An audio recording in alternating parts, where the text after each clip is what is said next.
Hello, hello, hello, my beautiful, beautiful souls. If you happen to come across this video, then you already know that there is something coming through for you whenever, regardless of when you ended up clicking upon this video, that has something to share with you regarding a thought pattern that's been keeping you small or stuck up until this point in your life. I actually intuitively felt called while I was getting everything set up for today's reading today for you beautiful souls to get a crystal out for you guys.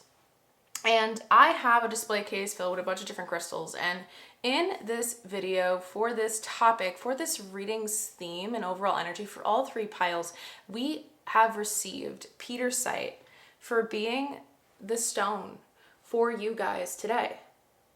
So I wanted us to all of us to take a look together and see what Peter said is all about. What is the significant overall meaning of this stone so that we can get a little bit of an understanding on how the rest of today's video is going to unfold for all of the three piles. All right. So with that being said, let me get out my handy dandy ChatGPT Premium and let us look it up together. I already have it all written out. So let me just hit the button. I'm trying to do this without looking at my phone. Okay, I'm going to do it. There we go.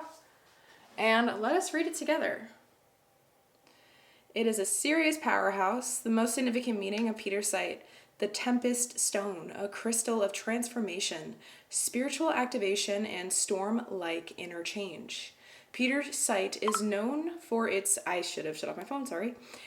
Peter's sight is known for its swirling chatoyancy. I don't know how to pronounce that. Like tiger's eye on cosmic steroids. And it carries the energy of a storm, chaos that clears the way for clarity. Its core energies is rapid spiritual transformation, breaks through illusions and old patterns fast, access to higher realms, supports deep intuition, vision work, and astral travel, personal will and inner strength, and emotional release. What it's best for: shadow work and healing past trauma, reclaiming your personal truth, tuning into intuition and spiritual downloads, and resetting your energy after burnout or confusion. So, a tip. It is not a gentle stone. It's for when you're ready to move through something, not around it. So if you're doing serious energetic upgrades, carry it with grounding stones like hematite or smoky quartz. Okay, so we got rapid spiritual transformation, access to higher realms, personal will, and inner strength. So solar plexus and third eye chakra. And emotional release by clearing stuck trauma and energy with storm-like intensity. Okay, this sounds intense. So it's a crystal of transformation, spiritual activation, and storm-like interchange. All right. So let me just put my phone to the side. Interesting. Because if you guys cannot tell, there are some pretty intense Nordic goddess rune cards out here that ended up becoming significator cards for each of the three piles, with this one being for pile 1, pile 2, and pile 3. So what this is telling me, as you can see, each of these goddesses all have completely different meanings, very different from each other. There's no similarities here to be found. This is showing to me that the overall theme revolving all of the three piles today in today's reading is going to set you up for transformation. It is setting you up for a rebirth period that is essential and necessary in order for you to become the version of yourself that maybe you've never been able to fully embody in this lifetime yet.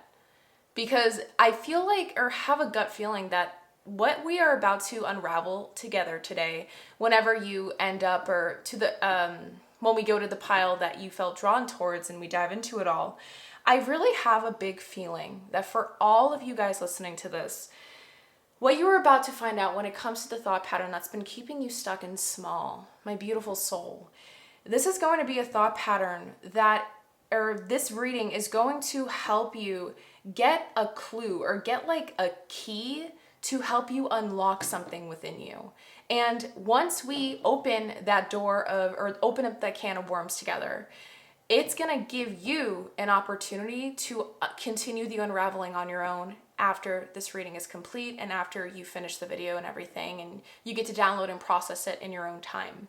So it really seems like Peter's site is essential, and we should definitely leave it up here for the rest of this video, because it is a stone that's going to help us be able to embrace everything that's going to get poured out in today's video, okay? So with that being said, before you guys end up going to the pile that you feel most drawn towards, if you did end up selecting it, please, I highly, highly, highly recommend that you guys make sure that you have something to take notes with, whether it's your phone or something physically like a notebook and or a piece of paper with a pencil or something, okay? Because these readings tend to take their time, and they are meant to be extremely detailed, extremely specific, for a reason, okay? I want you guys to make sure that you listen to your intuition. Give yourself full permission to see what resonates and leave what does not within today's reading, okay?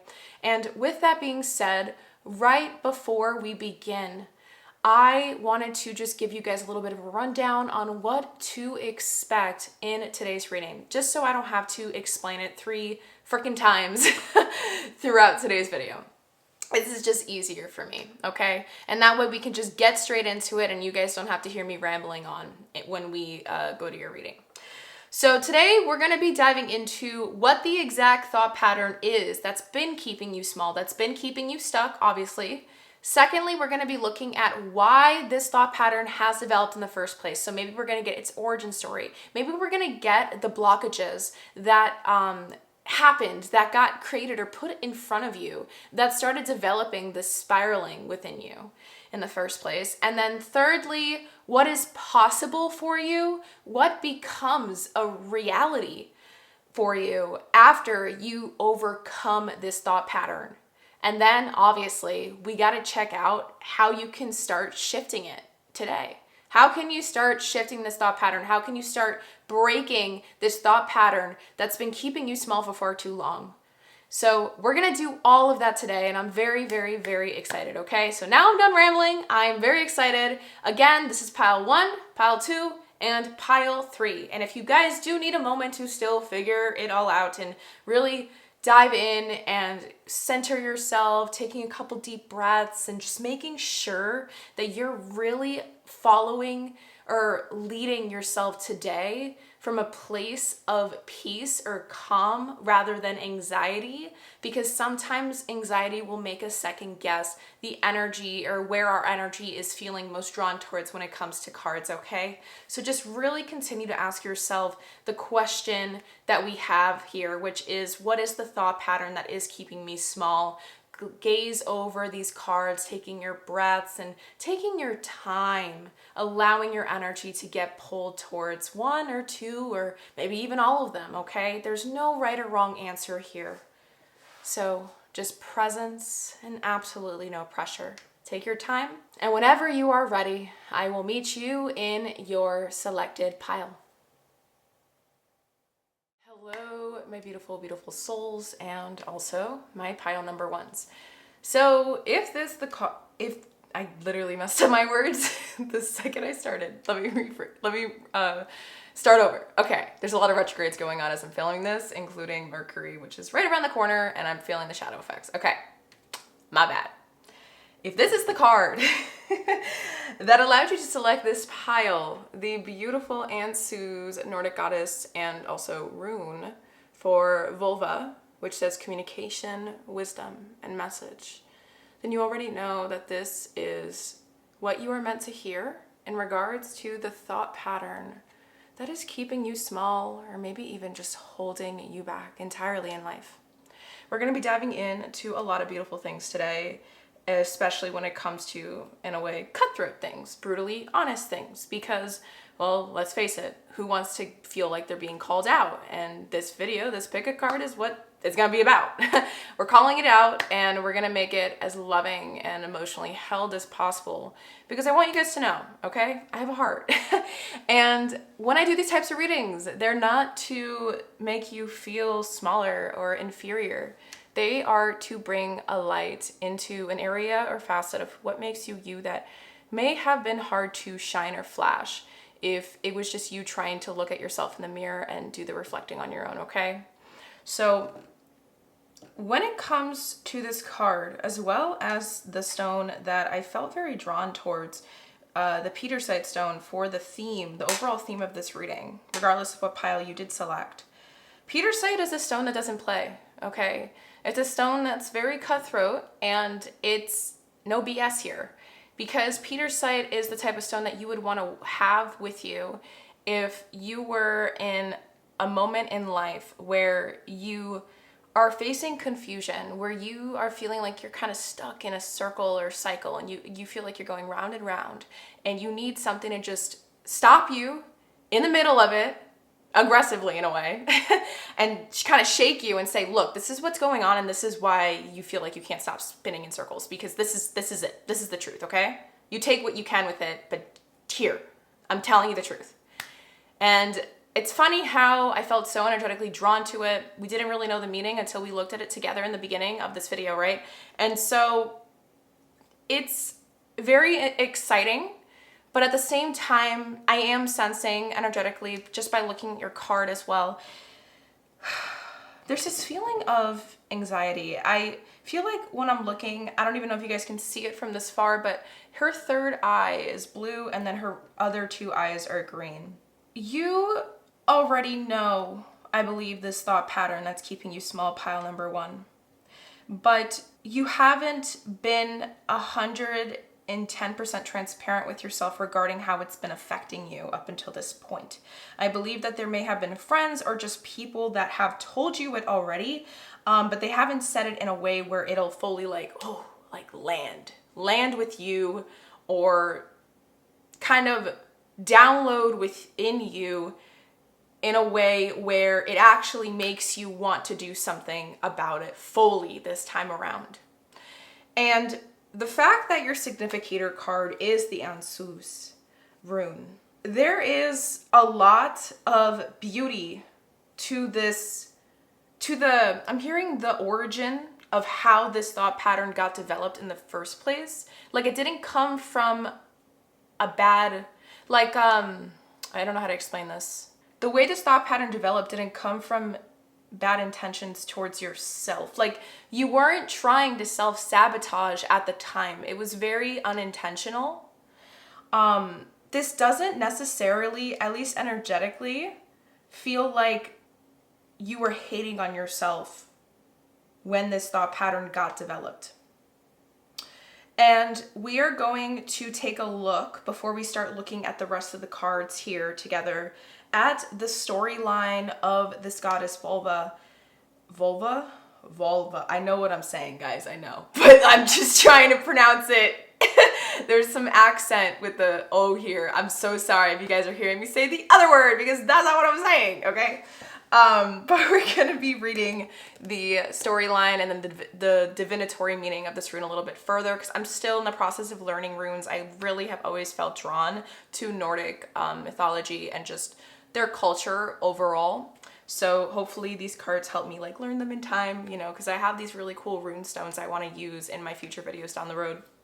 But I can only use them if I know the meaning of the runes, right? Okay, so let us take a look in the storyline and see if we can capture or kind of gather any information here that is of importance as we move forward to understand the overall theme of your reading. As this is the significator card that allowed you to select this pile, right? So it's going to give us some hints and clues on something revolving this thought pattern that's keeping you small, that's making you feel stuck, okay?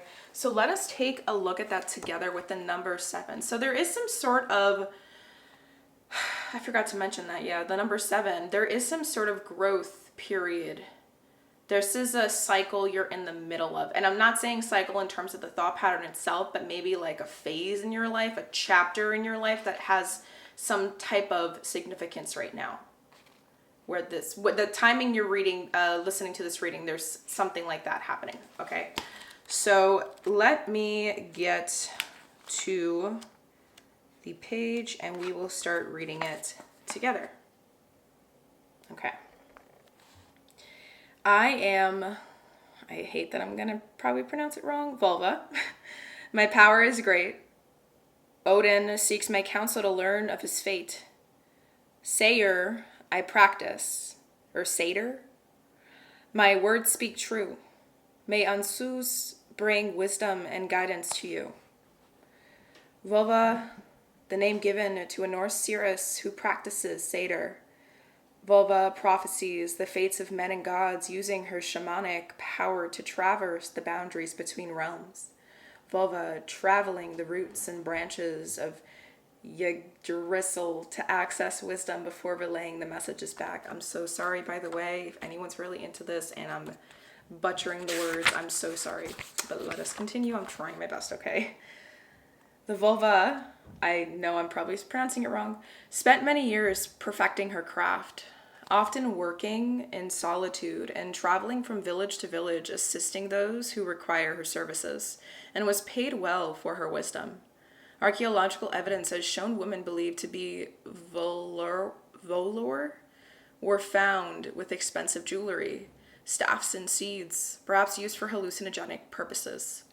Her mastery over magic allows her to manipulate the fates, shapeshift, and view the threads of destiny. Her skills in Seder grant her access to the vast web of wired? The Voluspa describes the prophecy given to Odin by a Volva from whom he seeks wisdom. More than once, Odin seeks the skills of Volva as they hold powers beyond his grasp. Many Volur are mentioned by name in the literature. Perhaps the most famous is, I'm not pronouncing that, Little Volva, I'm not pronouncing that, from, I'm not pronouncing that, okay, immaculately dressed and holding her staff, blank, performs Seder upon the high seat to deliver wisdom to those gathered. She is the divine communicator, the receiver and giver of important messages, seeker of wisdom past, present, and future. Divination meaning. Ansus is the rune of communication, meaning God or mouth. It represents the divine message being received. It is the power of wisdom seeking, the ability to ask questions and the preparation required to receive the answers. It symbolizes communication with others and opens up our experiences to take in divine messages and signs from beyond our realm. I just realized 7, 5 plus 2 equals 7. 7 might be of significance to you. Highly recommend you guys look into the meaning or the symbolism of that number when you get a chance. Oh, so it enables us to recognize that body language and actions speak louder than words. Perhaps you are receiving spiritual messages, divine synchronicities that you may not yet understand. Meditation and awareness can help to clarify those messages being sent your way. As the rune assigned to the Allfather Odin, Ansus represents divine wisdom and seeking guidance from those who have the knowledge and skills to guide your path. This can take the form of a counselor, therapist, trusted friend, colleague, or spiritual advisor. Asking for help takes strength and courage. Allow your voice to bring into your life what you need in order to flourish. Ansus reminds us that we are gifted with 2 ears and 1 mouth, guiding us to listen twice as much as we speak. Communicate with the intent to understand, not to be heard. Allow yourself the opportunity to truly comprehend the messages you are being sent, regardless of the communication method. Perhaps you prefer to stay silent when deep down your soul is screaming to be heard. Be clear in your communication with others. Do not be afraid to speak your truth. Words are spells. The magic you weave is powerful. Speak with caution and sincerity. Okay. As we can see, honestly, pile number 1, there is a lot of different avenues we can be going here when it comes to a thought pattern that's keeping you small. Just by reading the storyline, just by reading everything, there's a lot of different things coming to mind here. Right? So I just want to make sure we are all kind of on the same page there before we continue diving in. Just to summarize, just for clarity, a thought pattern that could be coming through is a tendency to second guess yourself, or when something is coming through strong that feels like an intuitive hit or a nudge of some kind, the thought pattern here might be a tendency to talk yourself off of the pedestal to want to do it or go forward on that gut feeling thought. Does that make sense? And so that is what's holding you back. There's an avoidance here. There's a fear of blank that is holding you back in that way. Another potential thing for whoever selected this pile is a thought pattern where you feel like you are not heard. Okay? There is a lack of feeling like you are being seen, heard, or validated. And that could be coming through fear of being misunderstood or something like that nature. And that could be leading you to speak more than you listen. And so it might even be likely that the more you explain yourself or try to explain stuff to others, the more you feel even misunderstood because you're anxious while doing it, and maybe you get scared because people look at you. I don't know. There's a weird story there. And lastly, the other thought pattern is this feeling of lone wolf mentality. Okay? Like you have to do everything on your own in order to be powerful or in order to be perceived a certain way, like you think you need to do everything on your own. And so you have a lack of self-expression. There's a lack of like speaking your truth about certain situations you find yourself in because there's this feeling like you need to do it all. Does that make sense? Okay. So those are the three things that are coming through very clearly for that. But obviously, we'll see, as we continue to unravel with the rest of the things we're going to be looking at today, we're going to get some more clear things and specifics, and we'll see where it leads us, okay? But I just wanted to share everything that was pretty crystal clear in that story. So let me just place the Petersite crystal here, along with your significator card up here, just so we have space, and then I'll bring her back down in case after I lay all the cards out, if we happen to have extra space, because we do have a lot of different cards we're going to be diving into today. And I actually brought my angel light crystal out because I did feel like it can help support me through this process while I channel and just see what's trying to come through for this thought pattern. Okay. So first off, what we're going to be doing is looking to see, obviously, what this thought pattern is and get some more specifics on it. So we're going to be pulling out some tarot as well as flipping through. With my eyes closed, we're going to see where my energy pulls me to stop. And we're going to see the placement astrologically that wants to come through. We're going to write it down. And the color that I felt very drawn towards in terms of a marker for you guys, pile number 1, when I was preparing and cleansing my energy, setting the intentions for your reading today, was the color white. But here's the thing, white on white can't be seen, okay? But I did want to keep it here just to show you guys the color I did feel drawn towards energetically for you guys. We're gonna end up writing with the gray marker because that's the closest to white I can think of. But I just want you guys to keep in mind as I write with the gray, it is the color white that I ended up feeling drawn towards for you guys. So when I think about this, the first thing that comes through is purity and cleansing of some kind. I believe that with that, I'm also thinking about the crown chakra,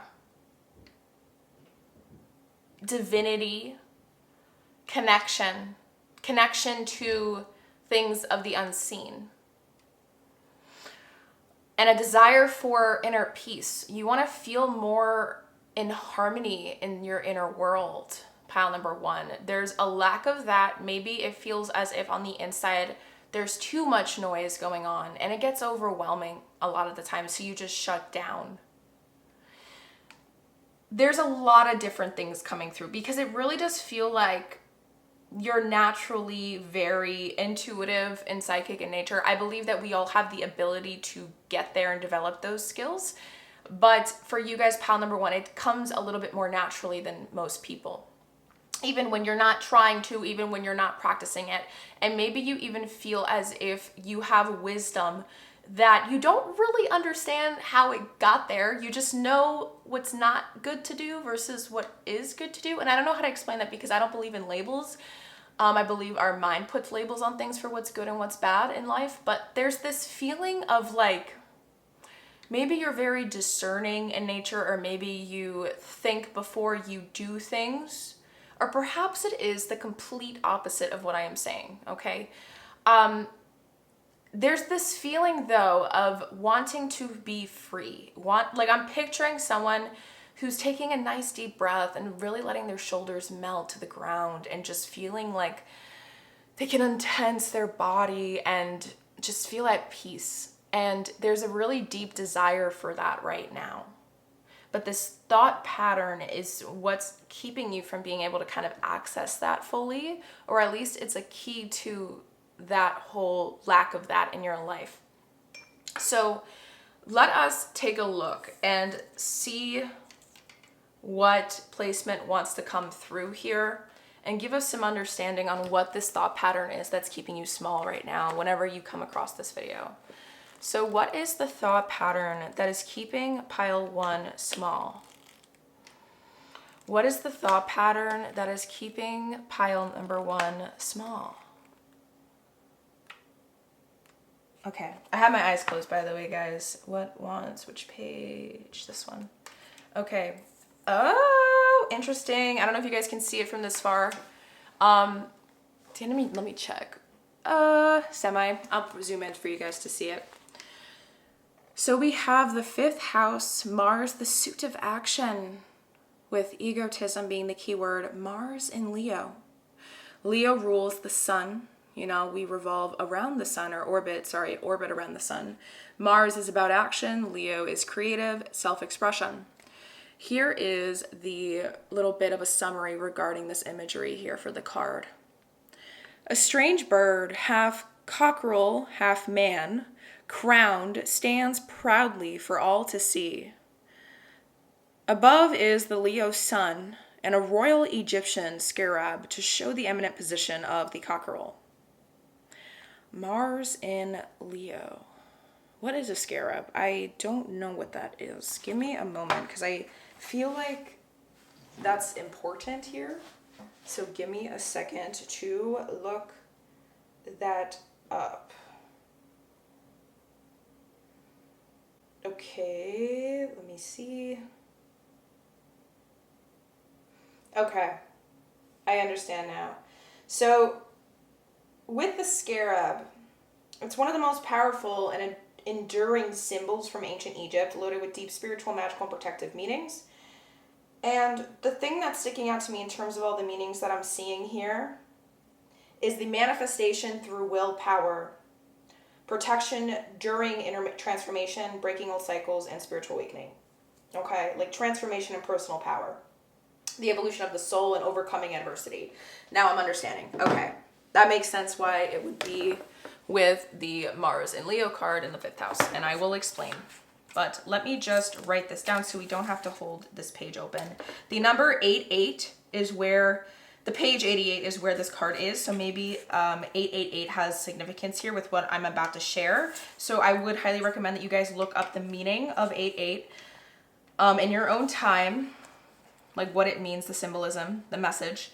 Because I feel like whatever that message is, if you apply it into what I'm about to share with you after I write this down, there's gonna be some sort of resonance there, or relevance. Okay, so we have Mars in Leo, number 5 for 5th house. And then we have, I can't write, egotism.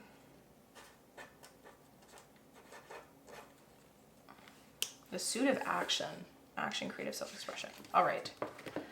So, sorry about my nasty handwriting, but that's what we got. We're going to come back to this book way later in the reading, but we're going to leave it to the side for now. All right. So, pile number 1. With this Mars in Leo, with egotism, this is adding a lot more context with your significator card. Because it does feel like Peter's site just came here to call you out hard. Not in a mean way, but just, there is a thought pattern here, 100%. And again, this is coming or going through a couple different ways, the interpretation that I'm feeling energetically here. So pick the thing that resonates with you the most, all right? There is, I'm gonna allow Source to just kind of let me shut up, stop overthinking, and just channel. So if it makes sense, it makes sense. there is a lot of this feeling like you have to prove yourself in some way, shape, or form, in some facet area in your life.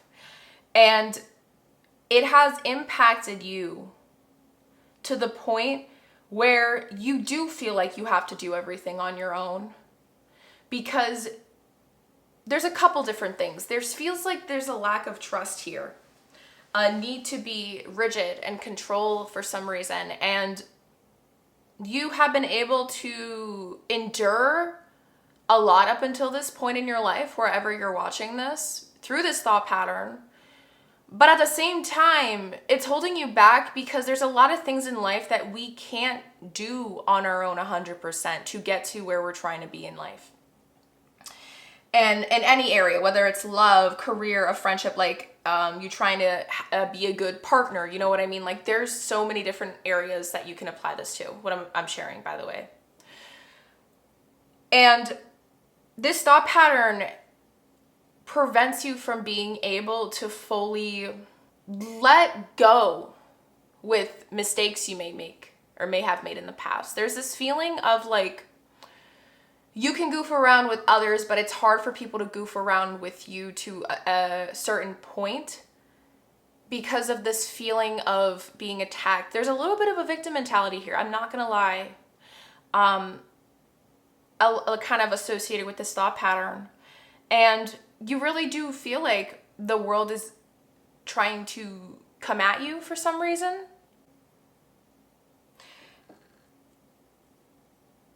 Like, why does this always happen? I don't understand. Like, there's just this feeling of someone who's just so mad. I'm like channeling this energy of someone who has like a little bit of a temper tantrum when things don't go their way. It's not your fault, but at the same time, there's a naivety here, or a little bit, trigger warning, okay? There's a lot of things here, obviously, in this reading. I did say to take notes because this stuff gets really deep, but I think I should have prefaced before in the introduction, actually, that this reading is going to get intense, it's going to get deep, it's going to get cutthroat, it's going to get brutally honest, okay? So if you personally believe in your heart of hearts that you are not ready to hear these things, okay? Take a pause, save this video to watch later, okay? Because this is a time in your life where you ended up clicking on this and you were curious for a reason. So your soul is guiding you to hear these things right now. But whether you're ready or not, you know, your ego's gonna try to fight with you on this, okay? And I have a feeling specifically for you guys, pile number one, this might be very apparent right now. But there's a little bit of ignorance here. There's ignorance in how you are handling situations because of this thought pattern that's keeping you small. It feels like there's a big inner child wound that's associated in terms of the origin of this thought pattern. And that's why I think what came through earlier, like it feels like you didn't hate yourself when it developed or originally. It feels like it just happened unintentionally because of something that occurred. I don't know. We're going to see obviously at that point. But let's get some more insight using my unveiled tarot deck here. And just see if we can continue piecing this together in terms of the thought pattern that's keeping you small. Okay. I feel like this is an important card, so we're going to keep it out. What is the thought pattern that's keeping pile number one small? What is the thought pattern that's keeping pile number one small?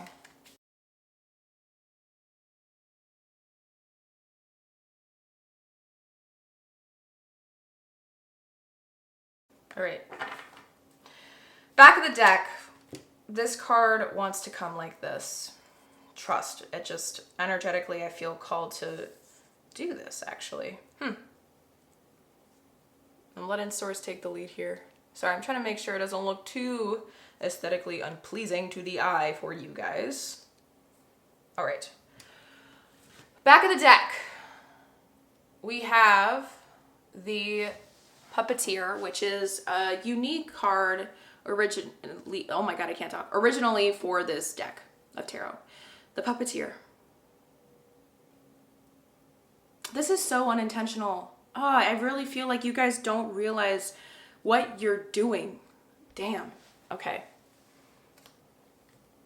I just feel it in my bones that this is so, like, in the back of the deck, Page of Cups. Yeah, Three of Pentacles, Queen of Swords. This is so unintentional. Like, you, oh my God, pile number one, my heart. Okay. Oh, I feel like some of you guys might get emotional while listening to this. Oh, my heart. I'm sending you guys so much love. Just know that there's no judgment here, okay? Like, this is what my job is about. Like, this is literally as a facilitator for deep healing. Like, I help people and hold space for people to go through the dark parts, okay? The dark parts of themselves. We explore that together. Shadow work is a huge thing. This is just there's a lot here, and I want to validate that for you.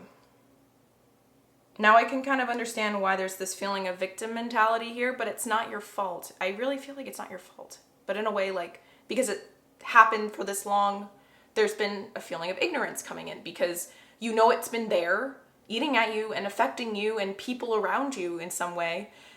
But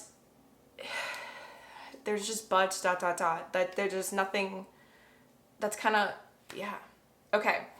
Let's see the cards. And by the way, I forgot to mention, so whenever I feel drawn to place cards sideways like this on top of another card, it's usually an energy that's integrated into the card beneath it upright. Okay, does that make sense? So these two energies are going to be infused together to add more depth depending on what these two card pairings are, and we're going to read them through. So let's understand a little bit deeper on what this thought pattern is, okay? For the first card, we have the High Priestess.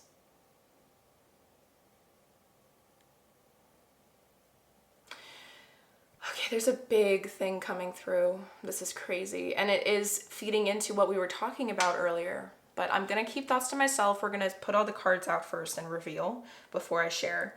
So I'm going to show these two cards together. We have the Eight of Wands upright with the Ace of Swords sideways, infusing its energy into this Eight of Wands. Yes. Okay, wow.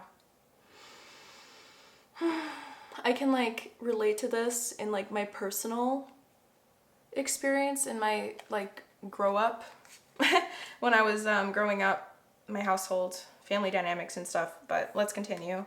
Next up, we have the Four of Swords. And I love how they depict this Four of Swords because there's a lot of modernism to it, but also like a depth of introspection with it at the same time. But it's so nonchalant. I don't know how to explain it. And it adds into this really well for you guys. And then the final pairing we have over here is the Two of Wands upright with an infusion of the energy of the Four of Cups sideways.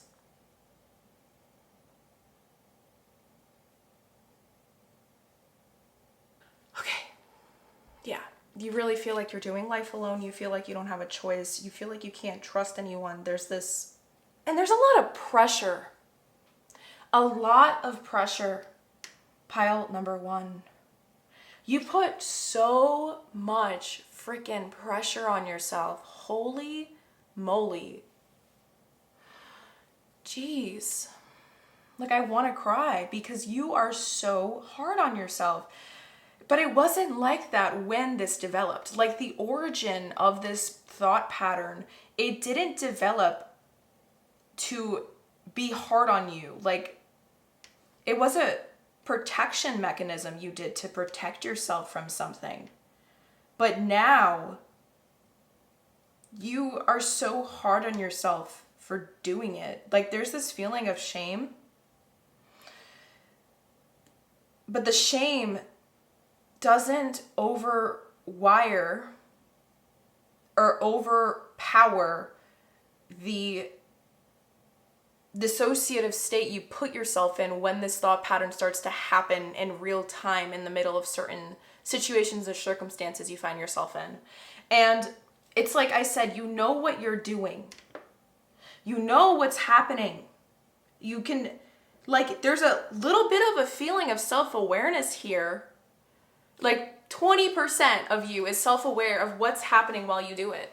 Because I feel like you have been called out on it before, but like I said, it didn't hit you in a way where it resonated or it clicked. You know how you can tell a friend or a loved one something that you know you're trying to help them grow out of or something, and you can tell them 1,000 million bajillion times, but it's never gonna click for them until it hits for them in their own personal upbringing, or not upbringing, growth journey, okay? Because everyone grows at their own pace and timing in life. Like, you can't force someone to grow at the same pace as you.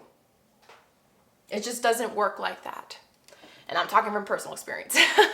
But with this thought pattern, it leads you to think that everyone's against you, or like you have to prove yourself. There's a lot of pride. And with egotism here, it does feed into this. It's not your fault. It's a survival thing that you do from the origin of this. There's a lot of self-deception that's going on that feeds into this thought pattern keeping you small, because you trick yourself literally, or manipulate yourself literally, or gaslight yourself into like thinking that people have bad intentions towards you, or like people are trying to change you, or like make you something you're not. I don't know. There's like this feeling of like, just, you're always feeling like you gotta fight something. Like, I need to fight. Like, why? Like, rebel. And you call it rebellion. You call yourself the outcast. Like, there's this feeling of like you're trying to identify so strongly with something that it shuts down potential to grow in different areas of what makes you you, because you're so strongly identifying with something. Like, this is just who I am. Screw you. Stop trying to make me something else, because that's not me. Like, there's this feeling of that. But because of that, there's a lack of fluidity that's trying to come in to your energetic field. And you just kind of like, it might make you, like, your words slice. The way you speak can be very, like, just, it slices through people. Your words sometimes, like, there's a hiss. And it's kind of scary. Some of you guys may deal with anger issues. Some of you guys may blow up. There's a lot of irrational, explosive energy here. But at the same time, this isn't going to, like what I just shared, the anger, explosiveness is not going to resonate with everyone that picked this pile. Because there's this other feeling here where when someone's trying to help you grow or see a different perspective, because that's why we meet people in our life. They come to us. This is exactly why humans aren't meant to be alone, okay? Think about all the countless experiments that have happened in the past, like social experiments regarding like how people can handle solitude for X amount of time. They go crazy eventually. They start talking to themselves because we need that communication, that back and forth, that stimulation. And here, like, people try to help in different ways, and you just already have an immediate response that's so like instinctual and like natural for you that you don't even think twice when you say it. And then it's like you're shunning, or what's the word? Like, you're just kind of pushing away the offer. You're thanks, but no thanks kind of thing. And people, for some of you, this thought pattern may have kept you from developing good, sincere, deep relationships because there's an avoidance personality type here. And if this is something that resonates, I'm going to tell you right now, pile number one, there's a lot of different reasons that are coming through in my head. Like, as I just said that, I'm like, it could be something from your past, like I said, but it does feel like some specific origin, some sort of experience, some sort of memory, emotional memory that is tied into this thought pattern.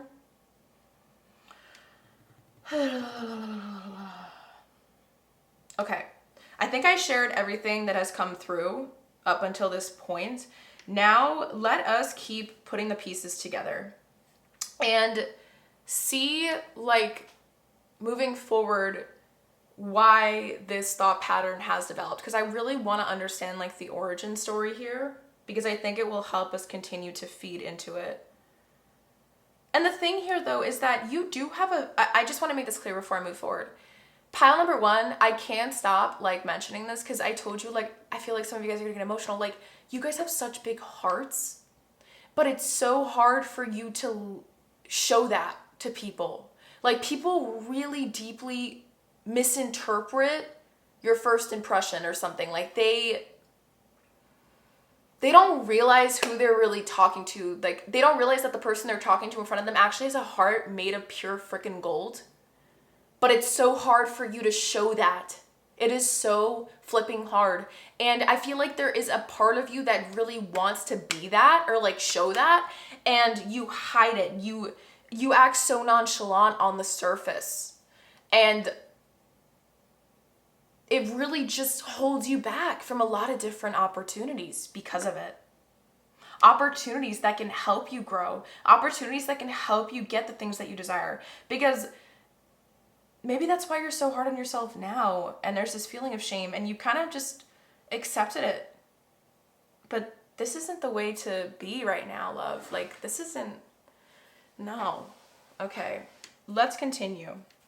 What we're going to do now is I have a chakra wisdom tarot deck, and we're going to be using this other tarot deck to get some more emphasis and understanding on the origin story of this thought pattern, as well as my yin yang oracle to give us some more details and cherries on top. Okay, so let me just make sure I can zoom out slightly. I said slice slightly so you guys can see the cards. Okay, hopefully that is not too far away. All right, so let us get the cards. I'm going to shuffle everything and then we'll dive into it. So why did this thought pattern develop for pile number 1? Why did this thought pattern develop for pile number 1?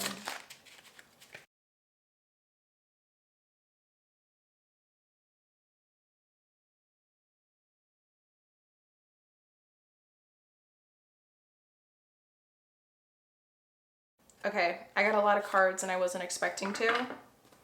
So we have what? 1, 2, 3, 2 wants to come out. 3, 4, 5, 6, 7, 8, 9, 10, 11. Holy crap. Was not planning for that. I was, okay, source, whatever. All right, what am I gonna do? I'm gonna slide these up as much as I can, guys. I'm sorry about that, but this is what we have to do. Let me see what I can do here. Because we're gonna need a lot of space now. Okay, and I'm trying not to drop my crystals because I hate the sound they make when they fall. Okay.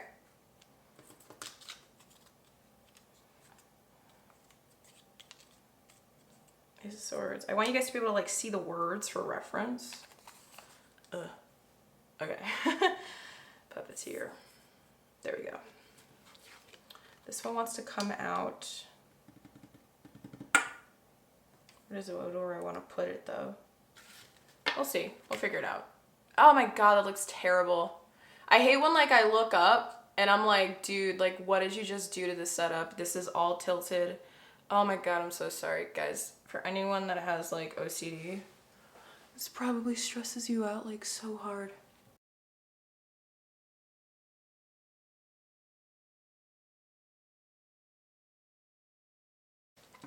Okay, so back of the deck, before we do the final shuffle, we have the 8 of coins with the root chakra.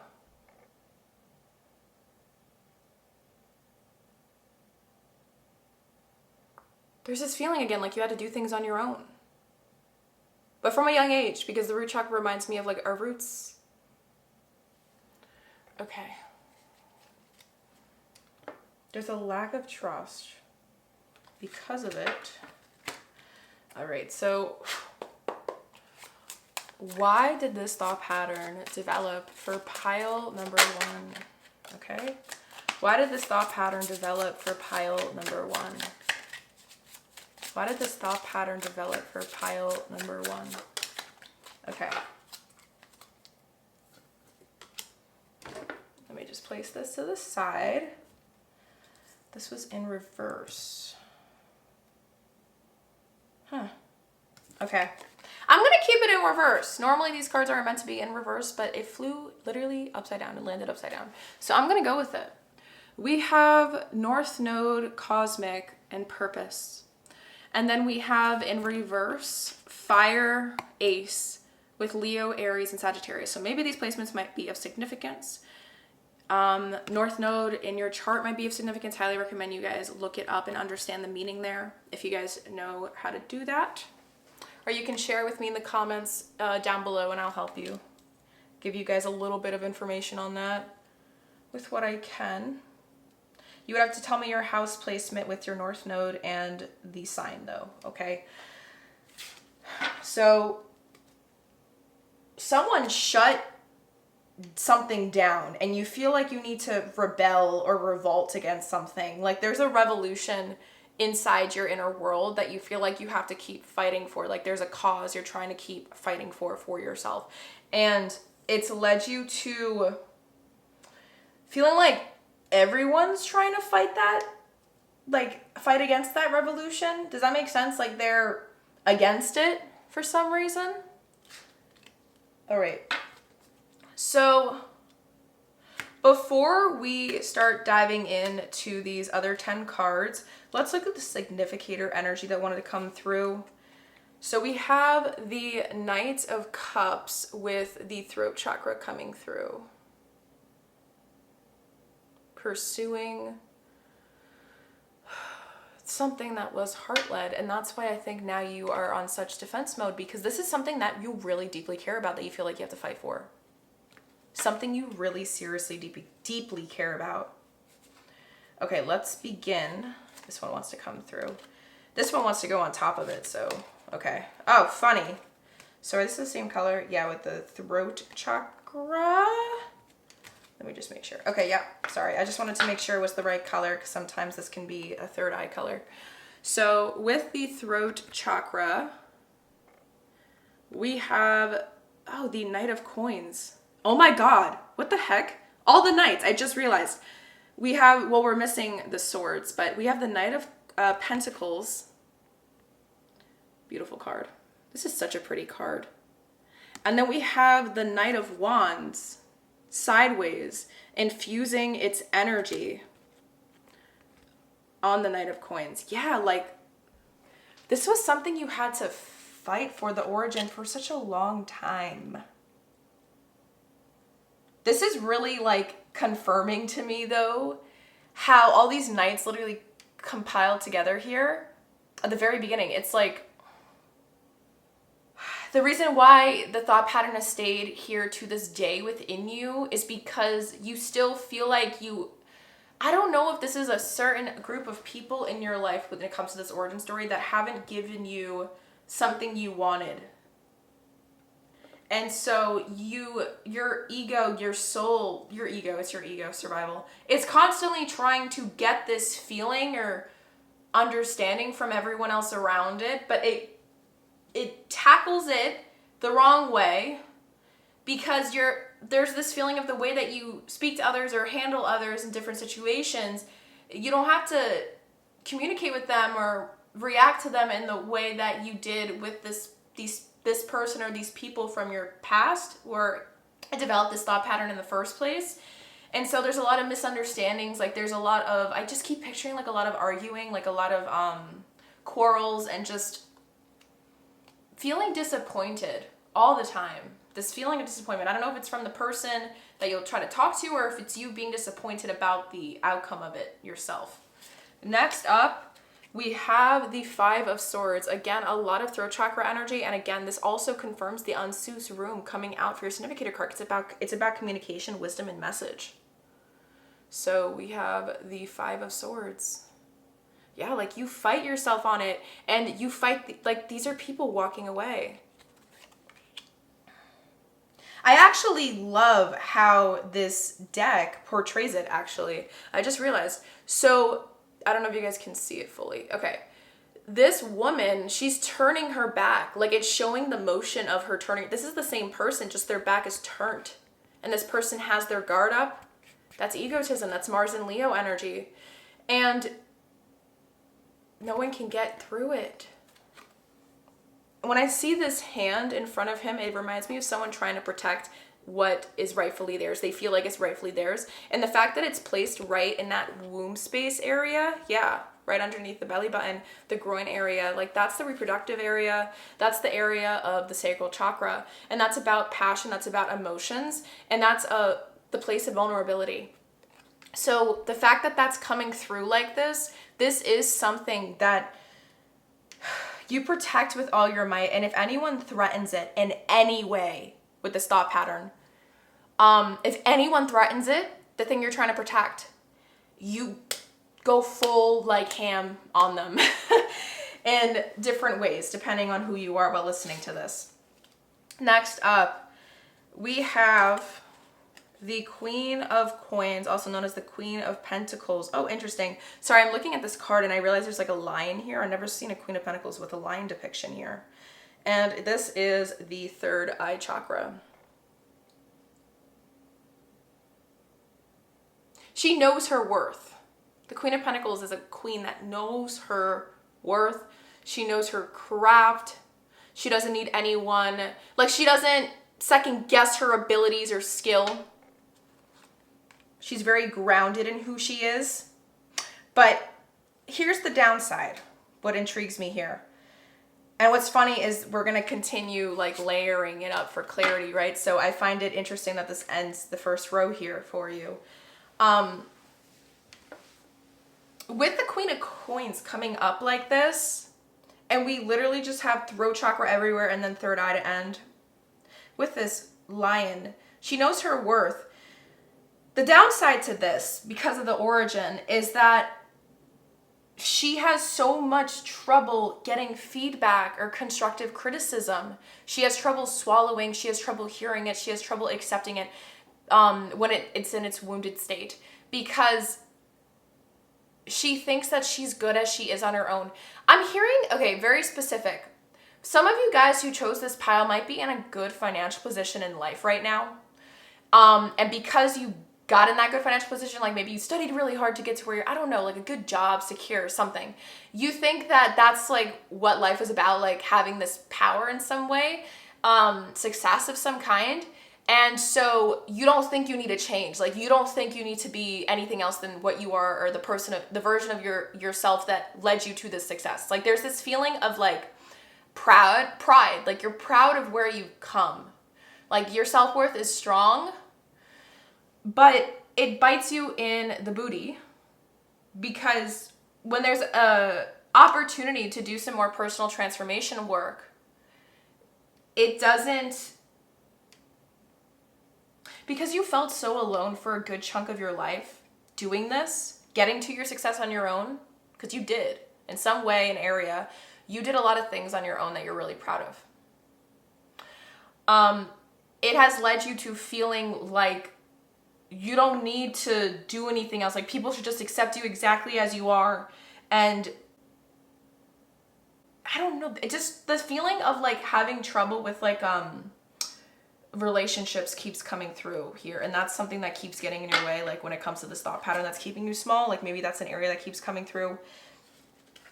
You're like, why don't people just get it? Like, why don't people just understand? Like, it frustrates you. There's a lot of fire here in your soul, but I do believe that there is an inner child inside you, pile number one, that is so angry, and they keep trying to like fight people even when there's no reason to fight anything. Okay, next up, clarifying the Knight of Cups here. We have the Five of Wands. Again, with this third chakra energy. Yeah, that's what I'm saying. Like, sorry, I'm just trying to make this, let me make it focus. Five of Wands is about like conflict, and you literally see these people like trying to defend, but this person's just looking away. Like, they don't have a thought in the world right now. This person's looking away, and all these people are just looking at her like, yo man, like, what the hell? So it's kind of intriguing to me. Like I said, it really feels like your mind is in a different world. These two different energies here. and you don't want to hear it. I don't want to hear it. I don't want to listen. Like, I literally am picturing like a little kid with their fingers plugged into their ears. They're like, la la la la la. There's so much stubbornness and ignorance here. There is a lot of ignorance. I'm not trying to sound mean, okay? That's not a bad thing if we embrace it and acknowledge that it's just a word to help us define something, okay? It's not a negative or good. It's not a bad or a good thing unless you label it as such. Don't let your ego play games with you right now, okay? There's a reason why your soul felt drawn to listen to this in the first place.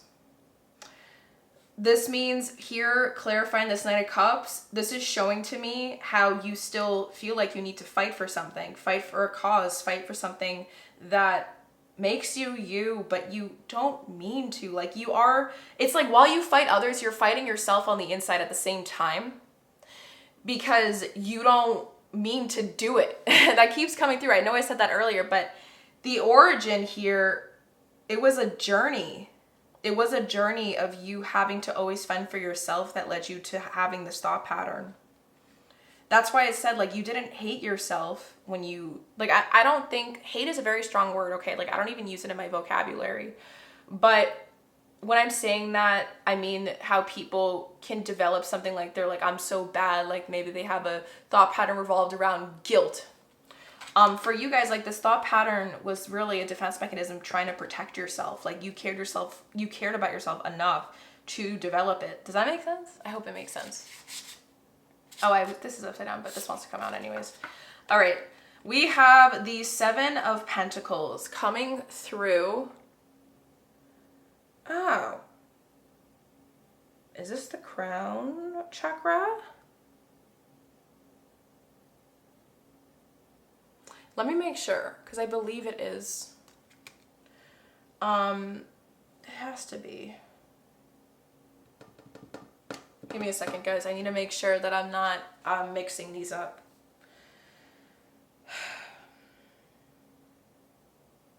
Okay, I knew it. Okay, great.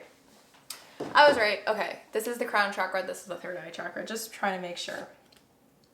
The fact that I placed it down here, though, I feel like it wants to be here. So I'm not going to second guess that and just leave it where it is. So why did you want to come through here, though?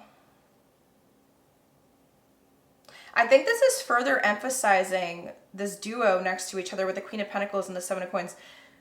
You really were trying to build something. Not to mention that this is the back of the deck energy with the Eight of Pentacles here. Like, the origin was you trying to really build something from scratch and something that you felt like you were destined to do in a way. And because you did it on your own, like, there's so much protection towards that thing that whenever someone else feels like they're getting in the way of it, you shut down, you deflect, or you lash out, and there's a switch that literally flips in your brain, like, I need to go in defense mode, like, I need to fight, I need to do this. Like, it's like your fight or flight, your nervous system just goes haywire, and you think you're literally fighting a burglar that just broke into your house, but you're not. Like, this is a person that cares about you, coming from a grounded state of mind when they say certain things. Next up, we have the Queen of Wands coming through again with this third eye chakra. And this Queen of Wands, she seems very powerful. But what's interesting to me is the third eye. You would assume the Queen of Wands would have a solar plexus, like the card would be yellow. But the fact that the Queen of Wands has this third eye chakra, I'm thinking this energy is revolving itself. So every chakra has a shadow side, a wounded side of it.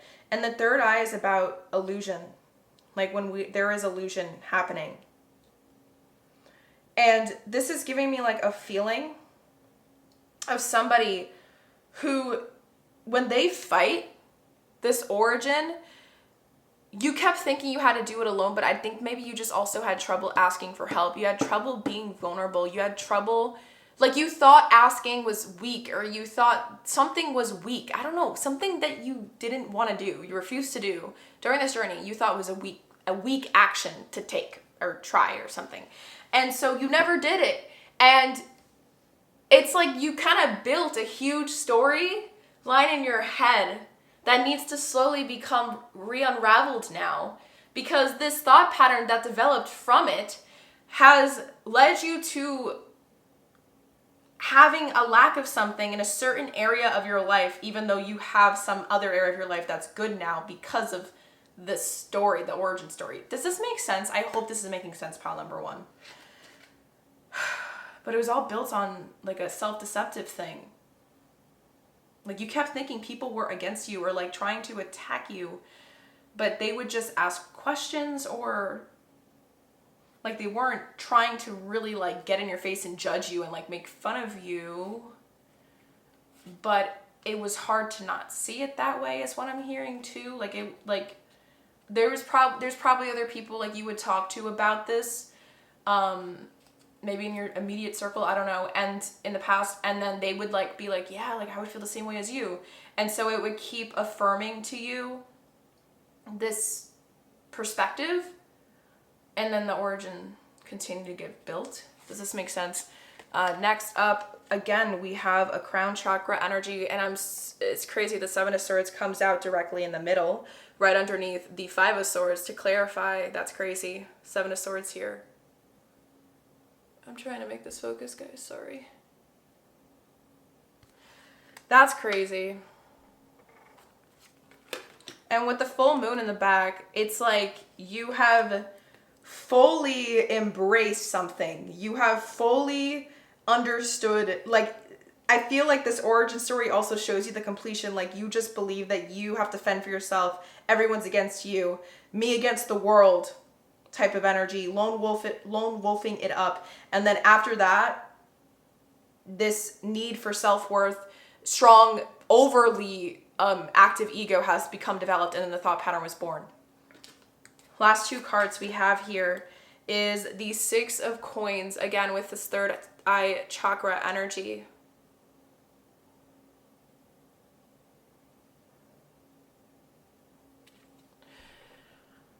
Another thing here with this feeling of self-worth, since this Six of Pentacles is what's clarifying the Queen of Pentacles,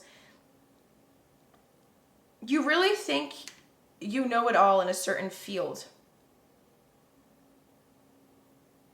There's a lack of embodying student mentality, and you believe that you are the master in something. And that's also something that's kind of biting you in the booty, because again, like there's a lack of some other area of your life. There's something, a lack of, I don't know how to explain it.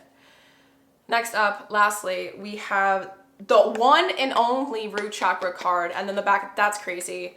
And I think the only major arcana, pile number one, that has showed up for you here in terms of this origin story is Temperance. The card of alchemy, the card of integrating things, the card of mixing. Yep, the origin here is this whole storyline, this whole experience. This wasn't just a one-time memory. It was years of something that got developed, and then when you got to this end goal of some kind, you already made a clear thought pattern in your head that is stuck, and it has been there for a while. And it's like the mixing of these experiences completed the thought pattern. We are what happens to us, what we go through. And how we go through things though, that's entirely upon how we perceive it all, okay? And so I hope that makes sense, because how you are perceiving the experience is what led to the development of this thought pattern that's kind of holding you back in a certain area. And I do keep thinking it has to do with like developing connections of some kind, or communicating, like there's some sort of strife. Wow. Okay. This is crazy. There's a lot here, right? Obviously. I'm sending you guys so much unconditional love, but let us continue. Let us see now that we understand what it is, what all these things could be and why it developed and all this, let's see what is possible if you were to overcome this thought pattern. So what could come through in your life? What experiences could unfold? What outcomes could unravel for you if you were to overcome and just get rid of this thought pattern? Let us take a look. We're going to use my tea leaf cards, and we're going to get another meaning in astrology here for you in terms of the planet and which sign it will come through to give us more clarity. So what it changes into. Does that make sense? And then we're also going to use my clarifying life situation cards. So what is possible? I'm going to shuffle first. We'll reveal those cards after, and we're going to do this first. But I just wanted to get everything ready. And I like doing this in live so you guys can watch the process if you're curious. And, oh, I forgot to mention, there's 200 cards in this deck. So I always split them up. I'm going to shuffle both and see through a couple shuffles what wants to come out. Like, sometimes this deck won't have any cards come out, so I'll just take it as a sign that it doesn't want to be included, okay? I hope that makes sense. So what is possible for pile number 1 after they overcome this thought pattern? What is possible for pile number 1 after they overcome this thought pattern?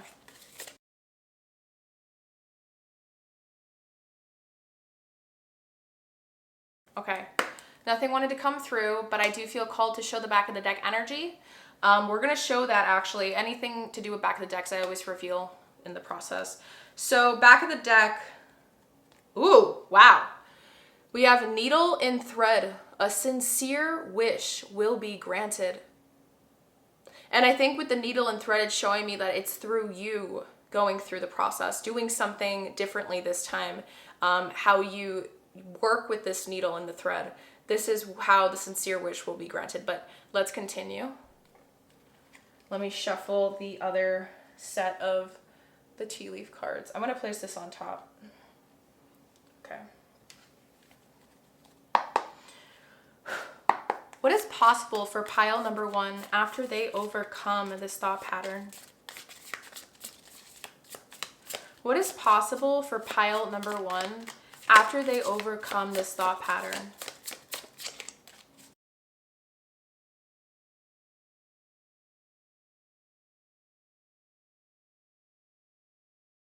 Okay, again. Oh, I just realized a card came out. All right. Interesting. I just realized that. But the back of the deck for this set of cards also wanted to be revealed. So it says bell, announcement. You're going to get clarity. You're going to get an answer on something. We're going to keep piecing together, obviously. All right. We're going to place this on top. So we're going to keep this to the side. Let me do the other shuffle. And guys, like I said, you better be taking notes. I'm going to be taking these cards away now so we have space to continue your reading.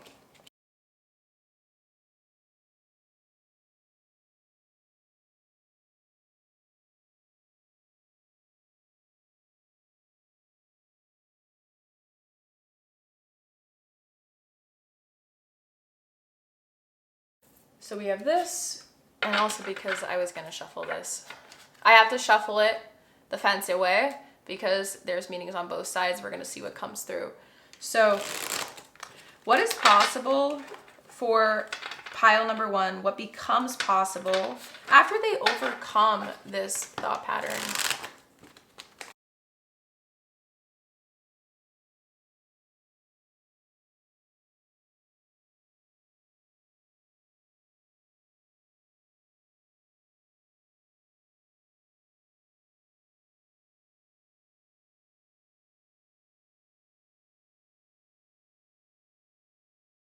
All right. So we got this set up. Great. And then let us officially get the placement that wants to come through for what becomes possible. What becomes possible for pile number 1 after they overcome this thought pattern? What becomes possible for pile number 1 after they overcome this thought pattern? All right. So the placement we have received is Mercury in Taurus with the keyword resistance in the second house. And it says Mercury is the suit of change. Mercury is about change. Taurus is about material values. And the storyline, or like the little bit of the description for the imagery here, a statue of a bull made of stone remains rigid in a pose that is immovable and defensive. Behind, a shrub blows in the breeze, and a parrot chatters meaninglessly. In the sky, the symbol of Taurus appears almost like another bird flapping its wings. I actually love this for you, and I will explain everything. Just give me a second to write it down so we don't have to keep the paper or the booklet open. I love this for you. I love this. This is exciting. This is beautiful. Okay, second house. Mercury in Taurus with resistance.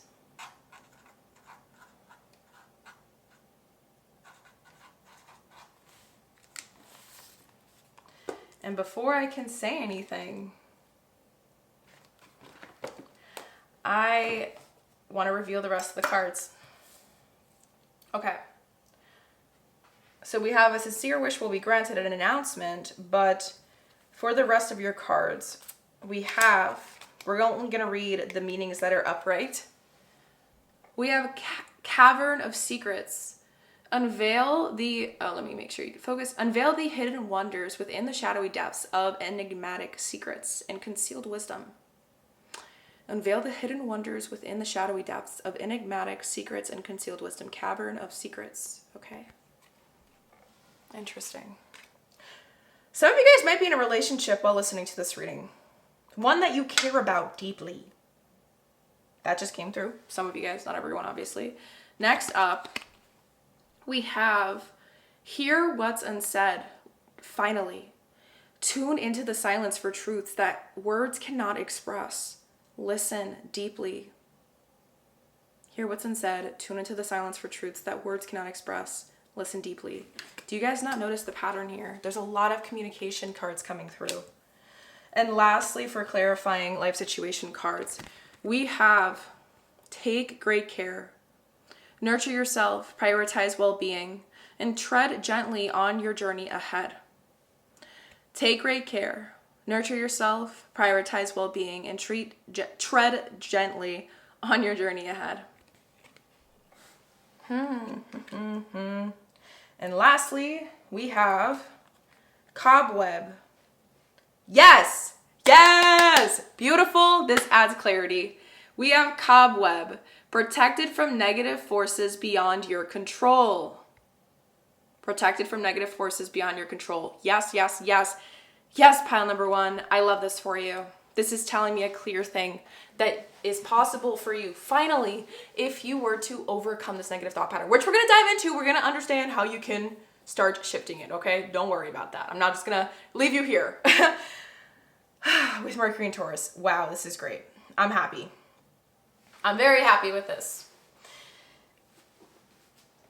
You're not going to let your ego win anymore.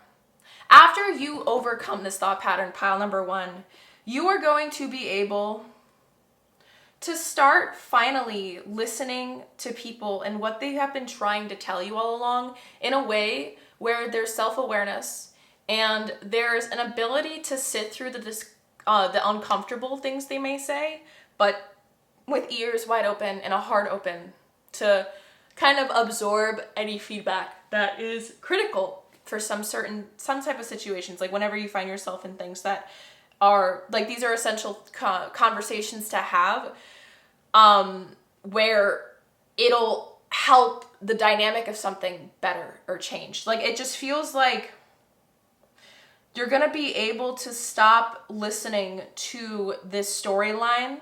Like, remember how I said the origin story, there was a way you were perceiving everything that led to this thought pattern being developed? You're going to be able to fight that. That was the ego developing the story, because it kept thinking you have to fend for yourself, you have to defend something, you have to protect yourself, because our brain originally was built for the sake of our survival, right? So our ego was focusing on our survival. And so it made you try to avoid the things that it thought were a threat to who you are, or who you developed into through this experience that you went through, that the origin story of the thought pattern was.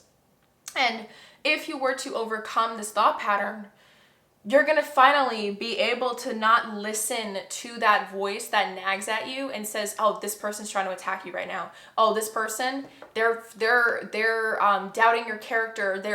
They're telling you this isn't who you are when you already know this is what makes you 100%, and nothing is ever going to change that, and you don't need to change for anybody, and people should just accept you exactly as you are, even when you have flaws, just like everyone else. Like, who cares? They have to take it, or they have to go on the highway, like my way or the highway type of mentality. It kept kind of doing a disservice to you in a certain area of your life. And what changes is you're finally going to be able to sit with the truth, understand it, embrace it, and not let that self-doubt, or not self-doubt, my bad, not let the ego get in the way of that anymore. I feel like the wounded ego is going to be able to, in time, heal itself if you once you overcome this thought pattern. And it's going to give you the ability to understand exactly where people are trying to come from when they talk to you. And not only that, but they're going to feel safe enough to share things. I feel like there's people that have trouble sharing how they really feel about situations where you are involved in with them, and you're gonna feel like a breath of fresh air, like finally, like I now know what the answer, like the information I needed to have to help this be good. I don't know if that makes sense, because like I said, you have a heart of pure gold, but it's hard for you to show that to people because of the perception of the origin story of this thought pattern thing. Once you start unraveling that and you officially overcome it, you're not going to be a victim to your ego anymore. Like, your ego is going to be working for you and not the other way around. Does that make sense? And so that's also going to allow you to get deeper in things with people. Like, be more vulnerable and show more of your truth. Show more of the softer side of you, because that's a side of you that you have been trying to pretend doesn't exist a lot. It only shows up in very, very rare occasions is what I'm hearing, but you're not going to be ashamed of it. Like, for some reason, there's like a really bad association that maybe you may have put in your head about like being soft. Something about the weak, like it's for the weak. And that's going to change. Why did this slide out? That's going to change. Okay, this slid out. There's a reason for it. Announcement bell. The dagger is pointing to the bell. There's a reason for it. It says fear, worries, and tense situations announcement. Yeah, this is showing to me what's going to change is your ability to not let the ego get in the way of like the connections you try to develop with others. This wants to get cut. I'm going to just take it as a sign. It says feather. Someone you know is undependable and insincere.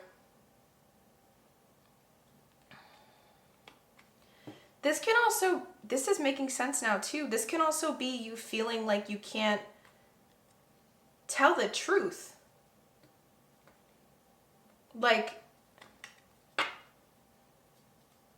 you can't tell people how you actually feel in certain situations. No matter how much it hurts you, because you think it's weak to say the things that bother you for some reason. It's weird. Like, these are things that are normal human nature things that help us have good connections and stuff. But it's like, because of how this origin story of your thought pattern played out and happened for years, it like made you try to be as self-sufficient as possible. So instead of like going forward, like facing the things that make you uncomfortable, you go around them, you walk around them, you try to find ways to like shortcut it or just avoid them entirely instead of walking through them, and walking through them is what helps you gain the wisdom from those experiences. And it also humbles you. And like, you're going to be able to learn how to express yourself in a way that helps you find more peace. And instead of trying to control things, like, I don't know if there's a way that you deliver things where it's kind of like demanding. Again, like I said, everything I share is not going to resonate with everyone. Take what resonates. Because I don't know how many people select these piles, right? And whoever comes, like, these are timeless readings for a reason. But I'm hearing, like, for some of you guys, there was there was a disconnect in how you communicated and how you were trying to come off. Like the way you communicate wouldn't sound the way you were trying to be perceived as in the moment. And the disconnect is gonna heal. It's gonna be fully integrated properly this time, where you're gonna be able to come forward in a way where there is vulnerability and like softness present in your voice, and empathy, and more care, I guess, and compassion, because you're gonna let that part of you come out more. And it's been very part of you try to protect and have been trying to protect, but it's because you're gonna be able to communicate like with self-worth intact, but also balance integrity and the real version of you that has compassion and that gold, that heart of pure gold. Like you're going to be able to marry those two things together and say how you feel, but say it in a way that's aligned with your true character and who you really are, beneath the armor, beneath that ego that's been trying to protect you all this time. Because that's the thing that's been getting in your way. That's the thing that's been creating chaos in your life. So yeah, like beware of great pride as I said that. Like, oh, sorry, you guys couldn't see this. This peacock. Beware of great pride as I said that. Like, it slid out. I hit this thing and it slid out. So it's like kind of emphasizing that. Like, it just kept trying to get in your way, and you're going to be protected from that now. All right, so I shared everything that came through. Now let's get into the thing that actually is going to help you be able to shift this moving forward, right? Because I think you guys are all probably curious, and I am 100% curious as well. So, how do we shift this? Let us take a look. We're going to move these cards. And to finish up your reading afterwards, we are going to get some final messages from Source so that we can see any other possible thing that wants to come through before we finish up your reading. But we're going to be using my Heal Yourself cards, my Earth, I think it's called, I'm having a brain fart right now, sorry you guys, Earth Magic, yep, I was right, Earth Magic cards, and my Self-Awareness deck to see what wants to come through and how to shift, start shifting this thought pattern starting today, okay? So let us do the shuffles and see if there's any practical, grounded, actionable steps you can start taking. So how can pile number one start shifting this thought pattern? How can pile number one start shifting this thought pattern? Okay. Back of the deck wants to come through. We have crystals with focus. So self-awareness, that's the first thing coming through. You need a lot of self-awareness to do this properly. Because you can listen all you want to this reading, right? Like you can get it, take all the notes you want, but if you're not willing to continue to be brutally honest as much as I have been throughout the reading to this, up until this point with yourself on your own during those times where I'm not there to say it in your ear, like that's what's going to make this work. Does that make sense? Like being self-reflective enough to make sure that the effort you put moving forward up until this point sticks.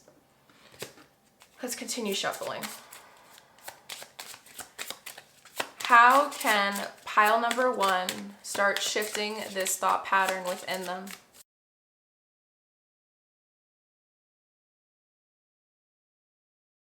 Okay. Again, back of the deck wants to come through. Oh, interesting. Help from above.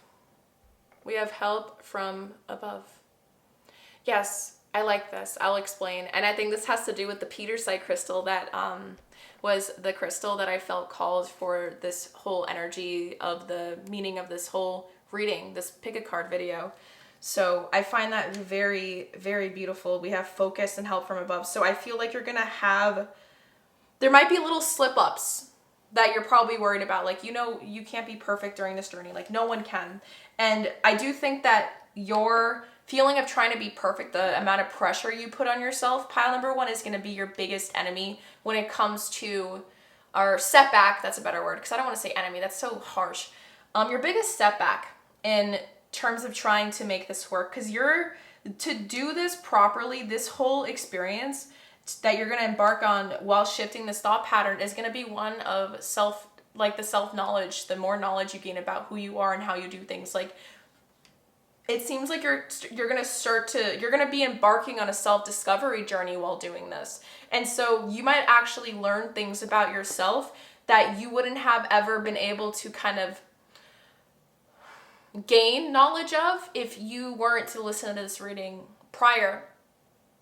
Because the fact that you're still listening up until this point with help from above as the back of the deck here, this is showing to me that like source sees, or whatever you believe in, your higher self, your angels, your guides, your future self maybe, or even just your inner world that led you to selecting this pile, your intuition just led you, right? They see now how you're listening. Like, it feels like you're finally listening now. Like, you're listening to them. I don't know how to explain it. You're going to start seeing more repeating numbers. You might start seeing feathers is what I'm hearing. Or a type, I don't know why this is coming through. Maybe this is going to resonate with some people who pick this pile. But a bird of some significance. There is a bird.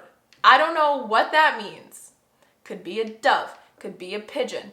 There's a type of bird that comes to you often, that you see often. I don't know what that means. Maybe like growing up, was there a specific type of bird that you would see? Like, and by the way, if this doesn't make sense and you're like, what the heck is she talking about? Like, let me give you an example from personal experience, because maybe it'll help you guys like figure out what type of bird this thing that just came through is trying to tell me. Like for me, when I was a little girl, we had a lot of hawks that would fly around, and they would like fly in circles. And low key, like as a little girl, I always thought that meant they were protecting me, because they were always flying around, and I literally felt like that was God just watching over me, or like a spirit animal just watching over me and taking care of me. And it just made me feel so connected. So like, there's something to do with a bird that you have seen a lot growing up, or it could have been growing up, or just a bird of some kind, whatever that freaking bird is, whatever this means. I want you to look up the meaning of the bird. It's a bird. I know it's a bird. Look it up, see what it says, what it's about. Maybe it's a totem animal, a spirit animal, something here. Its medicine is going to help you in some way. But that's a sign, whatever I just said about the bird, that you are releasing this. The journey is starting. Your inner world is starting its initiation to unravel things that are going to help benefit you in the long term. And that's a sign that you got to keep going. This is a time of perseverance. I'm looking at this mountain here too. It feels like there's a lot of like, I don't want to say warning, but I can't think of a better word right now, guys. Like, it does feel like they are just trying to prepare you, I guess that's a better word, mentally, before initiating this starting point of it, the shift in how to overcome, break away from this thought pattern. Because this is something that's been ingrained into you for so freaking long, guys. Like, I can't emphasize that enough. And so it's really going to feel like you're fighting yourself on it. There might even be times where you were listening throughout this reading and you were like, do I really do that? Or no, like, I bet there's people that even clicked out while listening to this pile, because it's hard stuff to hear. It's hard to really ask yourself, like, be brutally honest and be like, hey, like, do I really do this? And it really feels like for you guys, there's trouble listening to that. But then coming from the place of your heart, you have a big freaking heart that keeps coming through. Pile number 1. That heart is what's going to help you stay on this path. Like, going back to how much love you have to give and how much you want to give in this lifetime. It really feels like you guys have a little bit of I don't know what your north nodes are. I'm so curious. Let me know in the comments down below, because I feel like there's something to do with your north node of like giving, or like loving yourself, something about like compassion or nurture or forming good connection. I don't know. There's something there that's important, I think, for this process that's going to help you understand yourself a little better. It might actually motivate you to want to keep at it in the process. So let me know. I'm going to do the final shuffle here, and then we'll reveal all the cards, guys. How can pile number 1 start shifting this thought pattern? How can pile number 1 start shifting this thought pattern?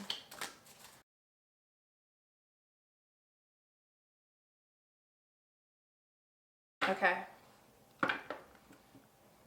There's 2 cards that came out. So I'm gonna hold on to them. All right.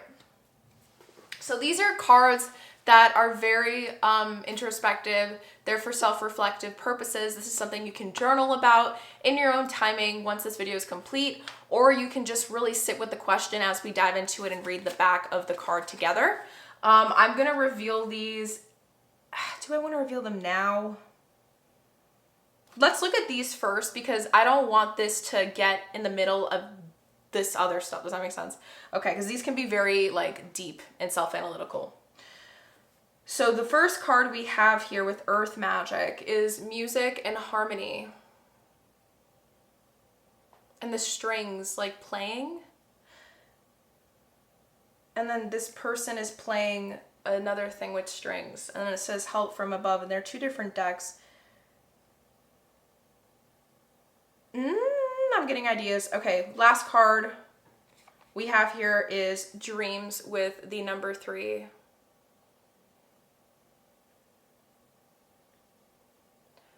I want you guys to look this up, the meaning of the tiger. I feel like the meaning of the tiger is important. Okay. The 3rd house, dreams. It's funny, you know, sometimes when a lot of readers like in pick-a cards, you'll see them look at the numbers and they'll tell you like the numerology. I don't want to look at the numerology of 3, but I want to look at it and associate it with the 3rd house for some reason. A couple things are coming through in terms of things you must do to start shifting this thought pattern. Pile number 1, before we even look at the self-awareness cards. So the first thing that's coming through, aside from everything I already shared with you, is doing some sort of intuitive movement medicine for you, somatic movement. Your body stores a lot of unprocessed emotions and trauma and emotional memory that we thought we might have dealt with or repressed. There's a little bit of this sense of rigidity within your character that wants to be broken down and recycled into something more fluid in nature. Sorry, I thought I heard my cat on a freaking counter. I was about to go get that girl. Okay. You're being called to begin a practice for yourself, whether it's in your bedroom, if you can close your door, or if you live alone. Like you need to have solitude here to do this safely. And it's not going to be natural at first. I am hearing this is going to feel weird, but actually, you know what I'm going to do? I have a mini website that I have a link tree for Ahimsa Heals and like what I do, my offerings, but I turned it into a mini website. And so I'm in the middle of creating like a free resources section there. And I personally have a deep connection to music, and music really helps me like release a lot of things like movement and just listening to what my body needs in the moment while listening to it. So I'm going to be sharing my Spotify playlists and just other playlists I like that are made by other creators and people that I use a lot when I'm trying to do some sort of movement medicine release practice for myself. So if you guys need like a way to start, like if you have trouble figuring out like the right music to use for that, I'm gonna probably set that up around the timing of when I upload this, okay? So I'm just letting you guys know. That's coming through. If you guys don't want to do that, then just look up your own playlists and use that. But I am hearing like music, you need some type of music that complements how your nervous system is trying to release things. And if you guys don't know what somatic movement is, I highly recommend you look it up. It's not as hard as people make it seem. Like there's people that are like, get certified. Dude, I used to do somatic medicine movement on my own since I was a little girl to deal with the trauma that I dealt with growing up. Like I had no clue that the way I was dancing, quote unquote, had no structure to it, but I did it and it helped me deal and regulate and process my emotions, and I didn't realize. Like it just happens so second nature for me. And I feel like that's something that you're being called to do as a step to start moving through this ego survival mechanism that created this thought pattern in the first place. Now, secondly, thirdly, because we already explained a little bit more, but that was not really steps. That wasn't actionable. That was more like signs. So I'm going to say secondly. The second thing you're being called to do, aside from what I just shared, is to start communicating with people that are important to you, that maybe you're trying to like create stronger bonds with or something like that. Anyone that is like you care about, that you know they don't mean to do you wrong in any way, shape, or form. Someone that you know you can trust. I don't know. I'm hearing you are meant to start sharing your story with them. Whatever that means, what quote unquote story means to you. There's something that you didn't share deeply enough with them yet about like how this thought pattern developed. Like there's some sort of wound that wants to be heard and seen and loved. And okay, this is going to sound so weird, but I'm also hearing that you got to share that wound to yourself, whether it's looking at yourself in the mirror and talking about it out loud to yourself, or recording a video, like literally on your phone or on your laptop, recording like a video diary style thing where you share and you just let yourself talk. That's something that's coming through. Talking can help move through things.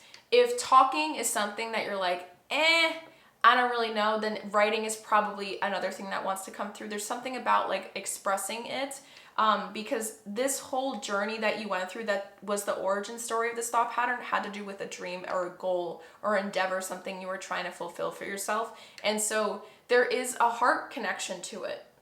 And that's why I think it's been so hard to let go of this thought pattern for so long, because you always thought when people would mention it, they were attacking your character that fought for this dream. Does that make sense? And so I am hearing that to come, that's something you definitely got to do. And however that resonates for you. Now for the 2 self-awareness cards that came through, let us read them together. And again, depending on how this applies to you, maybe this is asking you to reflect on it in your own time, or it's going to give you some actionable steps overall. So I'm not really going to explain it too much, except I guess what source wants me to say in terms of channeled messages, but let us read these together. So the first card says, am I focused on what I am losing or gaining? Exactly, this is ego. That is an ego question, because the ego is going to make you think about the things you're losing. But if you focus on the things that's working, you focus on the things that you're gaining, it's perspective. Remember, I kept bringing that up. Okay. Are you going through some change? Are you scared to let go because of what you might lose? What if you shifted your focus from what you might lose to what you might gain? Because endings are actually new beginnings. Today's soul action. Today, make a list of all the things you will gain from the change you are going through. Feel your heart, take a breath, and deepen into trust. Amazing things are coming. See, as I read this, I had a side note come up in my head saying they got to dance well after they make this list. Like, you got to start the movement practice after, because writing this list and then looking at it, taking a deep breath, really absorbing everything you put into that list, and then allowing yourself to start doing some movement medicine on your own is really going to help in this process of releasing this ego survival thing that's been happening. The last question we have here for you: what expectations do I have that are impossible to meet? The pressure and the perfectionist. I warned you, the thing that's going to get in your way the most during this is the perfectionism. The expectations, let me make it focus. There we go. The expectations we have are mostly delusional and impossible to meet. We then experience disappointment with ourselves or with a relationship when they are not met. It's time to dissolve your expectations and replace them with gratitude. Today's soul action. Be grateful you are being summoned to more peace. Peace is home for our soul, and it is accompanied by trust. It comes when you surrender and focus only on what you can control. If you expect nothing, and are grateful for everything, you will experience extreme fulfillment. Exactly, you were craving peace, that color white. See, this dancing process is really going to help. I'm telling you guys, it's going to look funky, but that's the thing. I encourage you guys, wherever you do the dance practice, cover up your mirrors anywhere where there's reflections. Do not face those things. You're meant to feel into your body, not look at how you look on the outside, okay? Because then that defeats the purpose and the ego will try to override you again. All right, so that's what we have, but very last thing, my beautiful pile number one is so you guys can walk away from this reading, not just with things to do, but even final messages from source, any final things to wrap it up. Let us take a look now, getting some sliplets of paper that want to come through that I created. And also, we're gonna be getting a postcard from Spirit, all right? So let me get that happened way too quick. Which one wants to come? This one. Okay. But I'm going to go with it. We're going to go with it. All right. We got that one. And let me get some sliplets of paper. So final messages from source. Final messages from source. Okay. Let's go with it. So we have 1, 2, 3, and then 4, 5. Beautiful. Let us read the postcard from Spirit. Sorry, I just hit that with my glasses, the thing that's holding up the camera. We're going to read this postcard first and then read all the sliplets. Dear, I literally can't talk today. Dear you, there is always more than one side to an argument. 2 sides, if not more, to every story, and hundreds of ways to be right, be different, be at odds, and so on. Today, we suggest that instead of looking for differences, you find a meeting place of agreement and approach this experience with understanding and compassion. Seek common ground to understand how another person thinks or how an alternate plan might be laid. Stay out of judgment too. Observe, discern, but accept that others have different stories, experiences, and journeys, and some people might refuse to remain open to another's point of view. No matter what, you've been presented with a great opportunity to explore a new way of doing things once common ground is reached. You're attracting people and situations that enrich your life and bring you wonderful things to learn. We love you so much. That is crazy. I've owned this deck for so many years. This is the first time I've ever seen this card come up. And the fact that it just shot out, I didn't even need a shovel. Your guides are present with you, just like that card. Just like this card says, they have been with you. And the fact that you're still here listening to this proves that they are here. This is a message. They're literally talking to you. Okay, let us start revealing these final things. For the first message, we have the energy feels split. There's a conflict between what you want and what you believe you're allowed to have.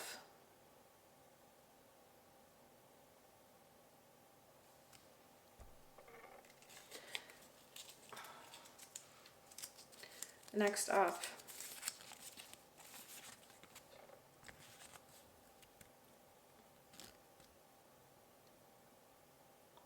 if this feels unexplainable, it's Neptune territory.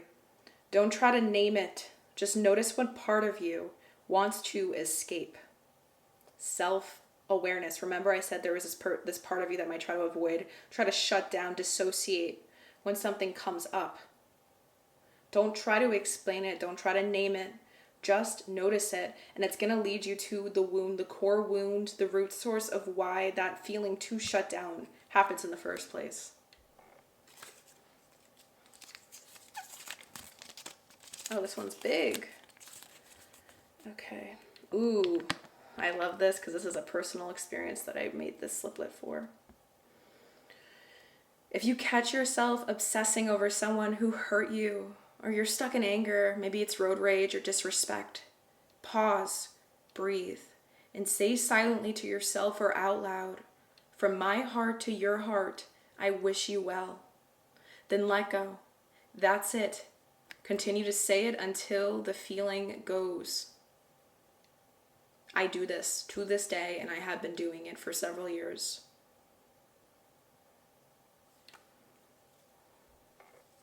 Oops. Do we have, oh, we still have two more. Last two.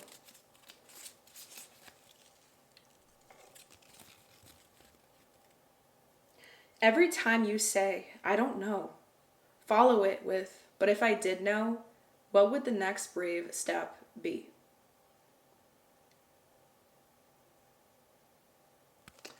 Your brain is trying to overwhelm you with how to start this. I just gave you a bunch of different things you can do. You get to choose the thing that resonates first and most to begin and bleed all the other things in, okay? Don't let your ego try to shut you down or keep you from starting this work for yourself, because this work is transformational, it's evolutionary, and this is the thing that's going to help you become the better version of you were than you were yesterday. And lastly, my beautiful pile number ones. Every time you catch yourself obsessing, ask, what part of me is still looking for control? Every time you catch yourself obsessing, ask, what part of me is still looking for control?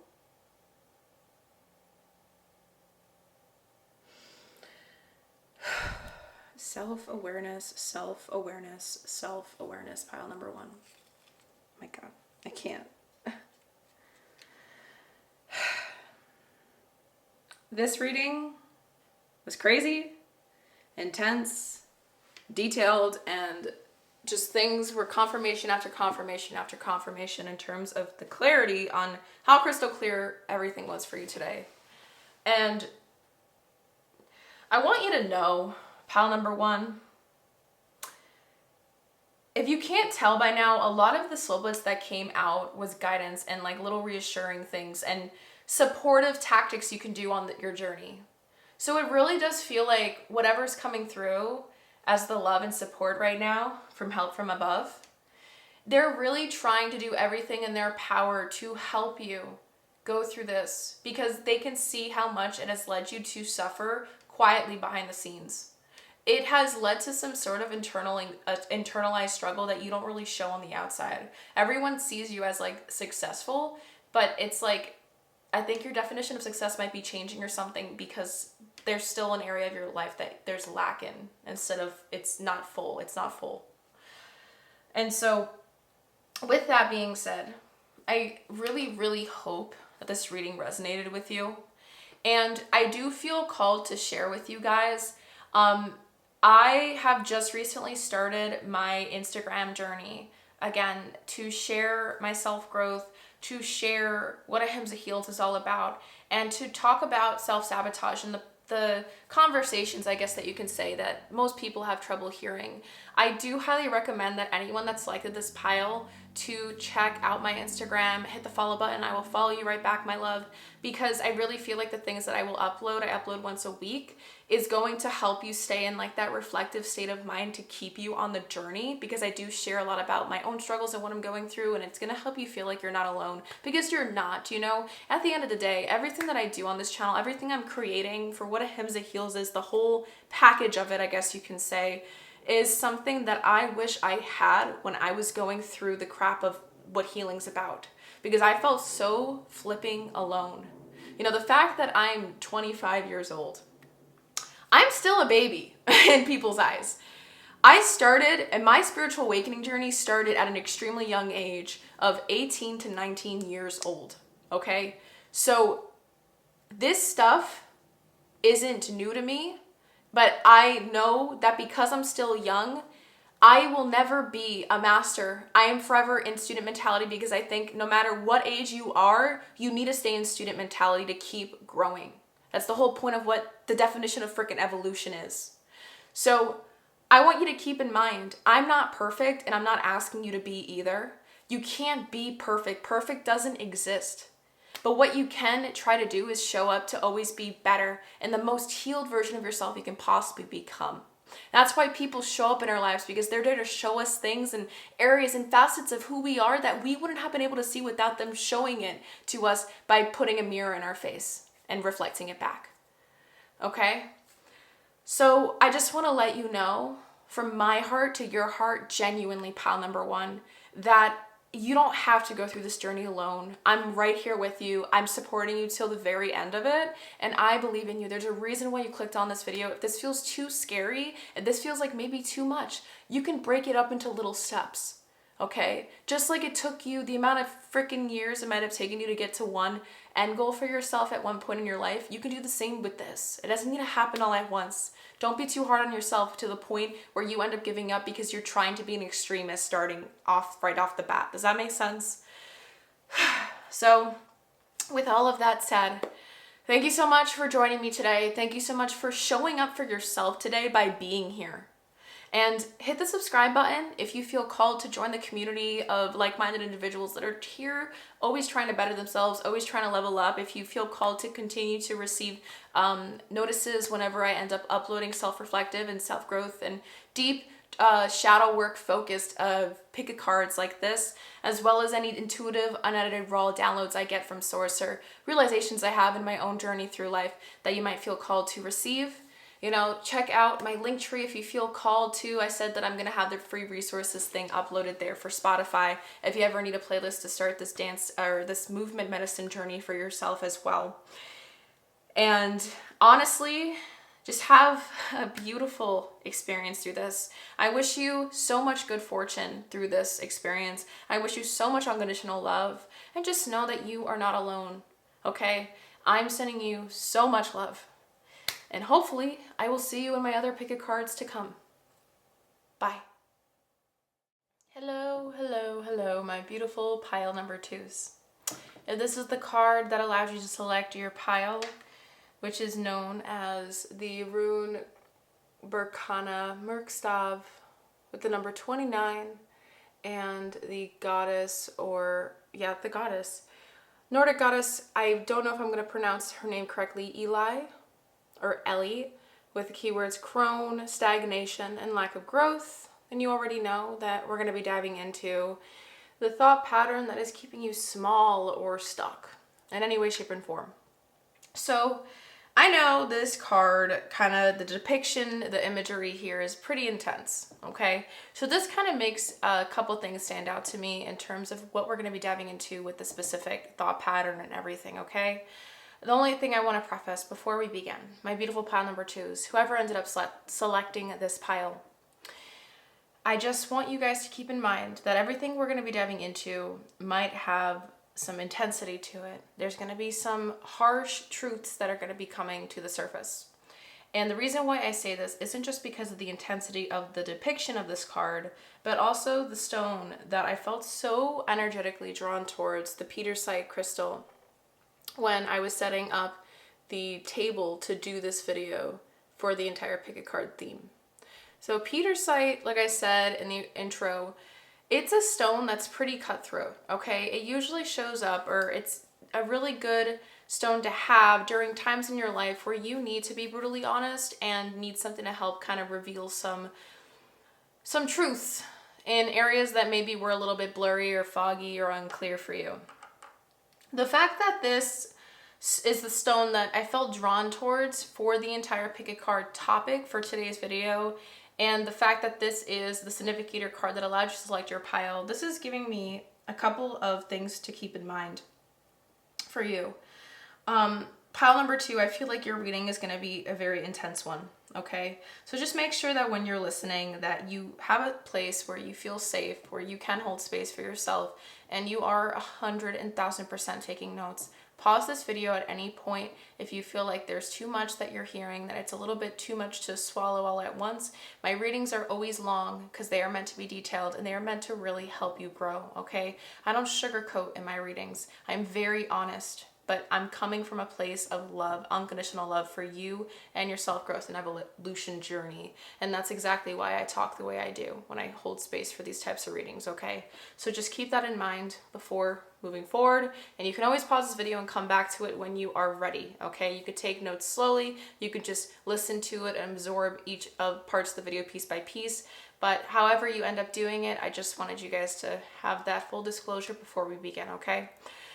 So with that being said, my beautiful pile number twos, before we start diving and getting the rest of the cards out here, we are going to take a look and read the story, the lore of the goddess Eli, as well as the meaning of the Berkana Merkstah, which I believe Merkstah means reversed. So the rune Berkana in reverse, okay? So the number 29, 10, 2 and 9 add to 11.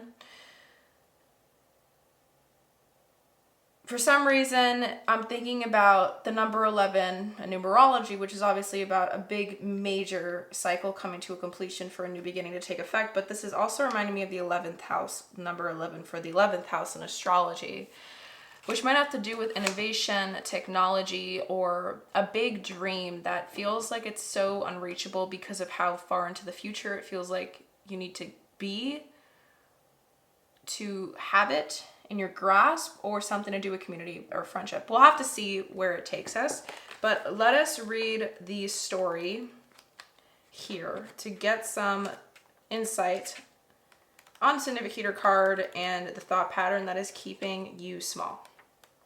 Okay. So, oop, forgot this. Sorry, guys. All right. I am Eli, goddess in crone. I am old age, many years I have grown. You cannot escape me, yet wisdom you hold. May Berkana Merkstah guide you as you grow old. Lore. Eli, giantess who is the embodiment of old age.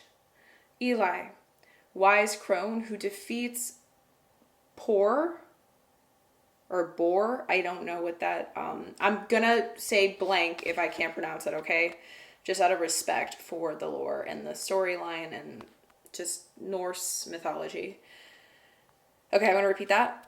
Eli, wise crone who defeats blank in a wrestling match in the hall of the giant blank Loki. Eli, the goddess of elderly wisdom, whom none can wish to defeat in their lifetime. I'm sorry, trying to make you guys be able to read it. In the Gelfaginning, we learn of the wrestling match between the mighty god blank and the elderly woman Eli, nurse to the giant blank. To prove his strength, Poor agrees to wrestle the old lady stricken in years before all the giants in the hall. Despite her frail appearance, Poor is unable to defeat her, finding himself beat down to his knee. His feat was impressive, for none could fight off old age. Oh, okay, sorry. I think I lost. Okay, sorry. His feat was impressive, for none could fight off old age as he attempted to do. Yet her power was absolute. Blank's apples of longevity can only sustain youth for so long. Here they lie withered on the table as the inevitability of old age can no longer be overcome. Eli comes for us all. Eli is the crone, the personification of old age. She cannot be defeated, for even the goddesses and gods cannot live forever. Eli no longer holds within her the vitality of her youth, as her maiden years are spent. Eli no longer holds within her the power of creation and childbirth, as her mother years are spent. Eli holds within her the wisdom of many years of lived experience, as her crone years are upon her. She is fearless, wise, strong, and undefeated. She is the elder, the matriarch, the crone who faces her twilight years with dignity. The divination meaning. Berkana Merkstah is the rune of stilted growth. It represents a period of stagnation, an inability or unwillingness to grow and move forward. It may represent a blockage in your development, a struggle that is affecting your ability to heal and regenerate. Perhaps this is the end of a cycle for you. This reversed rune can hold within it the power to acknowledge the growing journey you have been on and appreciate all that you have accomplished. Explore ways to bring growth back into your life, to remove the stagnation and be reborn into the most authentic version of you. Berkana Merkstav can represent female fertility issues or complications relating to female health and well-being. Pay particular attention to what this looks like. Gonna skip over. As Berkana brings in growth, fertility, birth, and rebirth, its Merkstav is the end of this growth period where we call upon the wisdom that we have gained and use this to face and accept that which we cannot change. It may also allude to the changes in menopause for women who are preparing, blah, blah, blah, blah. Okay. Berkana Merkstav may also signify potential issues with a mother figure in your life or in your own role as a nurturer. Reflect on this relationship with yourself and others and adopt a caring viewpoint. Recognize your importance in this world. There is only one of you and you are precious. Be kind to yourself and view yourself and others as valuable humans who have much to offer this world.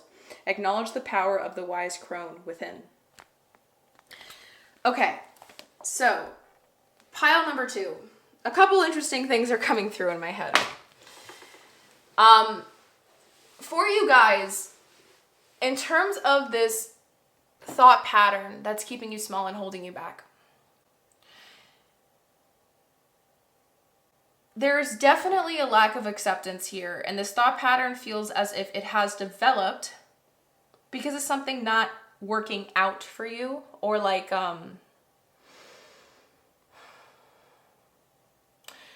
I don't know if you guys believe in fate that chose this pile. I'm not a fan of the word fate. I believe that we create our own destiny and all this and that. But it feels like you are just accepting the cards you are dealt and not willing, or in this, you don't have the, I don't know how to explain it, because everyone's capable of the mindset, but this thought pattern is keeping you small because it makes you believe that the cards you are dealt or have been dealt is limitations placed upon you and you can't overcome them. Like, you're not letting them challenge you, you're letting them defeat you. Does that make sense? That's just something that's coming through. Sorry, there's something else. Oh, okay. So I don't know why. For some reason, I believe the 11th card in Major Arcana in Tarot is the Justice card. Tell me if I'm wrong, but this is what's coming through. And it feels as if karma plays a big role, like cause and effect in this thought pattern. There's a very rigid belief system or some sort of belief that got implanted at you at a young age that sort of fed into this thought pattern to make it bloom. And it makes you feel or have this belief or this ideology that you don't have as much control as you realize over your life, when in reality you do. And that's something that keeps coming through as well. Let us start diving into this deeper though. So I am going to place your significator card up here for now. Hopefully you guys can like semi-see it, that just so we have space to dive into the rest of your cards today. So for the first section, just to keep getting into this message of understanding what this thought pattern is that's been keeping you small, we're going to be looking and flipping intuitively to a page and see what natal chart placement wants to come through, as well as taking a look at my unveiled tarot deck here, okay, for this first part. So we're going to dive into it all. And right before we begin, I always try to intuitively select while I prepare my entire table and prep for these types of pick a card videos. Because we were going to be flipping through this booklet, my Oracle of the Radiant Sun, to gather a natal chart placement to understand this thought pattern deeper, I always end up intuitively selecting the colors for the markers for each of the piles. And for you guys, pile number 2, I did feel drawn to this color green. So it does seem like to me that with this color green, there's something to do with heart chakra energy here, 100,000%. What keeps coming through though is this,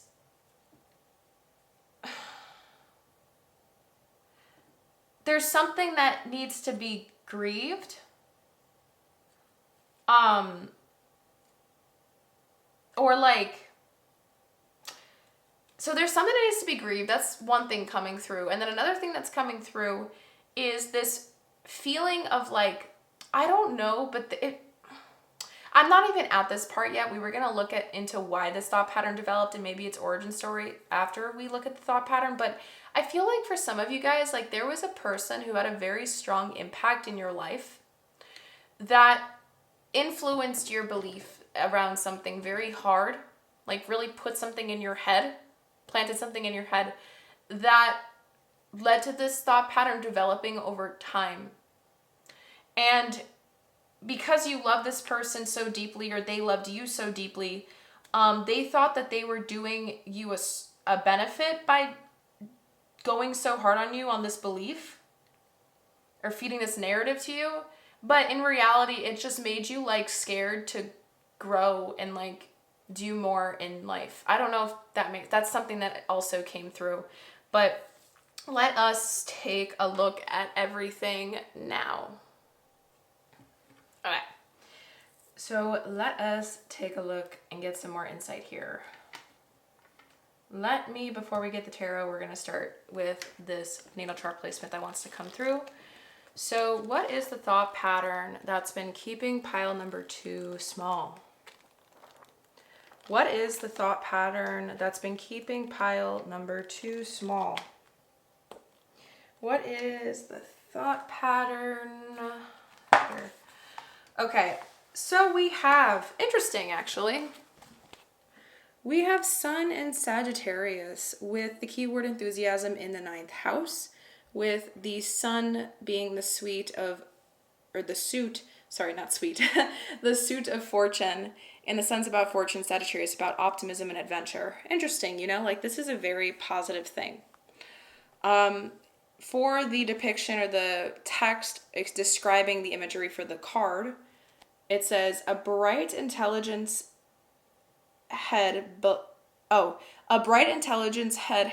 by the sun sits at the top of a traditional alchemical jar. Within the jar, a figure floats among the stars, sun, and moon.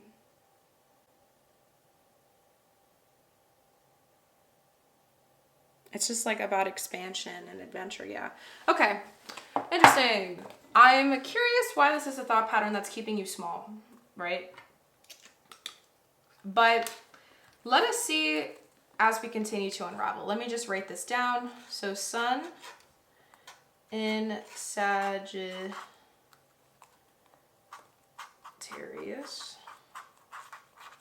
in 9th house with enthusiasm. Okay, sorry guys, my handwriting's kind of ASS, but you get the point. All right.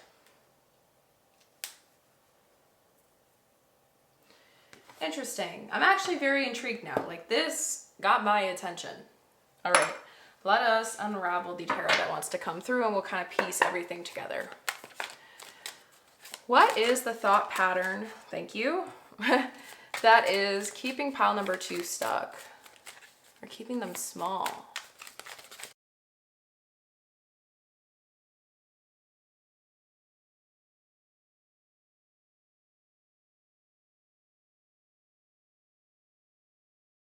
Okay, so we have 3 cards here. The card that is shining through, obviously, is the Knight of Pentacles coming upright.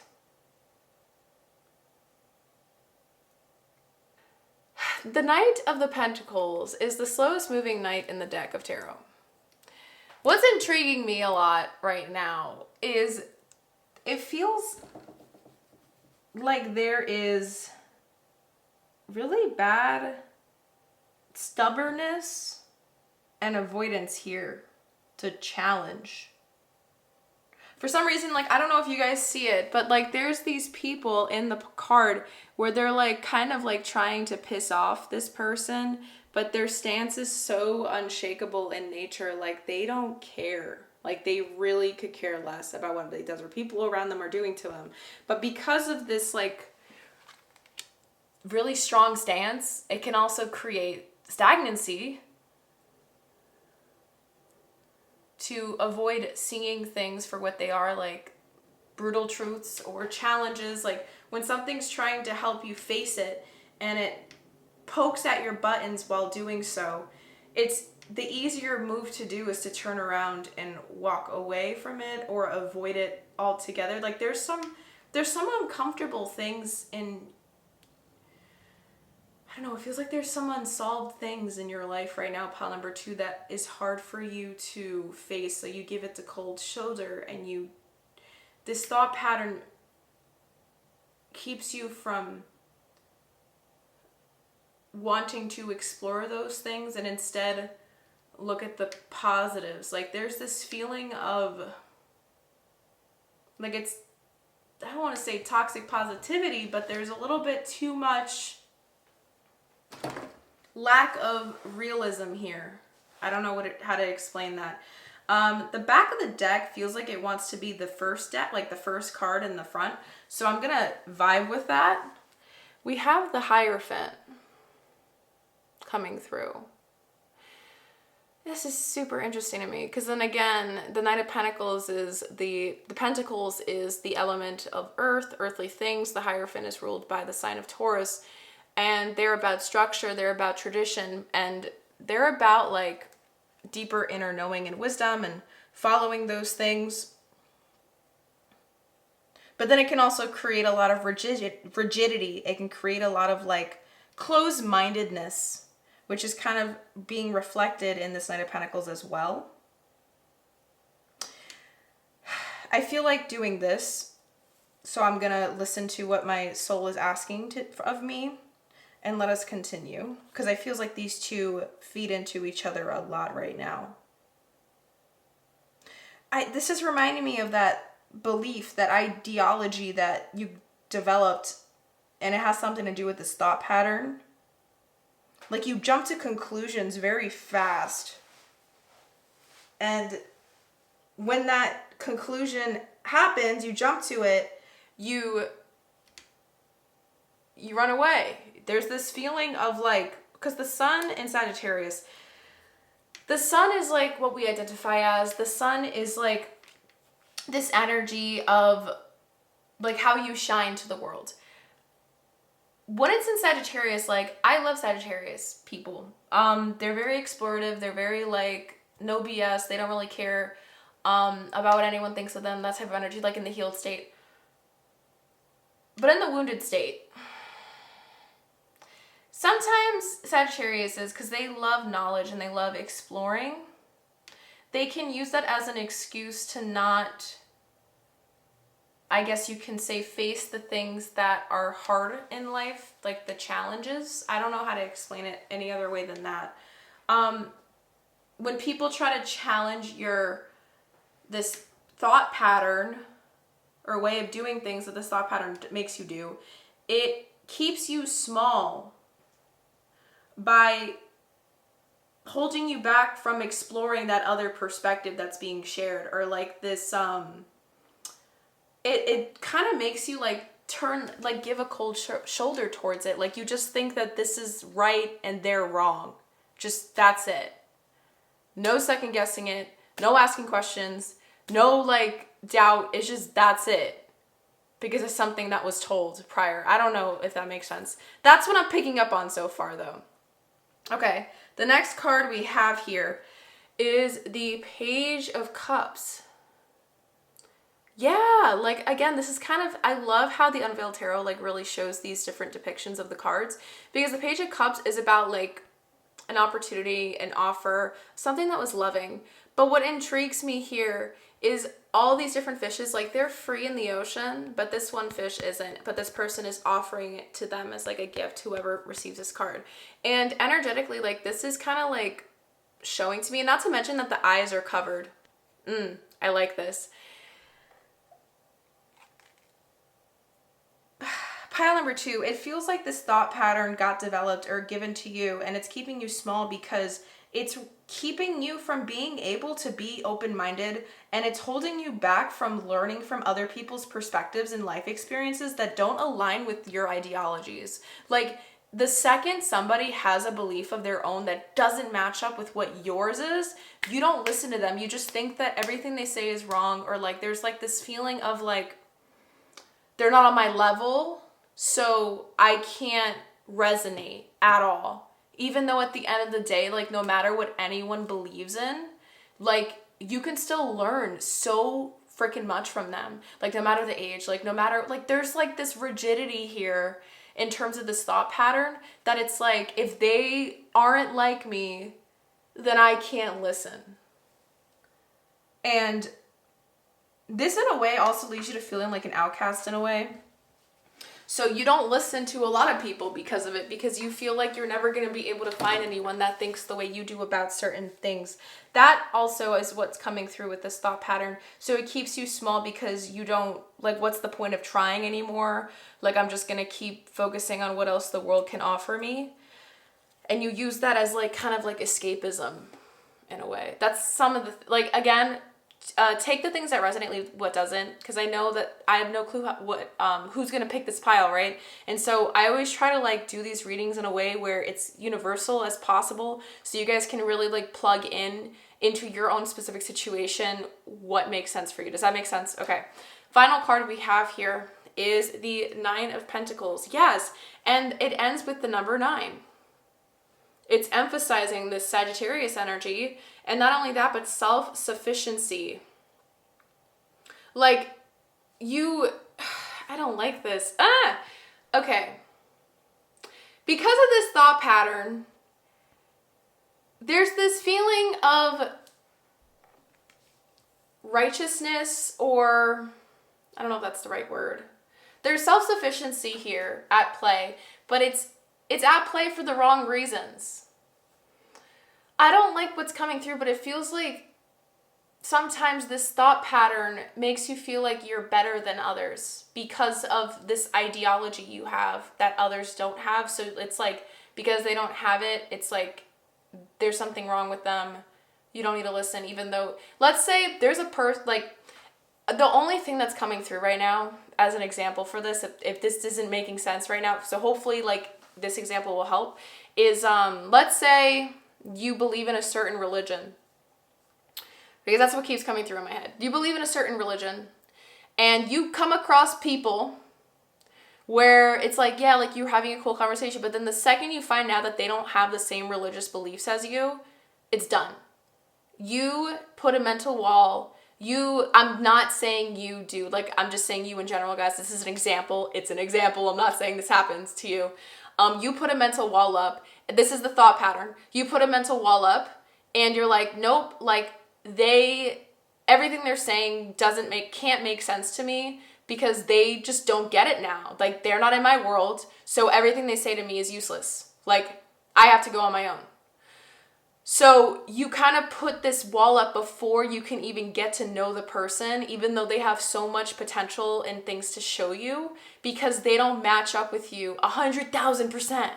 But that's the thought pattern. That's what's keeping you small. That's what's holding you back. That's what's keeping you stuck, because they have so much to offer, but because you're so rigid in your structure and way of doing things, your morals, your ethics, whatever it might be, it's like, it's keeping you from seeing any other perspective when there's limitless possibilities to get to the same end goal. You know, like, there's thousands of religions for a reason, guys. Okay. Let's continue. That's a different topic or discussion for another day, which I plan on making a video about very soon, actually. Okay. And I just got a phone call. Give me 1 second, and I'm going to shut off my phone as well. All right.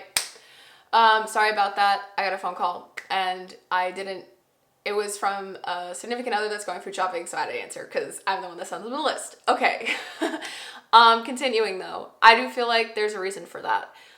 Whatever I just shared with you prior to receiving that phone call, or the second I received it, if there was a certain thought that popped into your head when you heard my ringtone going off, or if there was anything that was clicking for you when that came off, there is a reason for that, okay? It's kind of like a siren that's going off from source, letting you know, like, these things. There's no coincidences here, okay? Things don't happen for no reason, okay? These are serendipitous moments that are meant to show us something beautiful, but we need to explore and understand what's the meaning, right? That's what Sun in Sagittarius is all about. And so instead of shutting down what anyone else that you think doesn't have the same beliefs as you, instead use the sun in Sagittarius within you that is naturally curious, but they're only curious when everyone else is the same ideology as you. Like, be curious in other areas, but that's something you're struggling with, so we're gonna keep exploring.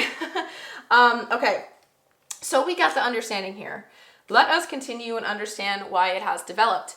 And we're gonna be doing that by pulling out some tea leaf cards, some clarifying life situation cards, as well as my yin yang oracle.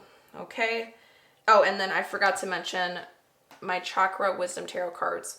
But let's see what comes through first with these first 3 decks.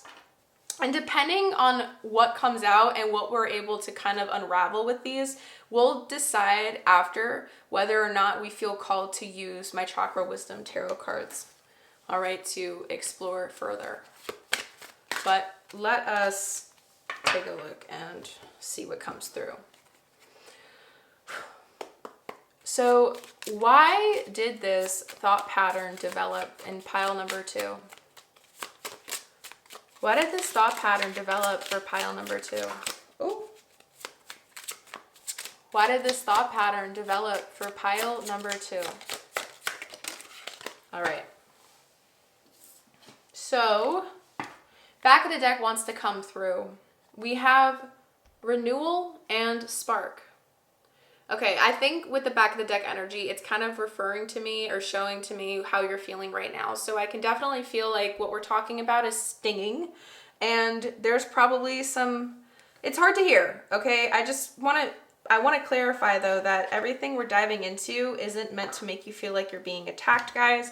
This isn't for the weak, okay? Like, my YouTube channel is not for the weak. This is a YouTube channel that's meant to help you grow, better yourself, and continue to better yourself, okay? And that involves looking at the things that most people have trouble looking at on their own, hence why I make picket cards about these types of topics, okay? I'm here to help you navigate dark nights of the soul. I'm here to help you go through shadow work and go through it feeling like you're not doing it alone, because you are not. Hence why I make these videos, okay, my loves?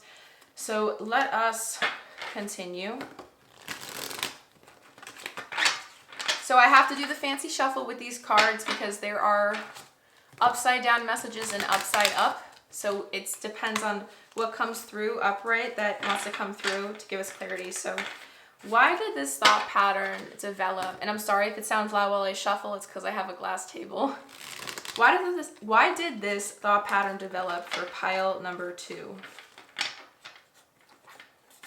Ooh.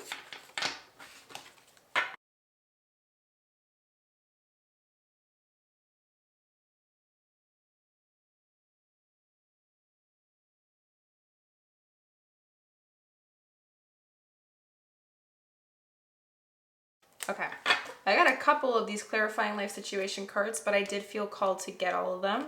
So we're gonna go with it. Feels like this one wants to be next to this. This one landed directly on top here. This one landed here. Okay, right beneath it, and then we'll keep these here.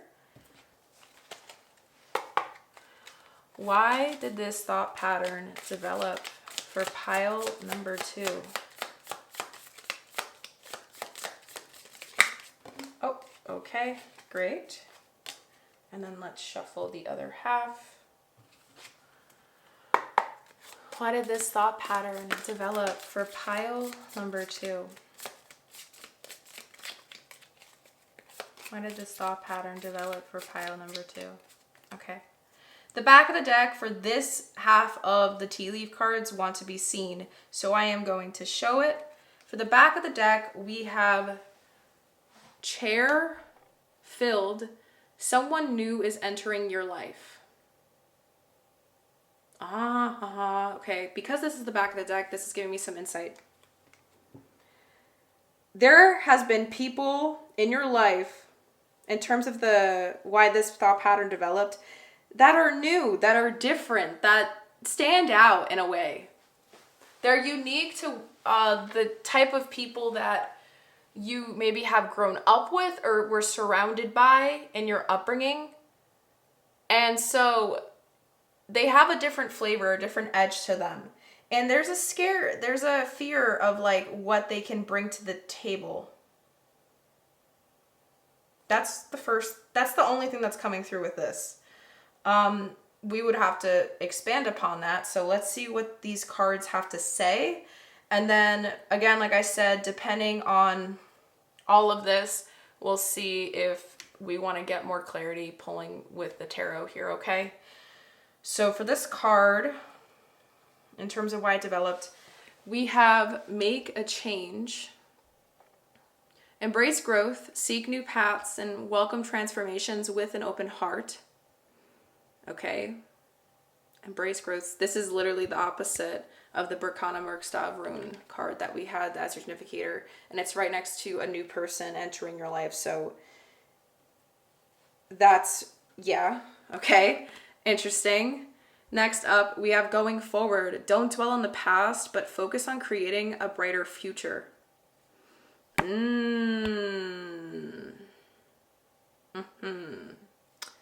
Think I'm understanding things. A lot to say with this one, but I'll share after. Next up, we have make miracles. Stay open-minded and receptive to the magic unfolding in your life. Stay open-minded and receptive.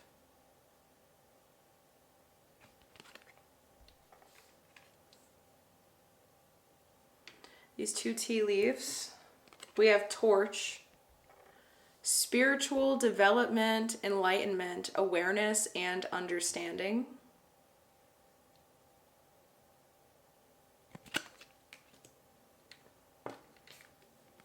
And then next we have beetle, good fortune. Wow, there's like a lot of positives here. And I think this is actually showing us what's possible after you overcome this thought pattern, but it's also telling us the origin. And I will explain that in a second, because I bet you guys are kind of confused because these cards seem like to be sharing positives, but don't worry. This is how Source, I feel like, wants me to translate this. There's a reason I think this is happening. And then the yin yang card that lies on top of the Page of Cups is fate. Again, remember that word fate? Detours and divine intervention. Yes. Okay. This is crazy cool. I like what's coming through. I like this for the origin. And then what came upside down in reverse, and we're going to keep it this way, is the card that reads feminine. There's too much rigidity. There's an overactive yang energy within you. When you think of yin and yang, there's overactive.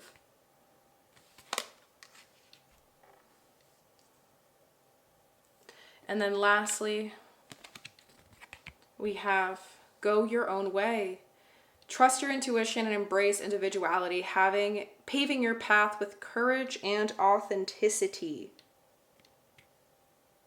Okay.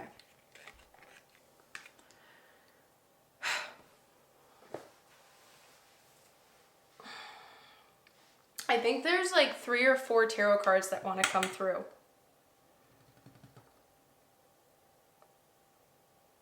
It's funny how I always try to plan an order or a structure with my pick of cards, but then Source is like, I have other plans for you. It really feels like I'm supposed to dive into why it developed, but then exactly what's possible after you overcome it.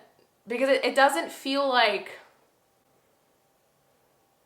it feels like this is really going to shift your perspective. I don't know how to explain it like this reading.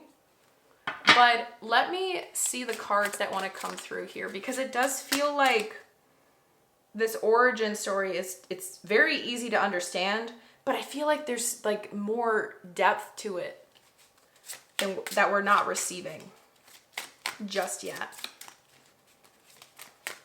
Why did this thought pattern develop inside of pile number 2?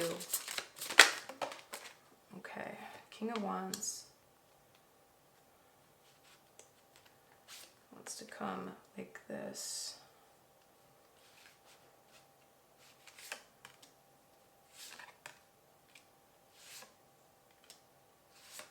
Okay, that's how it wants to go. I'm letting Source do their thing.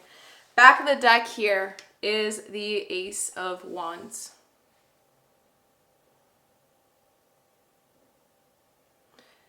it really feels like you were handed something. You experienced something in your life that led you to have a very strong ideology towards something. And, or morals, or set of morals, or something like that. And so you really aren't open to listening to what anyone else has to say that has a different set of ideologies or morals or beliefs. And it makes it hard for you to be able to grow in certain areas of your life because of it, because there's a lot of medicine and revelations that you can have with holding these types of conversations, or allowing these other types of people to enter into your life. Sorry, started yawning. Also, another thing that's coming through in terms of the origin.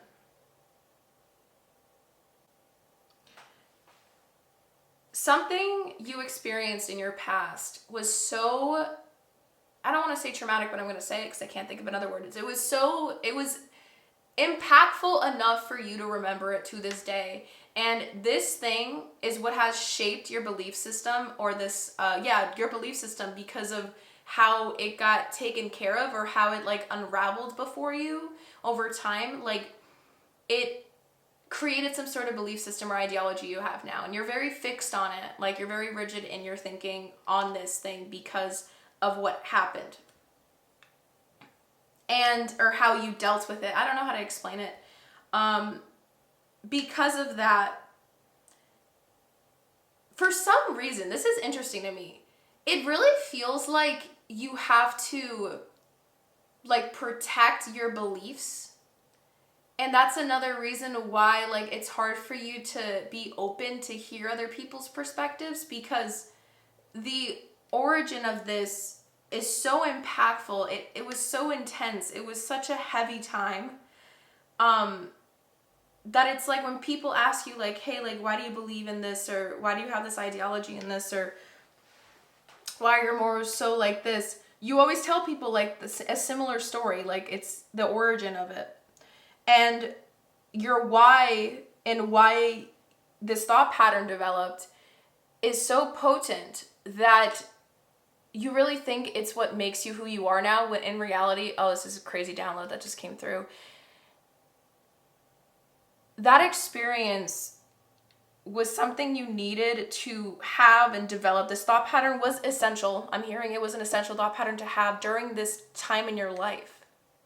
But it doesn't need to be there anymore as intensely as it is now, because it really feels like you're being called to explore a lot more in your life than just this ideology. Like, there's different perspectives that are being invited to come in. Like, there's a reason why, I'm hearing if some of you guys feel like you have been running into like certain people that you're like, I don't know, I don't like this, but it feels like you're sick of them. Like, you're like, why do they keep showing up? Why do they keep popping into my life? And you don't understand why, because you thought that like, yeah, like what's done is done, like whatever happened in the past, but they keep popping up because they're trying to show you something. Like, there's something there that's unfinished, and it feels like there's some sort of karma here. Like, there's something you were supposed to learn from them, but you keep trying to run away from it because you don't want to listen. You don't want to accept what else they have to show you, but there's a reason why it's there. It really feels like this person was divinely led to you in a way, but this thought pattern is keeping you small from being able to access anything else. And what's interesting to me, I kept these upright for such a long amount of time. We have the King of Wands sideways showing up, kind of infusing its energy onto the Seven of Pentacles. And both of these cards are the same color, which is the third eye chakra. One card is about perseverance and consistency, continuing to do the hard work, continuing to show up even when you're not seeing the results of something. And the King of Wands, is a leader of authority, of power, and passion. Like, they follow their passion with things. They don't like hearing the word no. They do everything in their power to make things, the no's become yeses.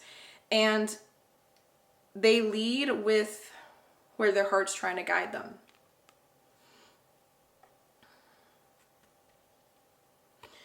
With these two cards connected in this way, it really feels like Well, this lane is reminding me like, okay, this is so weird. I'm hearing what's on top of here is the origin story, why it developed, and then what's underneath here is what becomes possible after you overcome this thought pattern. And then obviously, guys, please don't think I'm going to leave you hanging. We're going to be diving into how you can start shifting this thought pattern together, and we're going to get some practical and actionable steps you can take, okay? Do not worry about that. We're going to do it.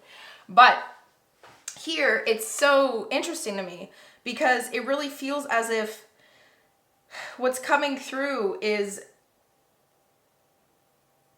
you're meant to empower yourself 24/7 in this lifetime.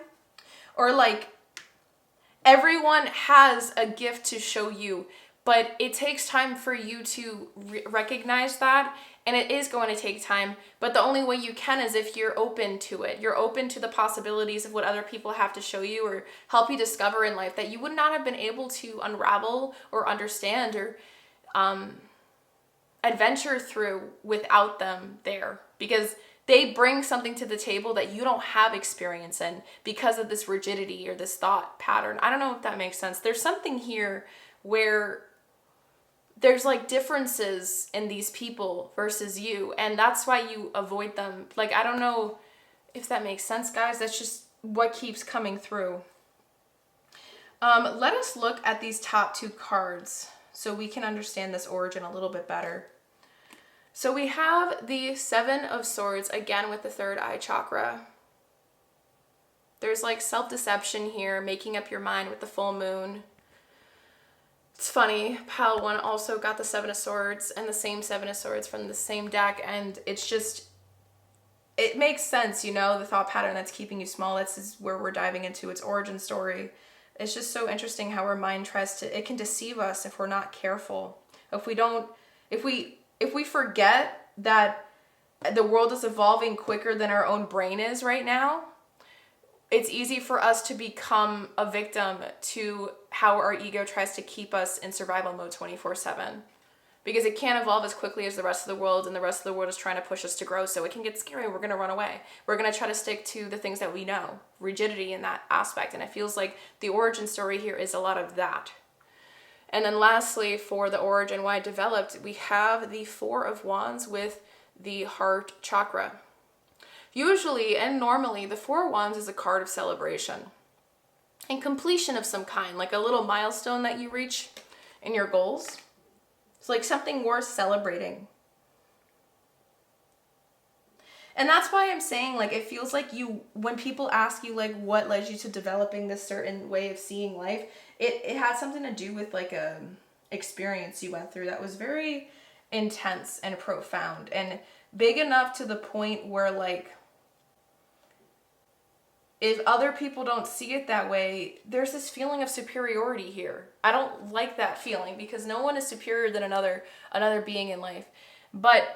And it's not your fault. It's just like, you really wish that other people can see things the way you can, or like you wish other people had the same experience as strongly as you did regarding something. I don't know how to explain it, but it's like, because of that, you're so closed off to what other people had experienced, even though it was very profound and just as intense as it was like for you to them and their own ideologies and beliefs. Like, that's a similarity right there, but because it's not the same exact thing you did or had or belief, I don't know, it shuts down, and you just identify so strongly, so strongly with it, when in reality, like, there's not just a black and white way of seeing the world. There's so many different other things.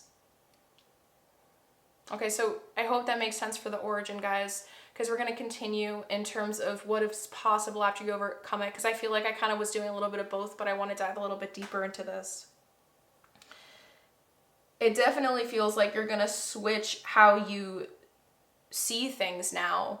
You're going to try to embrace other people's perspectives, embrace other people's viewpoints, and it actually makes sense why the Sun in Sagittarius came up for you, because when I look at the beetle and the torch, spiritual development, enlightenment, awareness, and understanding, like, this is what the ninth house is all about. It's trying to help you get through that or go through that, and it's about forward motion, you know, looking at a brighter future, because enthusiasm, Sagittarius is also an optimistic sign, and its ruling planet is the planet of Jupiter, planet of abundance, fortune, expansion. You're meant to grow a lot more. And what's possible after you overcome this thought pattern, pile number 2, is the growth, is the expansion, is the good fortune, and rewards for going through it is what I'm hearing, because there's some sort of weird karma thing that keeps coming through. Like, this is essential for your life experience. I don't want to say purpose. I don't believe in life purpose, but it does feel like there's a really big message here that this is essential for your human experience. I don't know why, that just keeps coming through. Like, it's not fair. There's something about rebalancing the scales of some kind. Rebalancing the scales. Maybe that's why I was thinking about the card of justice when I was looking at your significator card. Rebalancing the scales. Like, there's something here that needs to be rebalanced.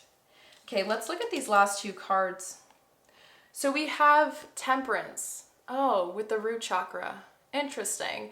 Maybe some of you guys that selected pile number 2 also felt drawn to pile number 1. Just a possibility. Just something to keep in mind. This sounds really weird, but what I'm hearing is the second half of pile number 1's reading is for you. If you felt drawn to both pile number 1 and pile number 2, the second half, I don't know what that means. The second half of pile number 1, I don't know.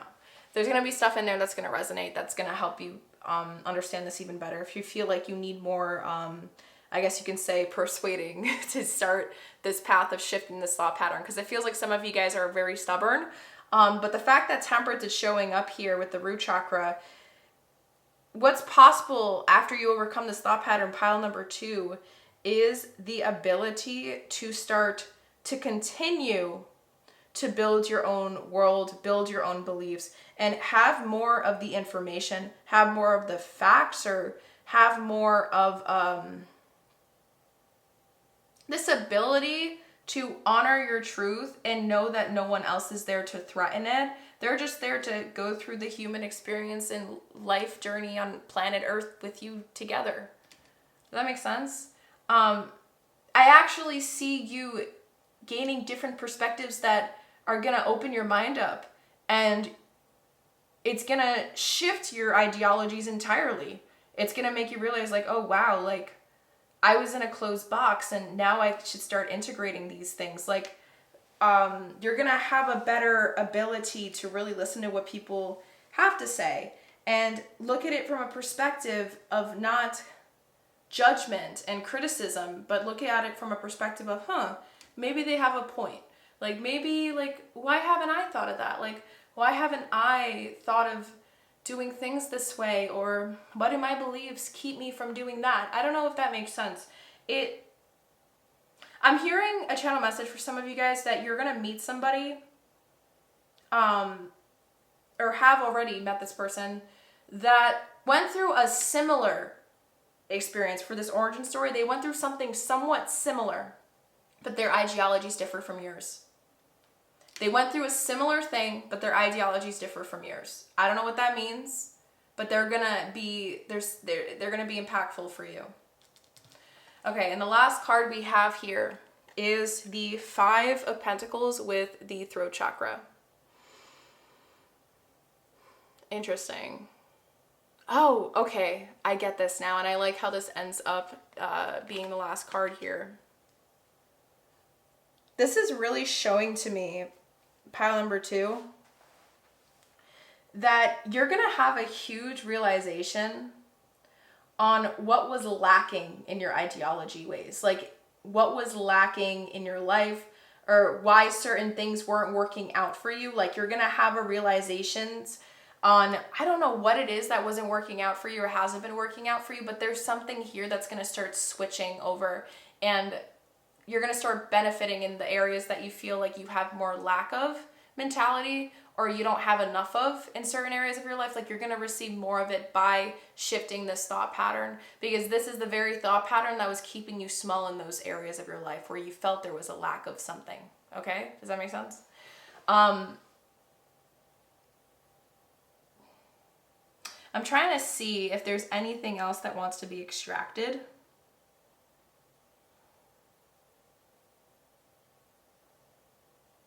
I don't think so. But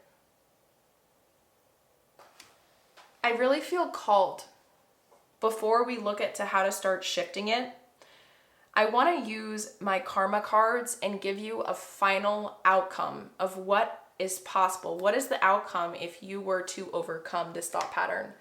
Because I really want to give you guys as much detail as possible in that regard. Like, I've given you a lot of details, obviously, but it just feels like you are it's hard for you guys to want to start taking action on this, because this is such a embedded thing in you. You really strongly identify with something. And doing this might help. I don't know. I'm just being nudged by source to really to do one more thing here before we move on to how to start shifting this thought pattern for you, okay? So we're going to use my karma cards, and the way it works is we're going to get a planet card, a sign card, and a house card, and we're going to explore that natal chart placement, or the placement that comes through together, okay? And we'll see the outcome that it shares in terms of the sentences it puts together. If you guys don't get anything I just said, you'll see what I mean in a moment while I do it. Okay, so what is possible for pile number 2? Okay, that was quick. After they overcome it. What is possible for pile number 2? Or what is the outcome for pile number 2 after they overcome this thought pattern?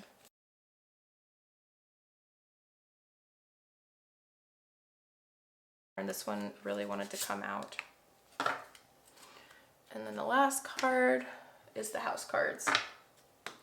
What is the outcome for pile number 2 after they overcome, okay, this thought pattern?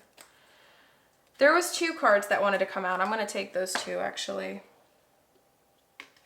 Okay, so we have the 7th house. Oh my God, interesting. So there might be 2 things that is an outcome for you after this. Okay. I'm going to try to zoom in and see if I can make this focus well. Okay. Just for this part so I can explain it to you guys. All right. So for the first card, we're just looking at the blue. We have Venus. So Venus in Libra, the planet of love and beauty, and the sign of love and beauty. And Libra is also the scale, so this also emphasizes the number 11. I kept going back to that energy of the Justice card. Interesting. And then we also, okay, so we have Venus in Libra, and then the 7th house is about balance and partners, and the 7th house kind of reminds me of the Justice card again, so that's kind of funny. And then the last house card we also received was the 5th house. Okay, so the way you read this is for S, so S, M, and P is spiritual, mental, and physical. So the spiritual outcome is the attraction of, sorry, I messed up already. The attraction of cooperation to perfect balance. Oh, karma. Your karma gets fixed. There's something about karma here. Interesting. The attraction of cooperation to perfect balance. The mental outcome, pleasure from decisions about cooperation. Pleasure from decisions about cooperation. Well, this is you opening your mind to different perspectives, obviously. And then for physical outcome, good times resulting from the fairness shown by your partners. Good times resulting from the fairness shown by your partners. So the first thing, obviously, that is the outcome after you overcome this thought pattern is your ability to reason with other people and understand other people's perspectives. Your ability to understand that your way is not the only way to live or have a certain lifestyle or something like that, and that there's thousands of other different ways. And this is really going to help you have the ability to stand out of your own shoes and put yourself in other people's shoes instead. And the other way around, because people are going to realize that you're not just there to turn your back to them if they don't get you. You're there to explain it. You're there to be open. And not only that, but you're there to be the active listener while they are explaining their story, and you're being open for them. So that's the first thing in terms of an outcome. Now the second outcome, while I place the 5th house card on top of the 7th house card, we're going to read these sentences again. The spiritual outcome is the attraction of cooperation to perfect the power of love. the attraction of cooperation to perfect the power of love. You're understanding what real love is, like what the meaning of love is, what unconditional love is. I feel like you were raised or something on love that was conditional, or your love is conditional, pile number 2. I'm not trying to sound heartless or mean, okay? I'm not trying to call you out in a mean way. It just, there was rules, and that just is what kept coming through as we were explaining your entire reading so far up until this point. And these rules, someone else made them up, okay? Any rules that exist, it was a human that made them up, okay? I just want to make that clear. And those rules were never there before that human made it up. It's our own mind. It's our own instinctive nature to limit ourselves and to place limitations upon ourselves. And this thought pattern really did that to you. But that's going to change if you are willing to really overcome it and take those proper steps to start shifting it. That's the outcome. You're going to be able to realize that life isn't all about these rules and these structures and rigidity ways of thinking, because there's other ways, and you're understanding that love isn't something that can be measured. It's really just something that expands and continues to expand, and it's meant to bring people together, not make us be apart. There's like a lot of something with that storyline that comes through. Next up for mental outcome, pleasure from decisions about investment gambles, and other games. Pleasure from decisions about investment gambles and other games. Investment gambles and other games. I feel like this is about like people. Like you're going to be happy that you were willing to take a risk on this person and get to know them better. Like you're going to be happy that like no matter what the outcome is with this person in your life, you're going to be grateful that you took the risk, because you learned so many things that you would not have been able to learn without taking that risk in the first place. Like that's something that's also coming through. Like you're going to get to look back on a lot of these things moving forward after you overcome this, and you're going to be like, holy crap, like I don't think I would have been able to do this if I stayed the same way, you know, because you probably wouldn't have. And then lastly, for physical outcome, good times resulting from the fairness shown by your creations. So it's your hard work, girl or man, or they, them. Good times resulting from the fairness shown by your creations. You putting in the work, you doing the hard work. And okay, this sounds so weird, but I'm also hearing like, maybe some of you guys are like trying to build something that involves your own personal experience, and like you're afraid to do it because you think other people aren't going to understand it. So you avoid it. I'm hearing that you're going to be so grateful you did do it. Like maybe this is the thought pattern that's hindering you in a passion you have, a journey you want to go down on in like an entrepreneurial way. I don't know what it is. It just feels like there's a lot of originality here that wants to come through and be seen, but you're afraid of being judged. But it's so weird. There's like a lot of mirroring energy. Okay, so that was interesting. Let me just zoom out so you guys can see your cards again. With that, let us now see the steps you are being called to take to begin shifting this thought pattern right now, okay? So let me just clear the table up really quick so we have space to, dive into this together.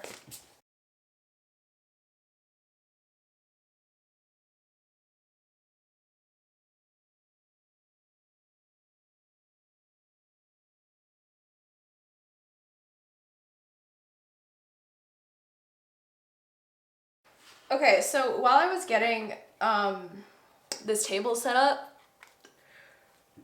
this card just shot out, and I wasn't planning, I didn't plan for any of the piles for today's reading or topic to dive in or use tarot for this part of the reading. So, but I felt like it was important, and Source was like, keep it.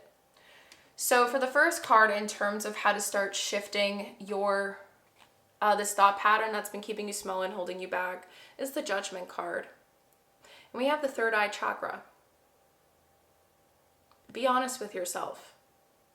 Take the veil off that's been making you scared to see different perspectives, different truths, different experiences, different ways of believing in the same thing or whatever it is. Getting to the same, like, there's similarities that other people have with you, but they're not exactly the same. And because they're not exactly the same,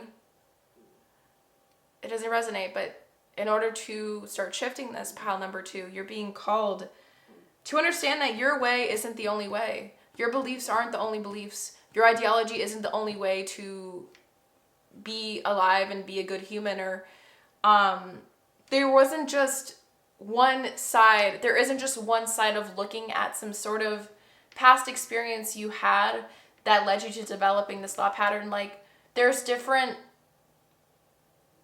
like, someone could have gone through something similar in their past, right, that you went through, like with your origin of this thought pattern, but it could have affected them differently, and they would not have ended up developing the same exact ideologies or thought patterns as you. They probably could have developed something completely different. It's just a matter of perspective, right? And what we were raised around, or what was fed to us growing up. And here it feels like you just need to be brutally honest. Like, this is a time of reckoning within yourself. This is a time of awakening. The Judgment card is a card that comes through when we're doing readings about truth and revealing something, giving yourself the clarity that you need to continue moving forward, aligned with the right things and not aligned with ego. Because ego can lock us away from seeing other beautiful things in life if it's trying to constantly protect us from other things that we think are morally wrong because they're not aligned with exactly what we gone through or our thought patterns. Does that make sense? I really hope this is making sense, guys. Oh my God, this is such like a intricate thought pattern and everything. Like, oh my God. Okay. But I am happy I chose this topic because I feel like these are topics we got to dive into, and it's hard to look at these things on our own unless someone else is kind of sharing it with us. So let us take a look and see, using the rest of these cards here, how you can start shifting. Okay. Thank you. How you can start shifting this thought pattern today.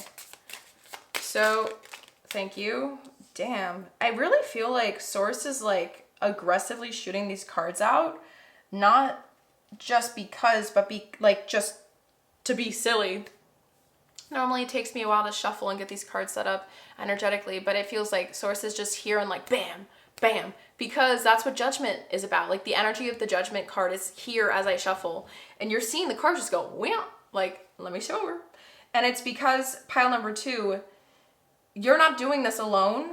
The ideologies you have aren't false, okay? Like, I don't want you to think that everything I'm saying is, you're completely incorrect, okay? No. Your experience is your experience, and you get to honor that, okay? Revel in it.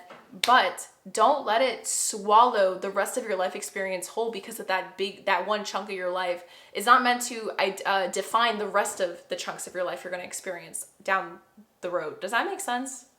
The fact that these cards kind of landed like this, I feel like the Heal Yourself Oracle card that came out is going to emphasize this card for my Earth Magic deck. And then we also have I'm going to shuffle and see a self-awareness question that wants to come through. Maybe you can reflect on it in your own time. It's going to give you an action you can take, and we'll see what wants to come through there as well. So how can pile number 2 start shifting this thought pattern? How can pile number 2 start shifting this thought pattern?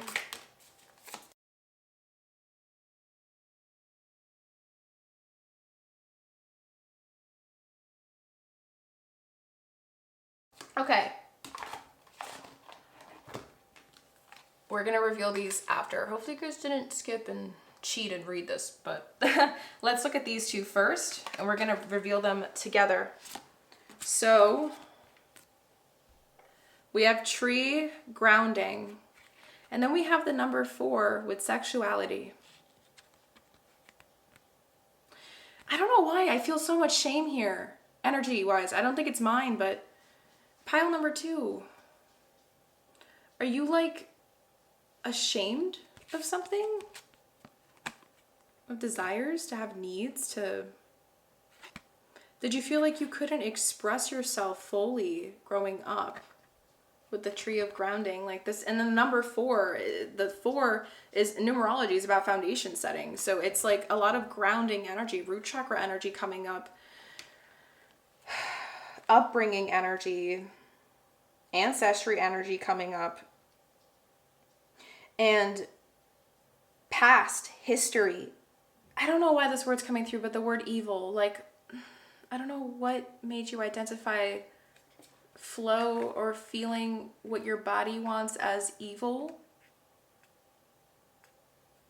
But there's this lack of listening to your inner world because you spent too much time listening to the outer world growing up.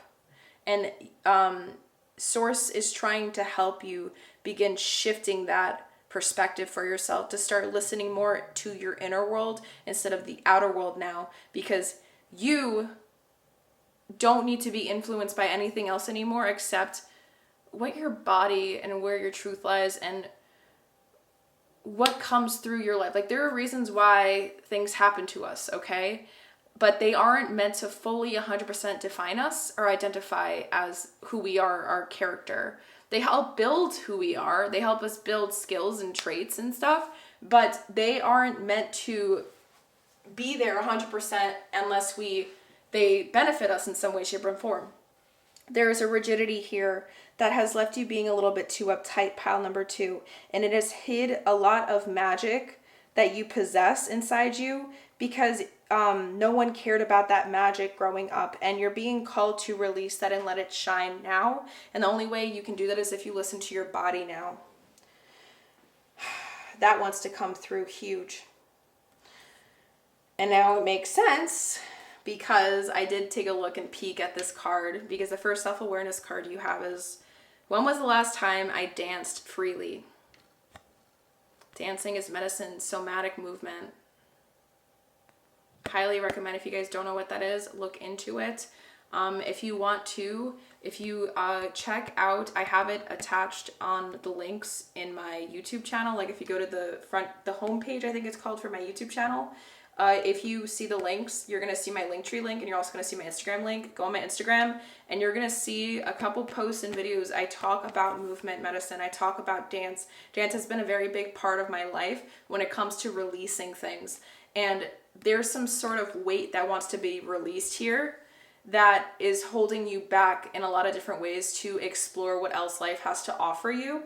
When it comes to people that you meet, when it comes to experiences that you're meant to have, but you keep walking away from them because of this thought pattern, out of the fear of like what's gonna happen. I feel like there's a wild person in you, pile number 2, that wants to be seen and get to embrace life by like, take life by the hands. I was gonna say by the throat. I'm like, damn, Bridget, why are you so aggressive? Okay, take life by the hands and just lead and let it guide you, or hold life's hand and let it take you where it wants to take you. Like, there's an urge inside of you that's seeking that type of freedom right now. And I think that's why the color green for your marker came through, because this is where your heart wants to be. And now it makes sense why the Sun in Sagittarius came through, because the Sagittarius is the sign that loves exploring adventures, and that's the true you that wants to come through, but it's in a wounded state because of this thought pattern. How you shift it is when you start listening to what your body wants to do in terms of movement. Oh, and then also, it's funny because this is a very similar message that came through with pile number 1 in their own way.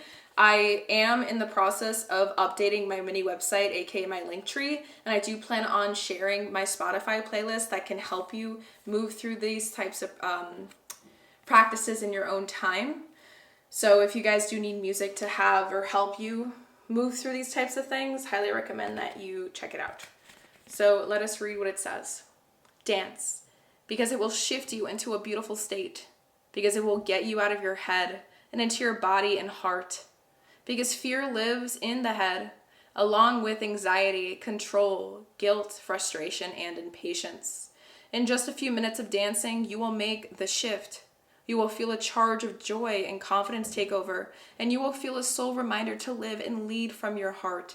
Yes, dancing is a tool to ground us in the now. It triggers happiness, and it is the gateway to freedom. To become free, dance. Today's soul action. Dance for 3 minutes to your favorite song. Notice the inward fire grow within and the feeling you feel being you.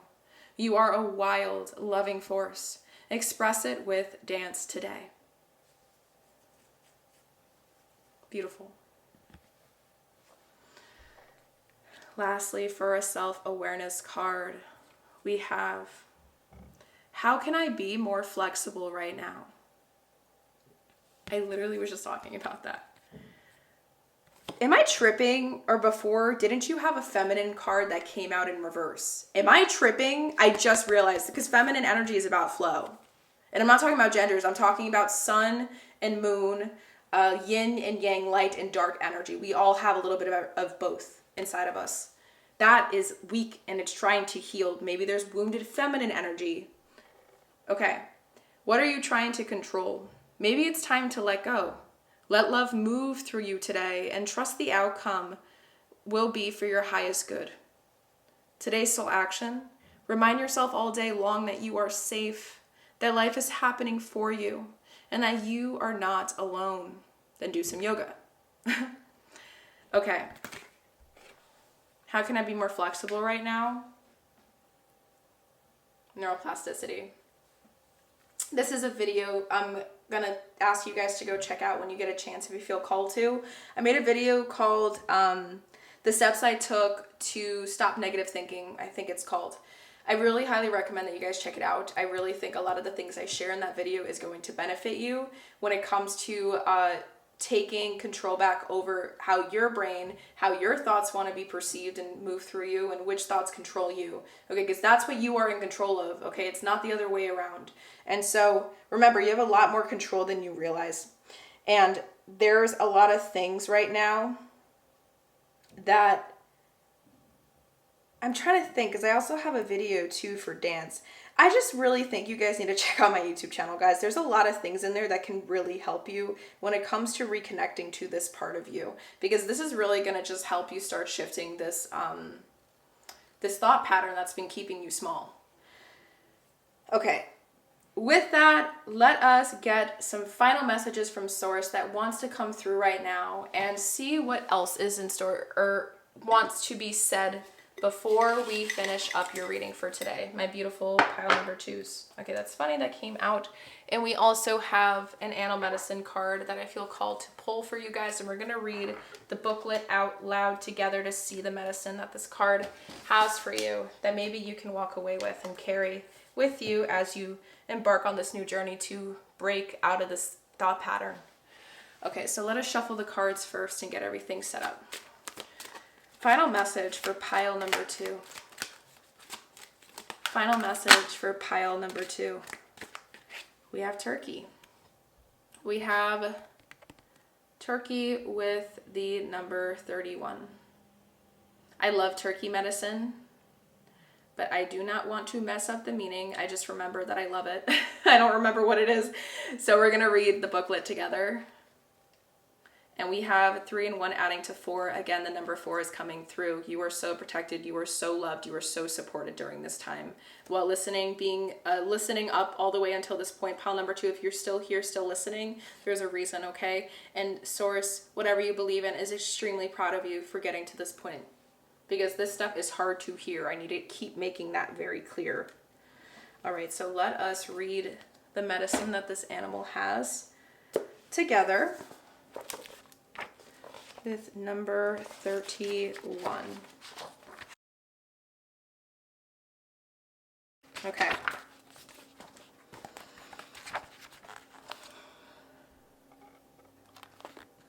Give away.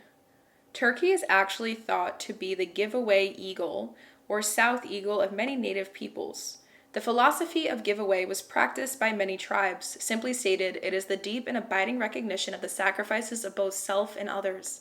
People in modern-day society, who have many times more than they need, should study the noble turkey, who sacrifices itself so that we may live in. In turkey's death, we have our life. Honor turkey. Spectators unfamiliar with the cultural phenomenon of the pot, latch, or giveaway ceremony are often mystified by it. A tribal member may gladly give away all he or she owns and do without and do without in order to help the people. In present day urban life, we are taught to acquire and get ahead. The person with the most toys wins the game. In some cultures, no one can win the game unless the whole of the people's needs are met. A person who claims more than his or her share is looked upon as selfish or crazy or both. The poor, the aged, and the freebie have honor. The person who gives away the most and carries the burdens of the people is one of the most respected. Turkey was the medicine of many saints and mystics. Celebrate if you have turkey medicine. Your virtues are many. You have transcended self. You act and react on the behalf of others. You aspire to help those who need help. This is not out of some sense of self-righteous moralism or religious guilt. Help and sustenance are given by turkey out of the realization that all life is sacred. It is knowing that the Great Spirit resides within all people. It is an acknowledgement that what you do for others, you do for yourself. Turkey medicine rests in true ego and enlightenment. Do unto others.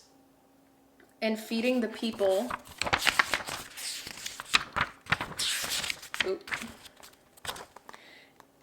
And feeding the people is the message of all true spiritual systems. Depending on how turkey is aspected in your cards, you are being given a gift. This gift could be spiritual, material, or even intellectual. The gift may be great or small, but it is never insignificant. Congratulations. You may have just won the lottery, or the gift may be a beautiful sunset or the smell of a fragrant flower. On the other hand, you may feel the spirit of giving growing within you and wanting you to share with others. Contrary.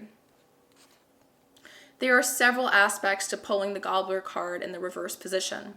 Are you gobbling up anything and everything out of fear of lack? Are you holding on too tight and refusing to let go of a dime for charity? It could be that the Scrooge in you has grown accustomed to the miserly aspect of living. If not, you might look at the possibility that you are fearful of spending money at this time. Another aspect of contrary gobbling is the idea that the world owes you something and that you don't need to recycle the energy.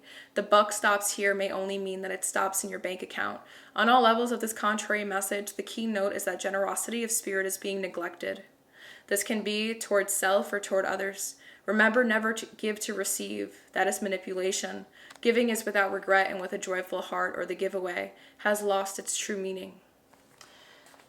That was a mouthful, but with turkey medicine, it does seem like you're being kind of validated a lot right now, pile number 2, because Source knows that you have no bad intentions. But I don't know if you remember when it was talking about like that feeling of superiority or something like that. It mentioned it somewhere while I was reading.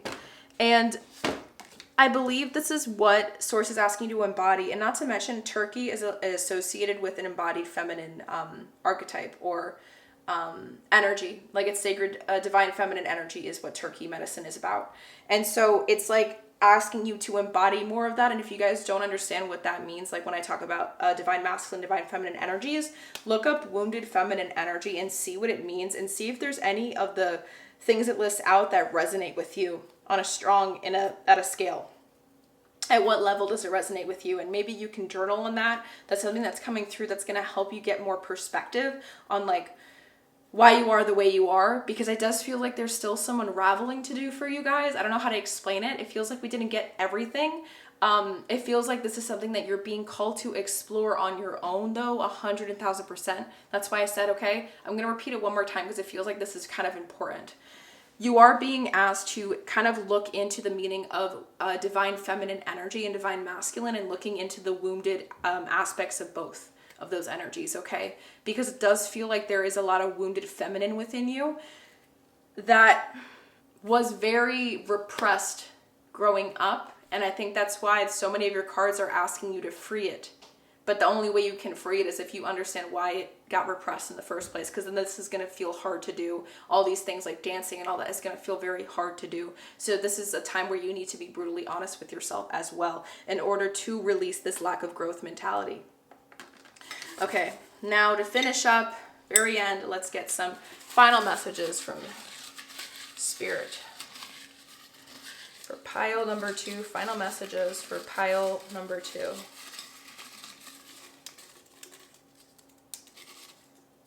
Okay, We got, what, 3? We got 6 little sliplets of paper that came through. Let's read them.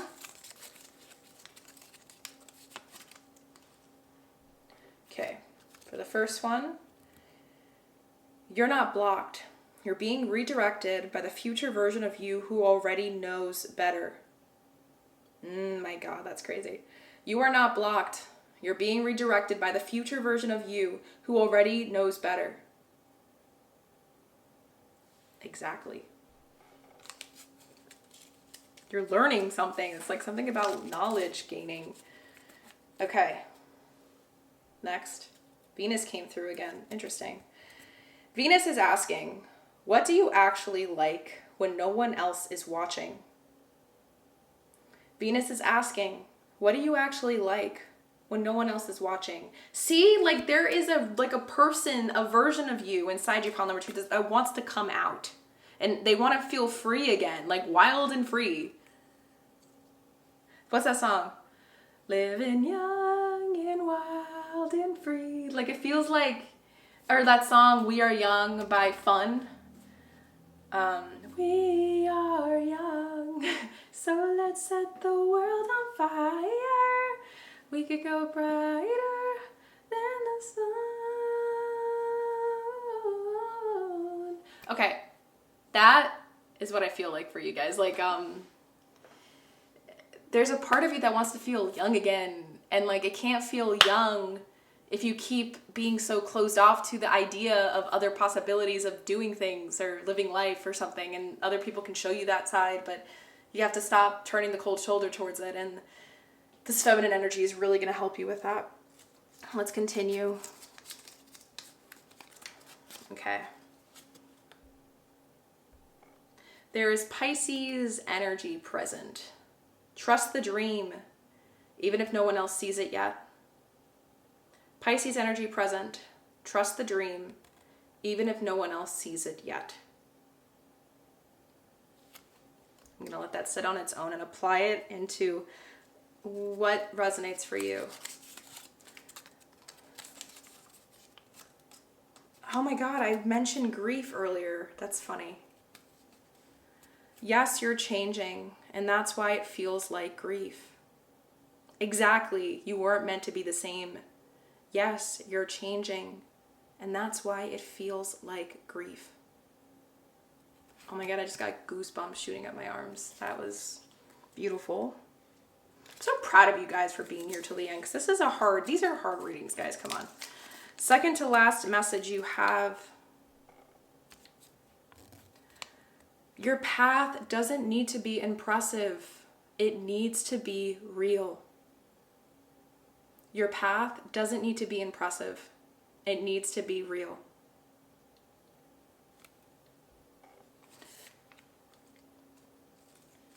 And lastly,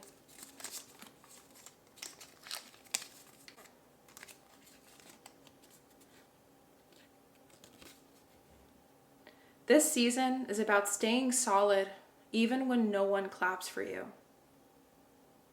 This season is about staying solid even when no one claps for you. I don't know if you're about to go through a huge transformation in your physical life. It just feels like through this transformation, you're just being called to remember. Oops, I just hit my head on the camera, sorry. You're being called to remember that the people that had planted this seed in your head at the beginning, they might not understand this, but they don't need to. You don't even need to share it. This is all stuff, when it comes to feminine energy is quiet and it embraces the silence. Perhaps you're being asked to validate yourself, mother yourself through this process, because that's the thing that's going to help you shift it. And this is the thing that's going to help it last and stick for years and years and years to come. With that being said, pile number 2. Thank you so much for showing up to do this for yourself, because yes, I can say thank you for letting me do this reading for you, which I am obviously grateful for. But at the same time, these are readings that are hard pills to swallow, okay? And I'm not going to stop saying that because it's true. I feel like anyone that ever comes across my videos, like, I am very brutal and I'm very honest, and I wanted to make pick a cards like this because I know that there's not enough straight upness here on YouTube. You know, I feel like a lot of the pick a cards nowadays are telling us what we want to hear. A lot of the pick a cards nowadays are just telling us the future and predictions and all this crazy cool stuff that may or may not actually happen because free will exists. And, you know, at the end of the day, these cards are here to help us literally go into our inner world and do some self-reflecting. So on my channel, if you do plan on subscribing, if you haven't yet, just know that these things, like the topics and the things that I'm going to dive into, they aren't going to be light. And they're not light because I want to be one of those people that explores the things that most people don't talk about. And I'm here to challenge different perspectives. So just know that when it comes to my pick a cards moving forward, they're not going to be light. And when I say light, they're not going to be telling you what you want to hear. I don't do this stuff for performance. I do this for realness, and I do this for you to help you step into your truth, step into your power, one revelational truth at a time, okay? With that being said, this is Ahimsa here.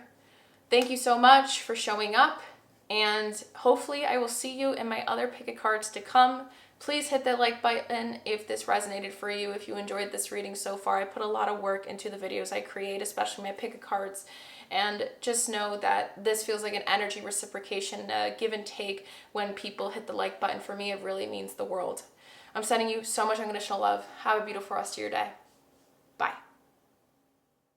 Hello, my beautiful pile number 3s.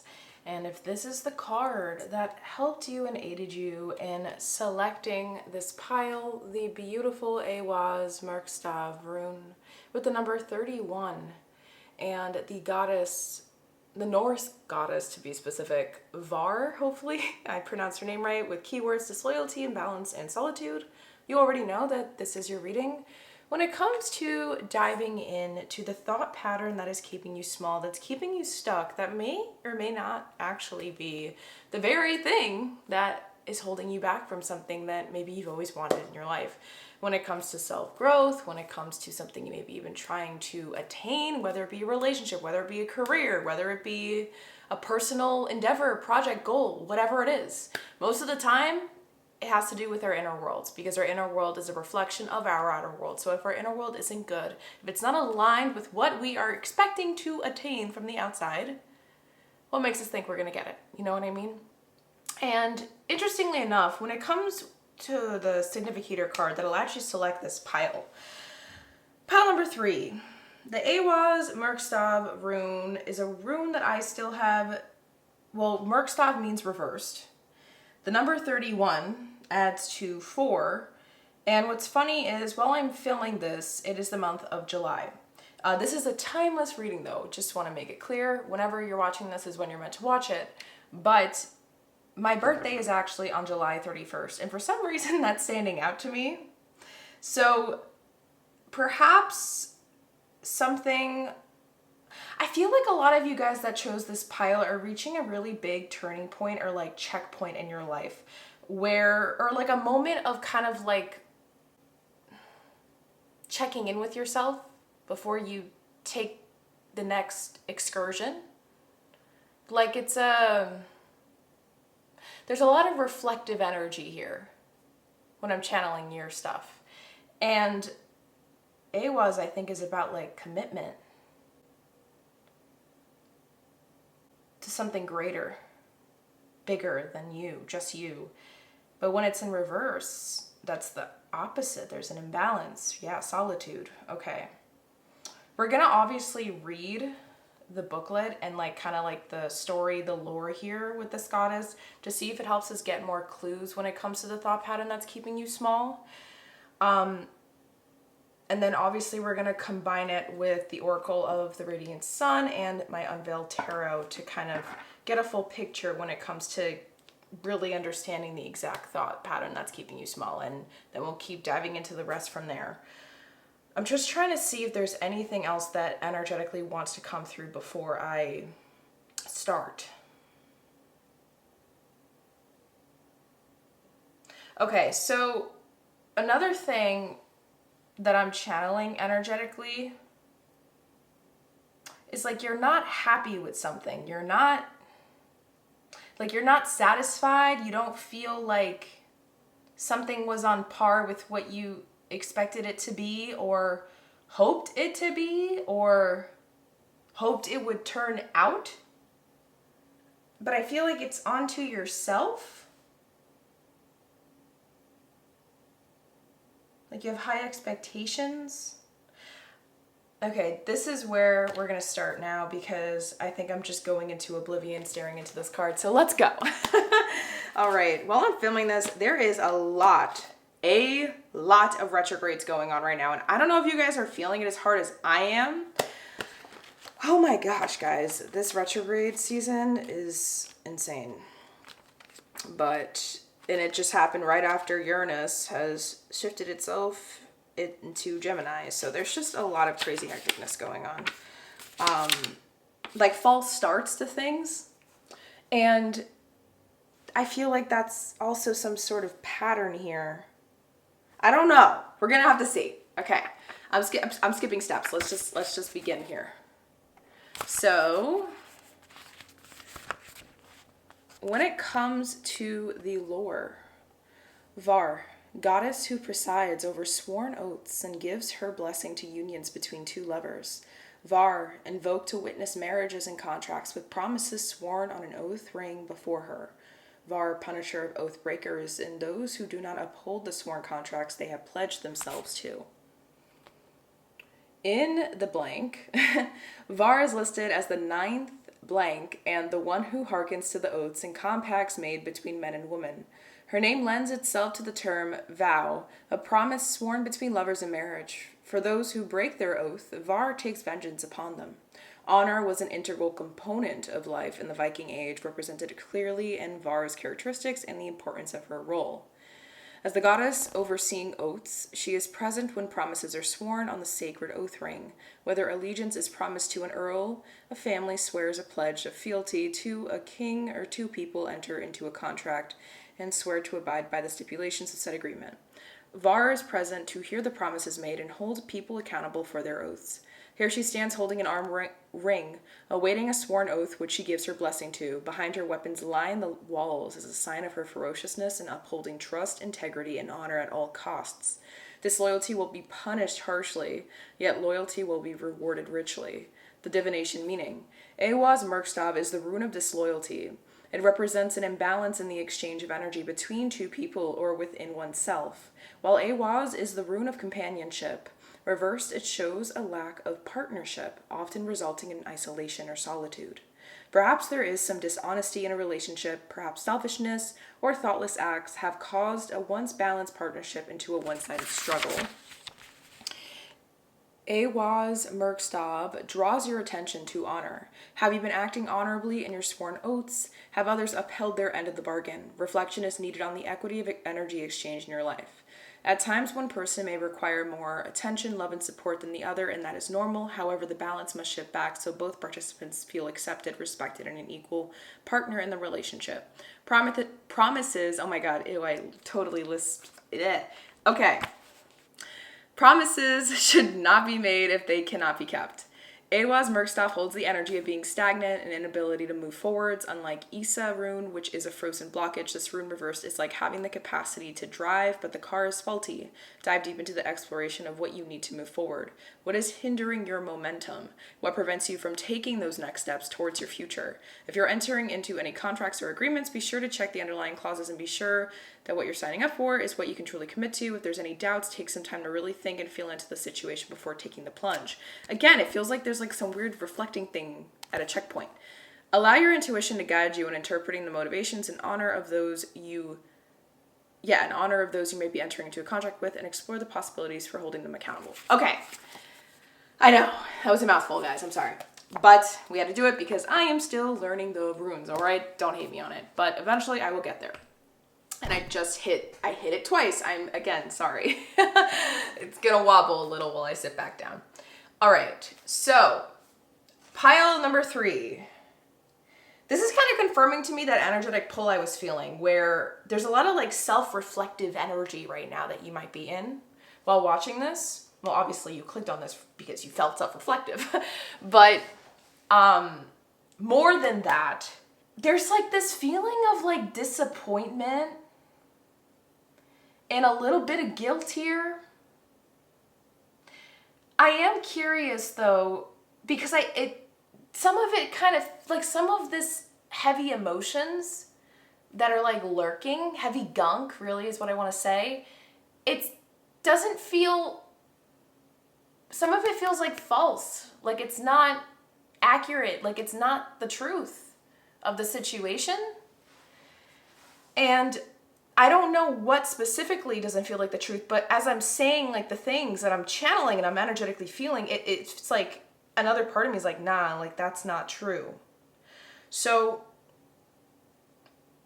okay, we're gonna have to obviously piece everything together. We're just gonna leave your significator card up to the side over here. And if we do happen to need more space, I'm just gonna place it up there. But for now, let's do this and connect. And what we're gonna do with this booklet of the Oracle of the Radiant Sun, I don't actually have the cards. So what we're gonna be doing is using these, getting a piece of paper. We're gonna write down the natal chart placement that wants to come through energetically here to help us get some more insight when it comes to this exact thought pattern that's keeping you small, and then also look into the tarot as well.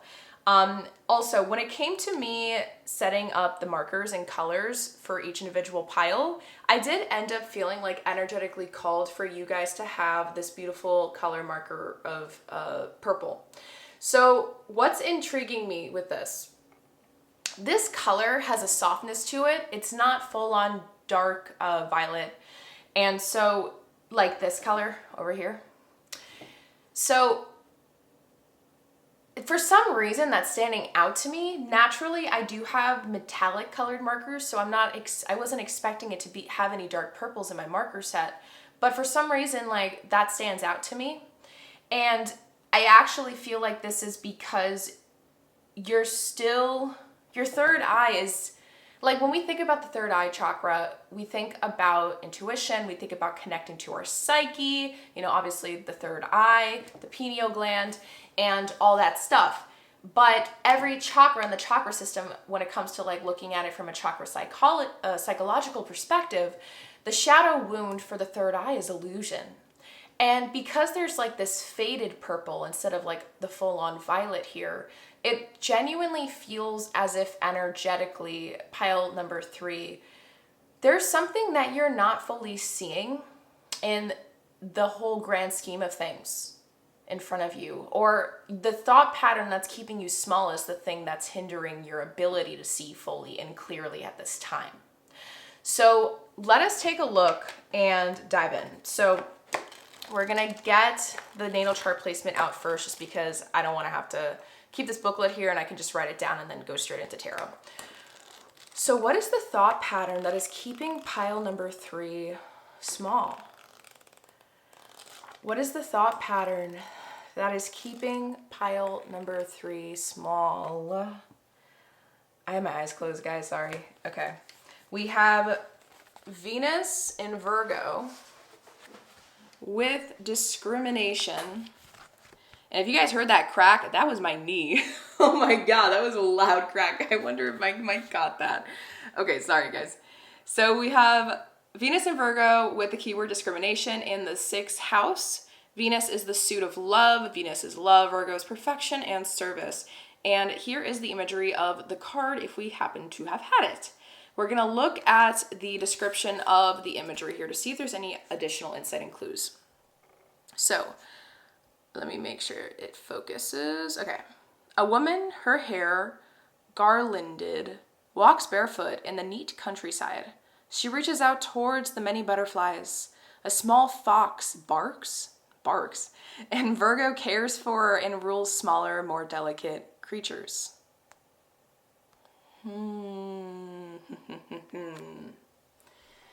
Okay. Virgo cares for and rules smaller, more delicate creatures. there is a big, like, lack of self-worth is really screaming out loud to me right now. Let me just write this down so we can dive in and I can put the book up to the side. Venus and Virgo. Oh my God, I'm like trying to figure out where to put everything, guys. I'm sorry. I don't know what is up with me today. It genuinely feels like the retrograde season is just hitting me hard. Okay, discrimination. Like my nervous system is like, what? I don't know if it's you guys. I don't know if it's me. Maybe it's a mix. Okay. This is actually very like interesting to me. The whole description it gave us for the image, the depiction of the card, the description there. It's actually showing to me, like I said, there's a lack of self-worth and a need for perfectionism when it comes to like how you perform, or I don't know how to explain this. There's such a rigidity in this thought pattern that's keeping you small. Has a lot to do with rigidity and specificity when it comes to how you tackle things or go about your day or tackle any other type of area in your life. So that could be like home life, that could be relationship, like social life, like that also means love life and stuff. That could be like your career. Like think about like a pie, like a pizza pie, and like all the slices of that pizza, or all the slices that make up the pie. Like how many slices do you have in your life that makes a whole pizza? Does that make sense? I hope that visual and the whole metaphor made sense. But this thought pattern is something that kind of does a little bit of a disservice to a little bit of all those different slices in that pie of your life, because it expects some type of rigidity to it. And if it's not that, you just shut down immediately. It's kind of like your ego. Our ego is the thing that allows us to have the human experience. So our ego also allows us to have the things we like and the things we dislike. When you're approaching or in face-to-face with something that there's like a feeling of dislikingness, I know that's not a word, but let's go with it. It immediately leaves a very bad taste in your mouth. And there's a closed-mindedness that just washes over you, like, nope, not doing that, not going there, nope, nope, nope, without letting curiosity kind of try to take the lead there, without an open-mindedness there. And that's something that I'm seeing instantly. But why did you disappoint yourself? Because there's this feeling of disappointment in something onto yourself. Okay, let's get more insight. So, what is the thought pattern that is keeping pile number 3 small? What is the thought pattern that is keeping pile number 3 small?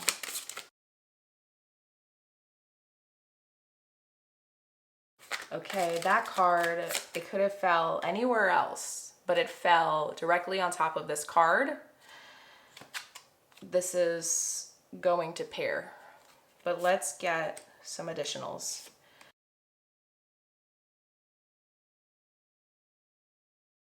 All right, no clue how many cards we got, but for the back of the deck, in terms of the current energy state you're at, did you guys see that card just fall? Okay, we have the Ace of Pentacles. So yeah, you're at a checkpoint. You're at a point before a new thing begins. Does that make sense? Like that's why Ace of Pentacles is here. So are you like preparing for something before you fully commit? The Mob. Oh, there's a lot of pressure on you right now for this new thing. It really does feel like you're not trying to make the same mistakes on something, but this thought pattern is really like, driving you insane. Okay, how many cards do we have here? We have 1, 2, 3, 4, 5, 6, 7, 8, 9. Okay, this one wanted to come out. We're gonna place it actually like this. Beautiful. This is gonna clarify this card that just shot out. So let's look at those first. we have the Four of Cups.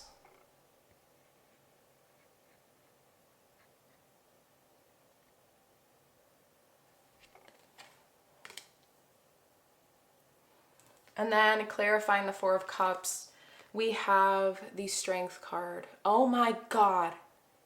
Okay, this is insane. This actual depiction of the Major Arcana Strength using this deck, like the artwork of this deck, the Unveiled Tarot, is actually reminding me of the Venus and Virgo discrimination description of that image. It was talking about how Virgo cares and takes care specifically on like the smaller, more like frail, fragile, delicate creatures, but it doesn't think about the ones that look big and scary per se. Does that make sense? The ones that look like they can handle themselves.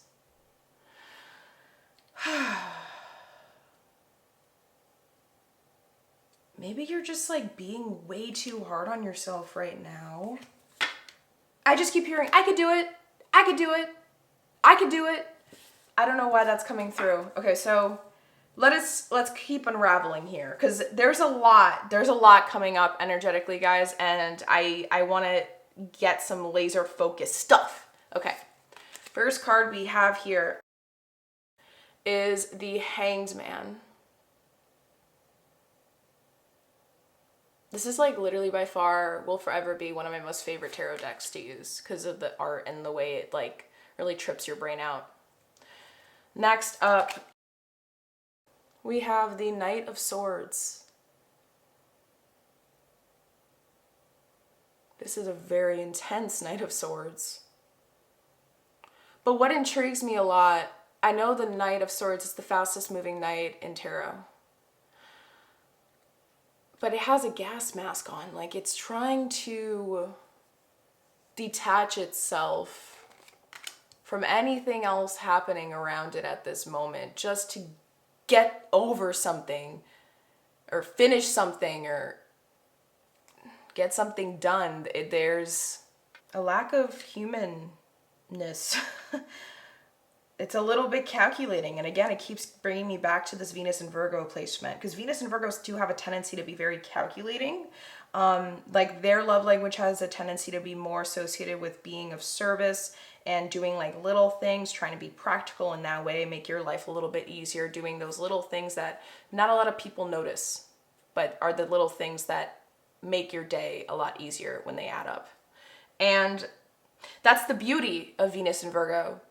But with the keyword of discrimination and the way that it was describing how Virgo tends to focus more on the animals that are more frail, more fragile, more delicate, like I guess quote unquote small, weaker than the others. There's this feeling of not listening to what your body's asking for. Because the sixth house rules health, okay? It rules the body in a way because of it. Like it doesn't rule the physical, but it rules like how you take care of yourself, you know? Are you putting your eggs too much in one area of your life and forgetting about the rest out of this need to constantly show up like 24/7, even when there's a part of you that's literally dying inside because of it? It really feels like you're in like survival mode, autopilot mode. Yeah, next up, we got the 10 of Wands. And again, I love it with the ants around him. The original Rider-Waite Smith imagery and then the ants. It's like, and what adds to it, normally the 10 of Wands person is alone going on this long, enduring, exhausting journey. Here, they're not. They have the ants around them, and usually that's about like collaboration. That's people. That's effort. But is he doing it for himself or is he doing it for them? I feel called to slide this card. I just flipped here. So we have the 5 of Cups. Something that could have been that wasn't. And this is going back to that original energetic message, that download I was getting at the very beginning when we were, I was studying your Norse goddess card that you got, your significator card here. Oh my God. Okay. Let us keep unraveling. I was debating if I wanted to just look at this one row, but I think the cards want me to just put them all out there. Next up, we have the King of Cups coming out to clarify the Hanged Man. What intrigues me, the King of Cups isn't even in here. There's no king to be found. He's on a voyage. You're on like idle mode right now. Standby with this Hanged Man here. And I know that because the Hanged Man's in water, submerged in water, chained into the water. And this boat, the King of Cups, is in a bunch of water chaos right now. Like, this is showing to me that you're on standby. Again, water, 4 of Cups, her head submerged, but there's everyone else around her. She's tuning out how she really feels to keep going. But you don't want to do it the same way. I can feel like this desire to want to be better. So I'm proud of you, pile number 3. If you're still here, I know you're those people. You're the ones I'm talking about that I'm energetically channeling. Next up, we have the 3 of Pentacles. Dude, tell me, well, this one's a work in progress. The other one was what could have been, but they literally are the same. This is clarifying the Knight of Swords. Yeah. Oh my God. Okay, this is crazy. This is such a crazy message coming through. Last 2 we have for clarifying the 5 of Cups. Yep, 4 of Wands. Yes, yes, I know what's going on now with this thought pattern is pile number 3. This is a beautiful, I'm just so grateful that you found me. You found this reading and we were able to kind of dive into this together because I feel like this is going to help bring a lot of clarity, at least to the people that have no clue what this thought pattern is. I feel like some of you guys are aware of it, but needed someone else to call it out for you. Lastly, we have the 8 of Swords. Oh my God, I'm so emotional right now. I just want to cry, bro. I never say bro. Oh my God. This thought pattern thinks that your heart, what your real truth is, what you really desire, how your nervous system really wants you to do things, cannot coexist with what needs to get done. This thought pattern that is keeping you small, pile number 3, is a thought pattern that has been here for a period in your life to keep you, to get you to this point. I have so many goosebumps shooting up my arms. But it was only meant to serve a part of your life story, not the entirety of it. And I really feel like a lot of you guys know this already, but it's hard for you to listen to that calling, and it's a little bit easier to go back to how things have always been. And I feel like cutting the deck, so I'm just gonna go ahead and do it. We have the Hermit. Yeah, you have been self-reflecting, and then the Star. Yeah, so you're definitely reaching a big epiphany moment with yourself. And I feel like this reading is really going to help you with that. Sorry, there's a lot of specific cards that are trying to slide through. Yeah, the 5 of Wands, but you're fighting yourself on it really, really bad. A part of you wants to have the softness in the way that you show up in life. And another part of you thinks that it's a sprint and not the marathon. And that's very exhausting to have to hold that shield up. Like, okay, this is such a weird analogy, what I'm about to say. But for some reason, my brain wants to go there. I never talk about this stuff, but. So, if you really think about it, guys, in medieval times, like the swords and the shields and the armor that, are like guards and soldiers and whatever had to carry, that stuff was extremely heavy. Like, so flipping heavy. Like, you had to know how to carry your own weight And on top of that, the armor. And on top of that, maybe some extra items that you have to take on your long journey. Like, there were people that had to endure all that stuff all the freaking time just to keep themselves safe. But it also impacted their ability to defend themselves when the time came because of all the weight that's on them already. But at the same time, it did make them stronger. So if you think about it in that way, that's how I kind of feel like, and why I feel like this thought pattern that's keeping you small is still here to begin with. Because you keep trying to reason with yourself why it's still worth keeping it around, going into this new area. But it's exhausting. And I feel like you've had moments in this journey of the past ever since, like, up until, like, listening to this reading, if that makes sense. It's like, since you've gotten here in the reading, you probably have had moments or glimmer of moments, even if it was like for a second or two, where you second guessed it because you felt that weight bear, the burden on you that you've been trying to make feel invisible, but it's always been there to begin with. And again, I'm going to go back to this Virgo thing where the Virgo is the one that cares for the ones that look weaker and smaller and more fragile than them. This thought pattern is keeping you small because you think you have to suffer to keep going. Because the why here, for why it developed, is because perhaps in the past you didn't go all into something in the way that you intended it to, or it was a false startup. I'm now understanding why that I did say false startup earlier, and I didn't understand what that meant, but now I understand why it's coming through. Okay, so what I mean by false startup, I don't know if like you had a goal, an endeavor, or like a certain specific path that you were going to. And because this Venus and Virgo, like this thought pattern is so, like, I feel like I'm talking about its origin story, okay? Just making that clear so you guys are on the same page as me. This thought pattern, because it's so rigid and structural in nature, it looks at specifics. It wants the specifics. There's things done in a very, very, very specific way.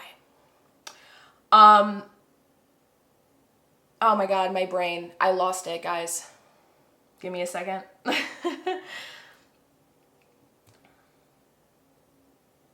Oh, false startups. Yeah. Whether it was a relationship or something that you were passionate towards, something that had to have had heart implemented into it. There was a false startup per se, in the sense that you thought it was going to be a forever thing. But that was just an experience that led you to and leads you to the real thing. And I'm using the word false startup, but it doesn't mean that the startup was false entirely. Like, that was something that had to be experienced in order for you to learn so many things and extract so much wisdom that you would not have been able to get if you didn't have that experience in the first place. Now, here is a real opportunity. There's something really good here. I'm going to cut the deck randomly. Yep, knew it. I cut the deck randomly because Source was like, cut the deck randomly. I'm like, okay. Wheel of Fortune is right there. This is a really good opportunity. And it feels like fate is aligned for you here. There's luck on your side right now. But it's only if you see it that way. What I mean by that, the way that this thought pattern has developed, pile number 3, that false startup hurt you so bad.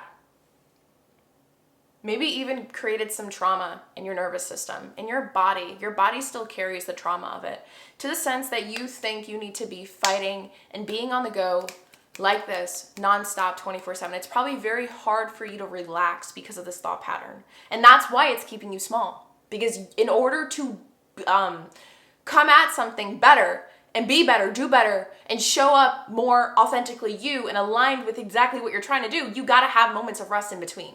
There's no sugarcoating that. Rest is equally just as important as doing it in the work hard part.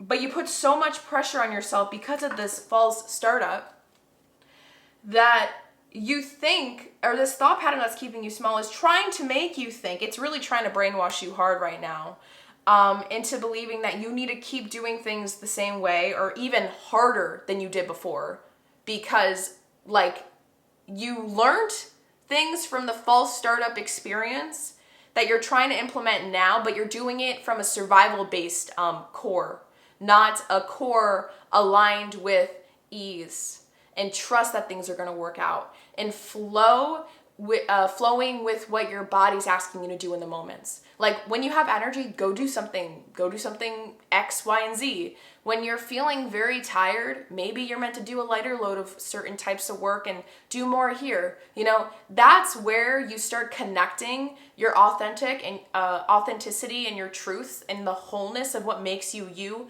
into the goals that you're trying to go do. Because at the end of the day, it's not about the destination, it's about the journey, right? And we're meant to flow with what life throws at us. We're not going to know everything that comes around the corner 24/7. And this thought pattern is trying to make you think that you can, but it's actually using up more time to just figure it all out. Like, that's literally how I feel like you're like right now. I'm sorry if that stressed you guys out with my hands going like, bleh, because that's how I'm feeling. And maybe that's why I feel so anxious. I literally cannot stop talking. Now I'm like really fast talking. I don't know where. Because you're really just trying to go get it done, go get it done, go get it done. But if you just go get it done, go get it done, there's no heart. There's no truth implemented into the experience. So it's not going to work. I'm just being straight up. Like, it's not going to, eventually there's going to come a time where you're going to crack out of the pressure. Your body is not infinite. It's not a Iron Man suit. Does that make sense? Burnout exists for a reason because it's when we hit the dead end inside. But we can only experience burnout so many times to the point where our nervous system's like, stop, I'm done. To the point where you start actually getting physical symptoms because you're trying to fight and fight past your limits. But having limits equals you being limitless down the road.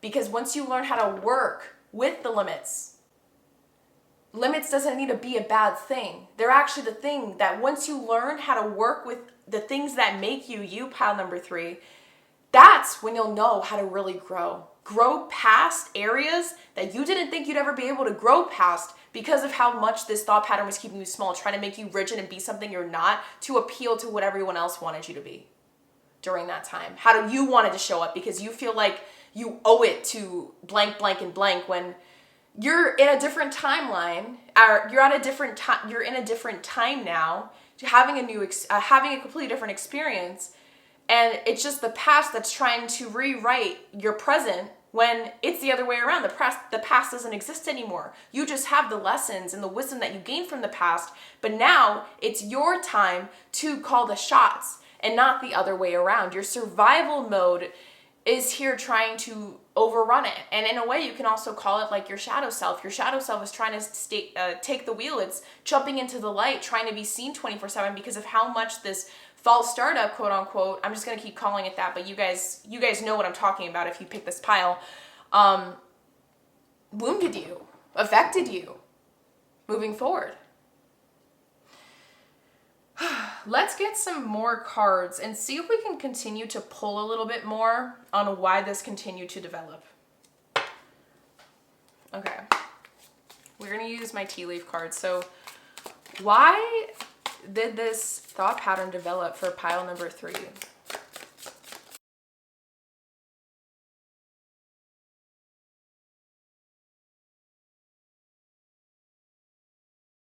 Okay, so we have tankard, celebration, fun, enjoyment, key, successful outcome to your problems, and valley, deep personal strength and peace that assure success. And then we also have younger man in the back of the deck, dealings or relationship with a younger man. I actually feel like this is masculine energy. Masculine, not in the gender force, but I'm talking about in spiritual terms like sun and moon energy. There's sun energy, more yin and yang. It's yang dominant energy, but younger as in more immature, less evolved. And this was your past. Less experience in something. And with all these positive cards coming out, it's beautiful, but at the same time, we're talking about why it developed, right? this is showing to me that there was a huge assumption on the false startup thing. There was a lot of time put into it that assured success. Yeah, deep personal strength and peace that assures success. And there was this feeling of, if I keep doing things the right way, it'll work. It's gonna work. I'll be fine. And you did. And it didn't happen. There was something that didn't get you what you thought.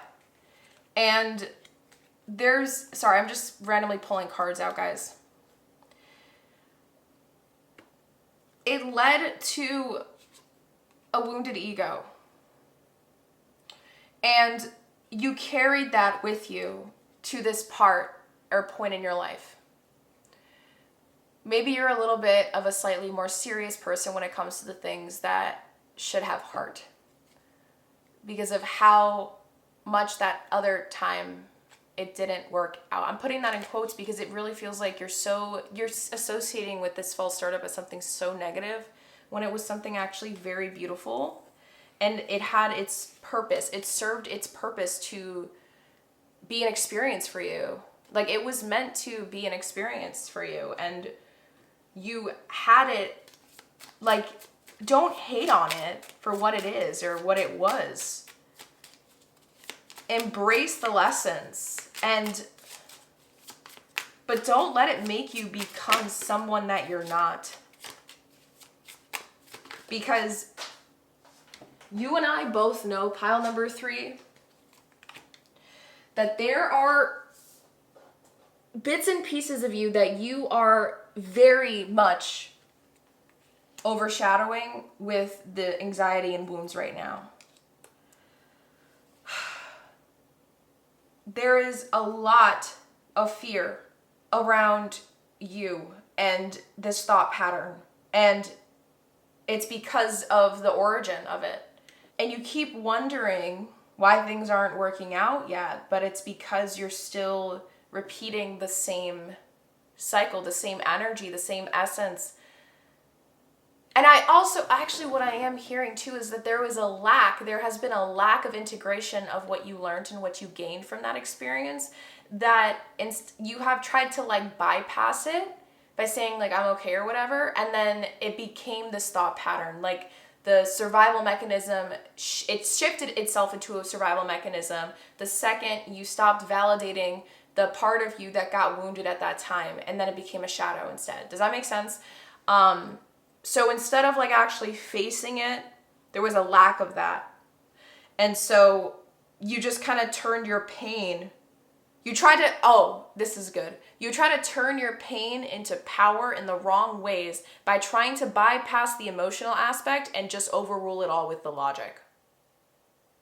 Because you thought that the emotions made you weak. You thought that you could just keep going and that you're fine. But there is a self-reflective state you're at, and you know that internally you are not. I feel like there is such a good opportunity or something that's coming through. Has been for a while that you've been sitting on. And you're sitting on it because you know your soul is trying to communicate with you, and it has been, and that's what led you to ending up to click on this video in the first place, pile number 3. It's because you already know. Like, these are things that I'm telling you, or what I'm about to tell you, like, I feel like you already know.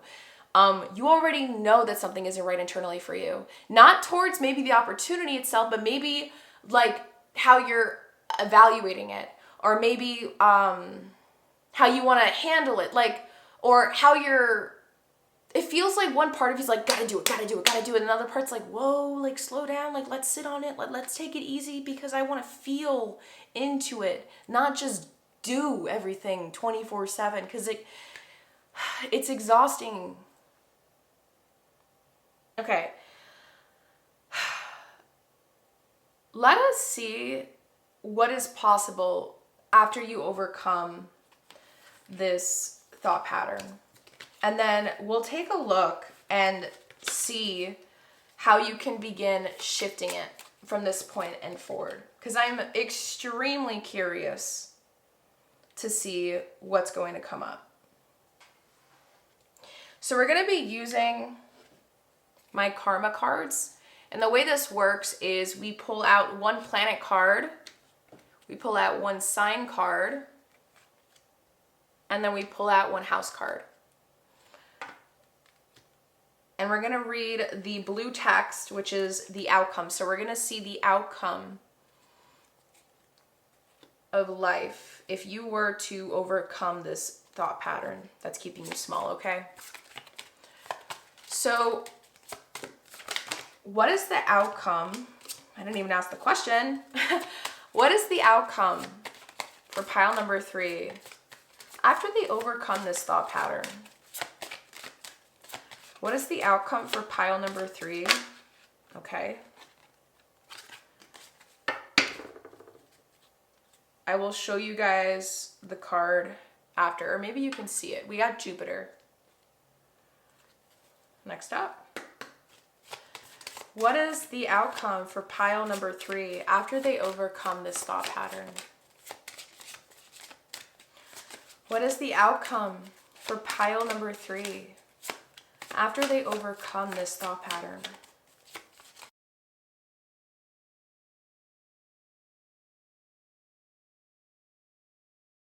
Okay, next up, we have Virgo. Oh, that's funny. Jupiter and Virgo so far. And lastly, for the house, what is the outcome for pile number 3 after they overcome this thought pattern? Okay. In the 8th house. Okay. So let me just zoom in my camera so you guys can read this a little bit better. Let me just make sure you guys can see.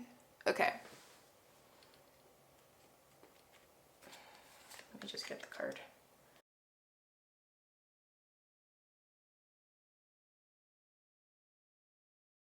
Okay. So we have Jupiter and Virgo in the 8th house.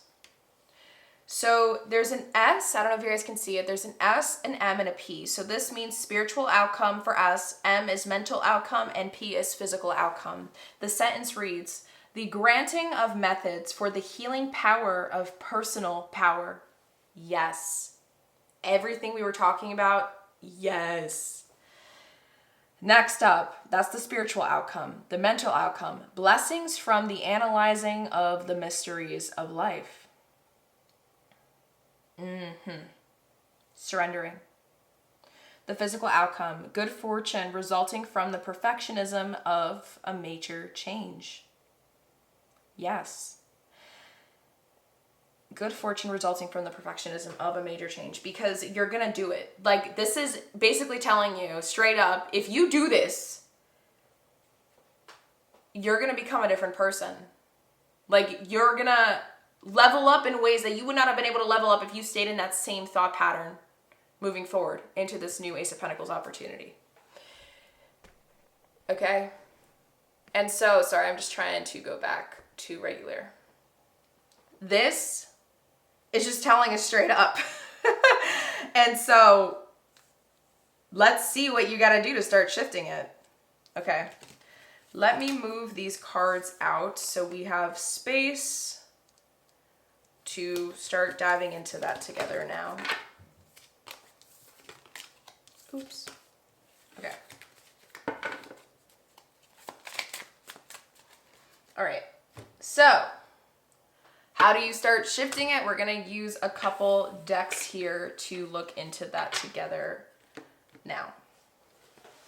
So I have my Heal Yourself cards, Earth Magic cards, and my Self-Awareness Soul Truth cards, which I love. All right, so we're gonna get the self-awareness questions, anything that comes out. Some of these are gonna be very reflective. Maybe you'll wanna reflect on them on your own timing after the reading is complete, or maybe this is just something you can sit on now while you're taking your notes, listening to this reading. But let us see. I'm gonna read them last though, just because I always feel like it's a great way to end up looking at the rest of the oracles. And then depending on where we're at, we'll see where we go from there. If I want to keep shuffling with more tarot, we'll see. So how can pile number 3 start shifting this thought pattern? How can pile number 3 start shifting? Okay. We got 1. And this one. This one or this one? Okay, we get a second one that wanted to come out. Okay, I put him to the side. I'm not even letting you guys read the back because then it's going to ruin the surprise. All right, let me just continue shuffling here and then we'll look at it all together. So, how can pile number 3 start shifting this thought pattern? How can pile number 3 start shifting this thought pattern? How can pile number 3 start shifting this thought pattern? Okay, we got a card fell on my lap. I think it wants to be seen first. Back of the deck wants to be seen for some reason. We have the number 10 with pay attention to signs. Okay. I think that this is what you're experiencing right now. And it's just emphasizing it. Oh, I see the owl in the back. But then the shadow self, yeah. You're going through a huge shift in perspective currently as I'm talking to you. Like as you're listening to this exact moment in the video. And this is good. Pay attention. I think it's just an emphasis on paying attention to this part. Okay. How can pile number 3 start shifting this thought pattern?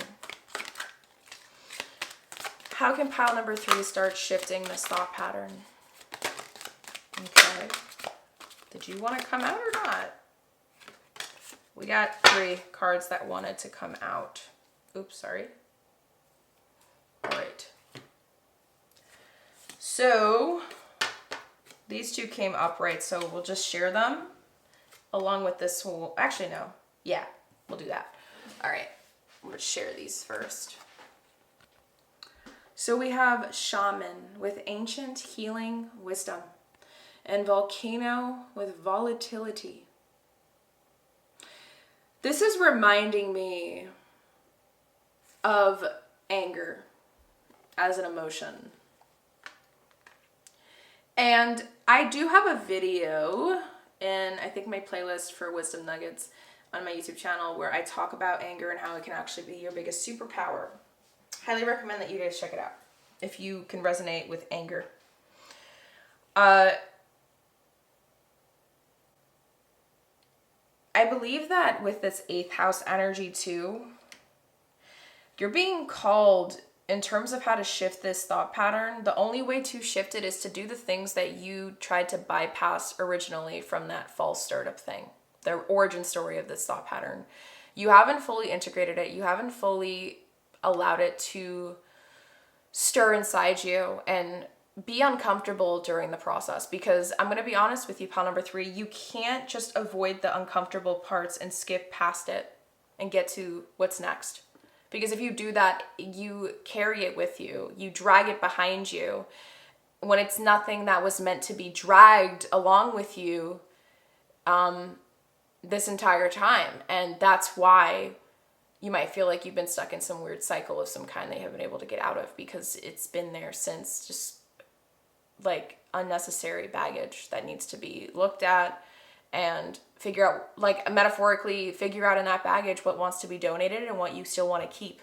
Because you still have a lot of wisdom to recognize that and validate as well. I can't stop saying the word validate. Like, I feel like there's a part of you that needs your validation right now that you think is like weak to, I don't know, like, why do you see it as weak to love yourself or care for yourself in the way that you care for those around you or show up for others? Okay, next up, we have Iceberg Submerged. I felt called to pair it with this card. Yep.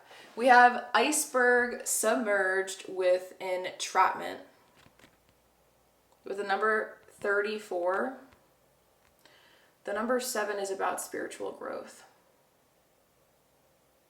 And then I'm looking at 3 and 4 separately. When it comes to numerology, 3 is about action, 4 is about foundations and support. Submerged. We have shaman, which are people that go into the underworld, which I believe is just our psyche, our subconscious, the pain, the wounds that the world carries, humanity carries, and they work on healing that. Iceberg, the tip of the iceberg, underneath the iceberg. If you ever had a psychology class in high school, you know what I'm talking about when I'm thinking about, what's it called? Like your ego, and then it shows you like iceberg separation. This is reminding me of what's under the water. What is the part of the iceberg that's under the water? Because most of the iceberg is submerged in the water. Only a small part of it is revealed above land, or over the water. Sorry. So with entrapment, that wants to come out. It's stuck, but you need to make it come to the light. I think you're being called to begin a dark night of the soul. This is an intense way to start shifting this thought pattern. Damn, I wasn't expecting any of my piles here in this. Well, I guess it makes sense because you haven't looked at it. Embrace the discomfort. It wants to come out, like, really bad. I have a lot of videos, guys, in my YouTube channel that talks about, like, how to turn a crisis into a dark night, how to turn a crisis into a spiritual awakening. Like, I have videos on the root chakra, which I highly recommend you guys look into on my root chakra healing series. Even if you're not into chakras, the reason why I'm saying this is because the chakra of the root, I look at everything from a psychology standpoint. So even if you don't believe in the energy centers actually in your body, look at it from a psychological standpoint. Use it as a guide map to help you move through the things that are hard to unravel naturally without instruction. Does that make sense? I feel like your Venus and Virgo energy will really appreciate that and will actually help yourself and your nervous system kind of feel safe and held and supported while you do baby steps to begin shifting the thought pattern, because you can't just go all in like you've been. The survival mode within you that is aligned and associated with this thought pattern is gonna try, like when you try to fix it, does that make sense? I'm gonna quote fix, because you can't fix this. This is something you gotta move and integrate and love a part of you, because like you're too hard on yourself with this side of you that had the false startup thing happen. You're so hard on it, and pile number 3, it just wants to be loved. It just wants to be seen by you, no one else. Stop thinking it has to be by everyone else. Everyone else is giving you what you want sometimes, and it's still not enough. Why is it not enough? Because you're not giving it to yourself. This part of you specifically. And you're being called to start. Like, I can't, that's really it. Like when I say how to start shifting it, if you don't know how, I think that it's just guiding me to tell you about my YouTube channel, and it's telling you to look at what my link tree is about, you know, subscribe to my Instagram. And I'm not trying to like promote myself, guys, at all. I swear to you from the bottom of my heart, I don't do that stuff. It just, a lot of you guys, I feel like I need to fix it. You know, Wreck-It Ralph, the animation movie, when he says, no, fix it, Felix. No, right? No. Is it fix it, Felix? I forgot. The guy who fixes it. I can fix it. That's how I'm seeing you. Like, you're always trying to like fix things. And energetically, like pile number 3, that's not the right mentality to start this type of shift for this specific type of thought pattern that's keeping you small. And that's why I felt called to share those things, because I myself, I'm a Virgo rising, guys. Like, I understand this stuff. And I just recently started back up on my social media journey on Instagram, where I kind of am just brutally honest. I don't perform anything when it comes to my healing journey and stuff. And I like to broadcast what's going on because I want people to know that they're not alone, but I also share a lot of helpful things for people that are kind of struggling with similar things that you're going through or maybe going through right now. And if you're feeling stuck on how to start shifting this, like, I want to let you know, like, you're not alone.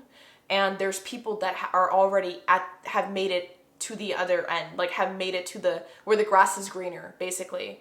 And so it's like, why not do it that way instead of like trying to think that you can just fix it by doing all the right things? Because I feel like that's still the thought pattern and the survival-based mechanism in you still running the show.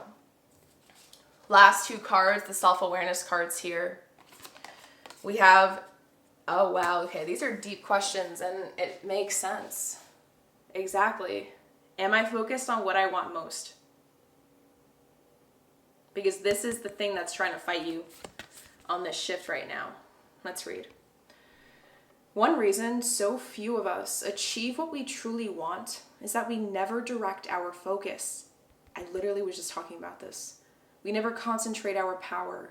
Most people dabble their way through life, never deciding to master anything in particular. Yes, bypassing is just, yes, literally. Okay. Today's soul action. What you focus on grows. Today ask yourself, is my life a reflection of my values? Or do I need to make adjustments? Prioritize. Yes, and this is like, while I'm recording this, like I said, retrograde season is among us. So even if you're watching this in freaking February, I don't know, I'm just making a random month up, or 15 years later, who cares? I feel like there's a reason for this, is because you are in a time of deep reflection, and it's time to go within you right now, like inside yourself. Incubate, basically.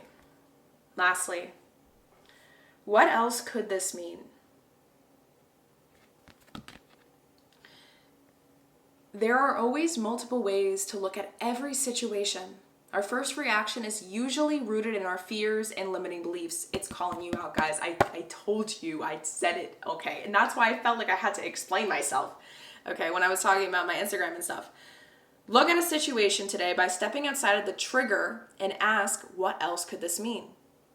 Because most of the time in life, there are thousands of opportunities right in front of your eyes, but you're not looking at them because you get triggered right away, and then your brain tries to make you look at something else instead that feels more safe, more familiar. And maybe this is something that you almost just did, so maybe it's calling you out. Today's soul action. Is there something your soul is calling you to learn in this moment? Okay. I'm just going to shut up and keep reading. Or is there a pattern that is ready to be broken? Walk in the other person's shoes and see it from their perspective. If it doesn't involve someone else, ask yourself, how is life happening for me right now? Yeah. I'm just going to leave it at that. With that, pile number 3, we're going to do some final messages from Source to end up your reading. It really feels like they were just like, start doing it, start investigating, start diving. And I kid you not, I have like thousands of videos. No, I'm kidding. I just started YouTube like a little over a year ago. Maybe like a year and like 3 months ago or something. But I do have a lot of videos that talk about this. I share my own dark night of the soul journey. I talk about my trauma and how I overcame it. I talk about all this stuff, and I really think that you're being called to look there. I just can't stop. I'm not making this up. You guys are seeing everything. It just looks super clear. Because you're not alone, and there's other people that have gone through this, and they know, I don't know. Hope you get what I'm trying to say. All right.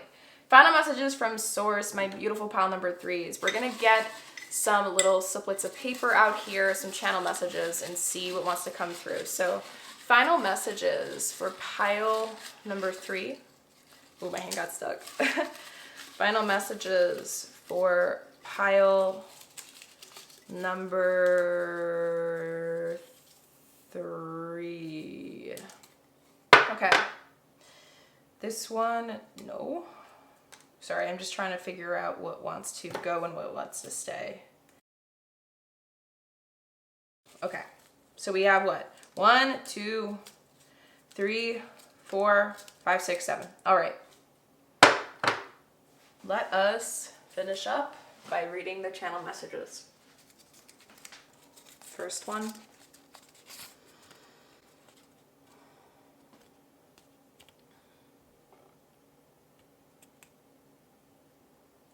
The work is working, even when it's silent, slow, or doesn't look like progress. The work is working, even when it's silent, slow, or doesn't look like progress. That's for the perfectionist in you. Next up. This one's a long one. Okay. You keep thinking the universe is blocking you, but really, you're just avoiding the part of you that doesn't feel worthy of what you're asking for. Exactly. You're not stuck. You're resisting your own expansion.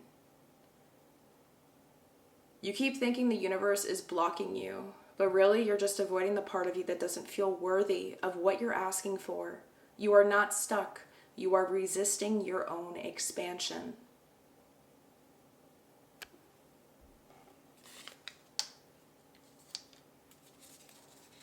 Next up.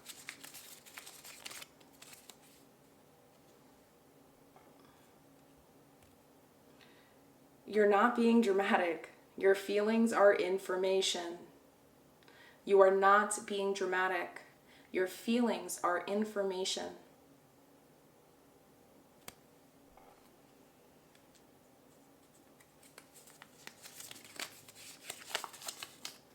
Whoa, this one's long. Okay. Whew. The truth is, you already know what you need to do, but you've been asking for more signs because doing the thing would mean you finally stop betraying yourself. This message is a sign. It's permission to trust your own inner signal. The truth is, you already know what you need to do, but you've been asking for more signs because doing the thing would mean you finally stop betraying yourself.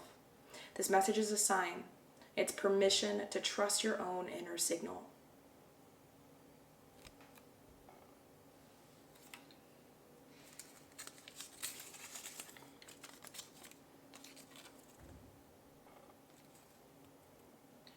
Your highest self keeps trying to speak through boredom. Listen there. In stillness, yeah. Your highest self keeps trying to speak through boredom. Listen there.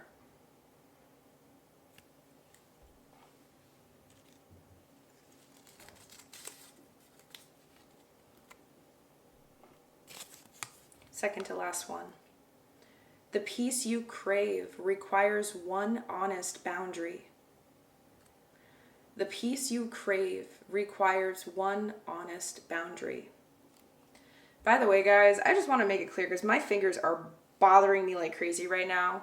I have greenie from my press-ons because I try to make them last longer than like 10 days to just look pretty for you guys, really. And so I learned my lesson, obviously, but that's why my nails look so like patchy and like this because of that, and I'm still healing from it. So I just wanted to make that clear because I was like looking at it and I was like, ew, okay, I'm sorry. Last one. Last one. Your nervous system isn't resisting change. It's waiting for proof it is safe. Your nervous system isn't resisting change. It's waiting for proof it is safe. Exactly. Oh my God, pile number 3. Before I end this, I really feel like you guys need a postcard from Spirit. Just so you're like the one who needs the sign.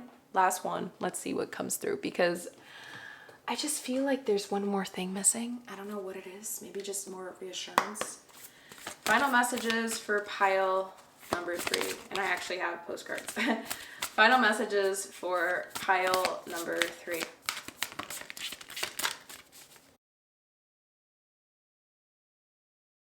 All right, let's read your postcard from Source. All right.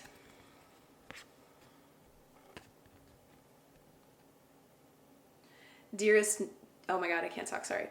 Dearest you, we know everything in the universe is perfect, even in its flaws, and we view the creations of Spirit in total awe. All is unique, yet part of a unity of existence. But the human experience is a little different from ours. You tend to have a specific standard for what you consider ideal, and this isn't serving you right now. So forget your idea of perfection and see through our eyes. allowing things to be as they are without judgment. Don't wait until a perfect moment or mood to start something. Instead, enter life with all of its flawsomeness. You are exactly where you're supposed to be. Let others be who they are too, imperfect and human, complex or simple. It doesn't matter, for there is always something to discover, experience, in love. When you drop the need for an ideal, you uncover the real treasure, which will be far more interesting and valuable. Loving you like crazy. Yep, I think this was the perfect way to end. Oh my gosh, pile number 3. You guys really got me all riled up. But I think your reading was my most favorite one out of all the piles today because of how much I can energetically feel that you guys need this. Like, this is so important. Like, the work, the start of it, the healing. I just want you guys to I want to make it clear, like, this is really going to change things for you in a beautiful way, in the best of ways. I feel like you're rebalancing the scales of your life so that you go out and actually get exactly what you always deserved. Always did. And the version of you that in that false startup deserved and always did. So with that being said, pile number 3. Thank you so much for showing up for yourself today. Not for me, but for you. For listening till the very end, because I know these types of readings are very hard, okay? Like my channel, I don't sugarcoat things. I'm very straightforward, and the types of topics I choose are meant to help you grow, meant to help you heal, and meant to help you look at things in your inner world that you would not be able to, or may not have been able to fully look at with your own eyes easily unless someone else was calling it out for you, okay? And so, you know, the people that subscribe to this channel, they're here to go through it all, the ugly, the messy, the beauty, the beautiful chaos of it all when it comes to healing. They're not just here for the toxic positivity that a lot of people try to do. So, you know, I just want to let you know that I see you. I see how hard you've been trying at this. I see that how hard you've been on yourself since the beginning.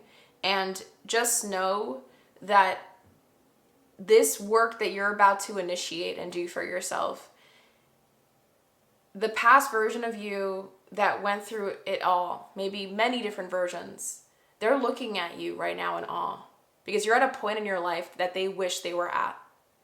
You've made it to something.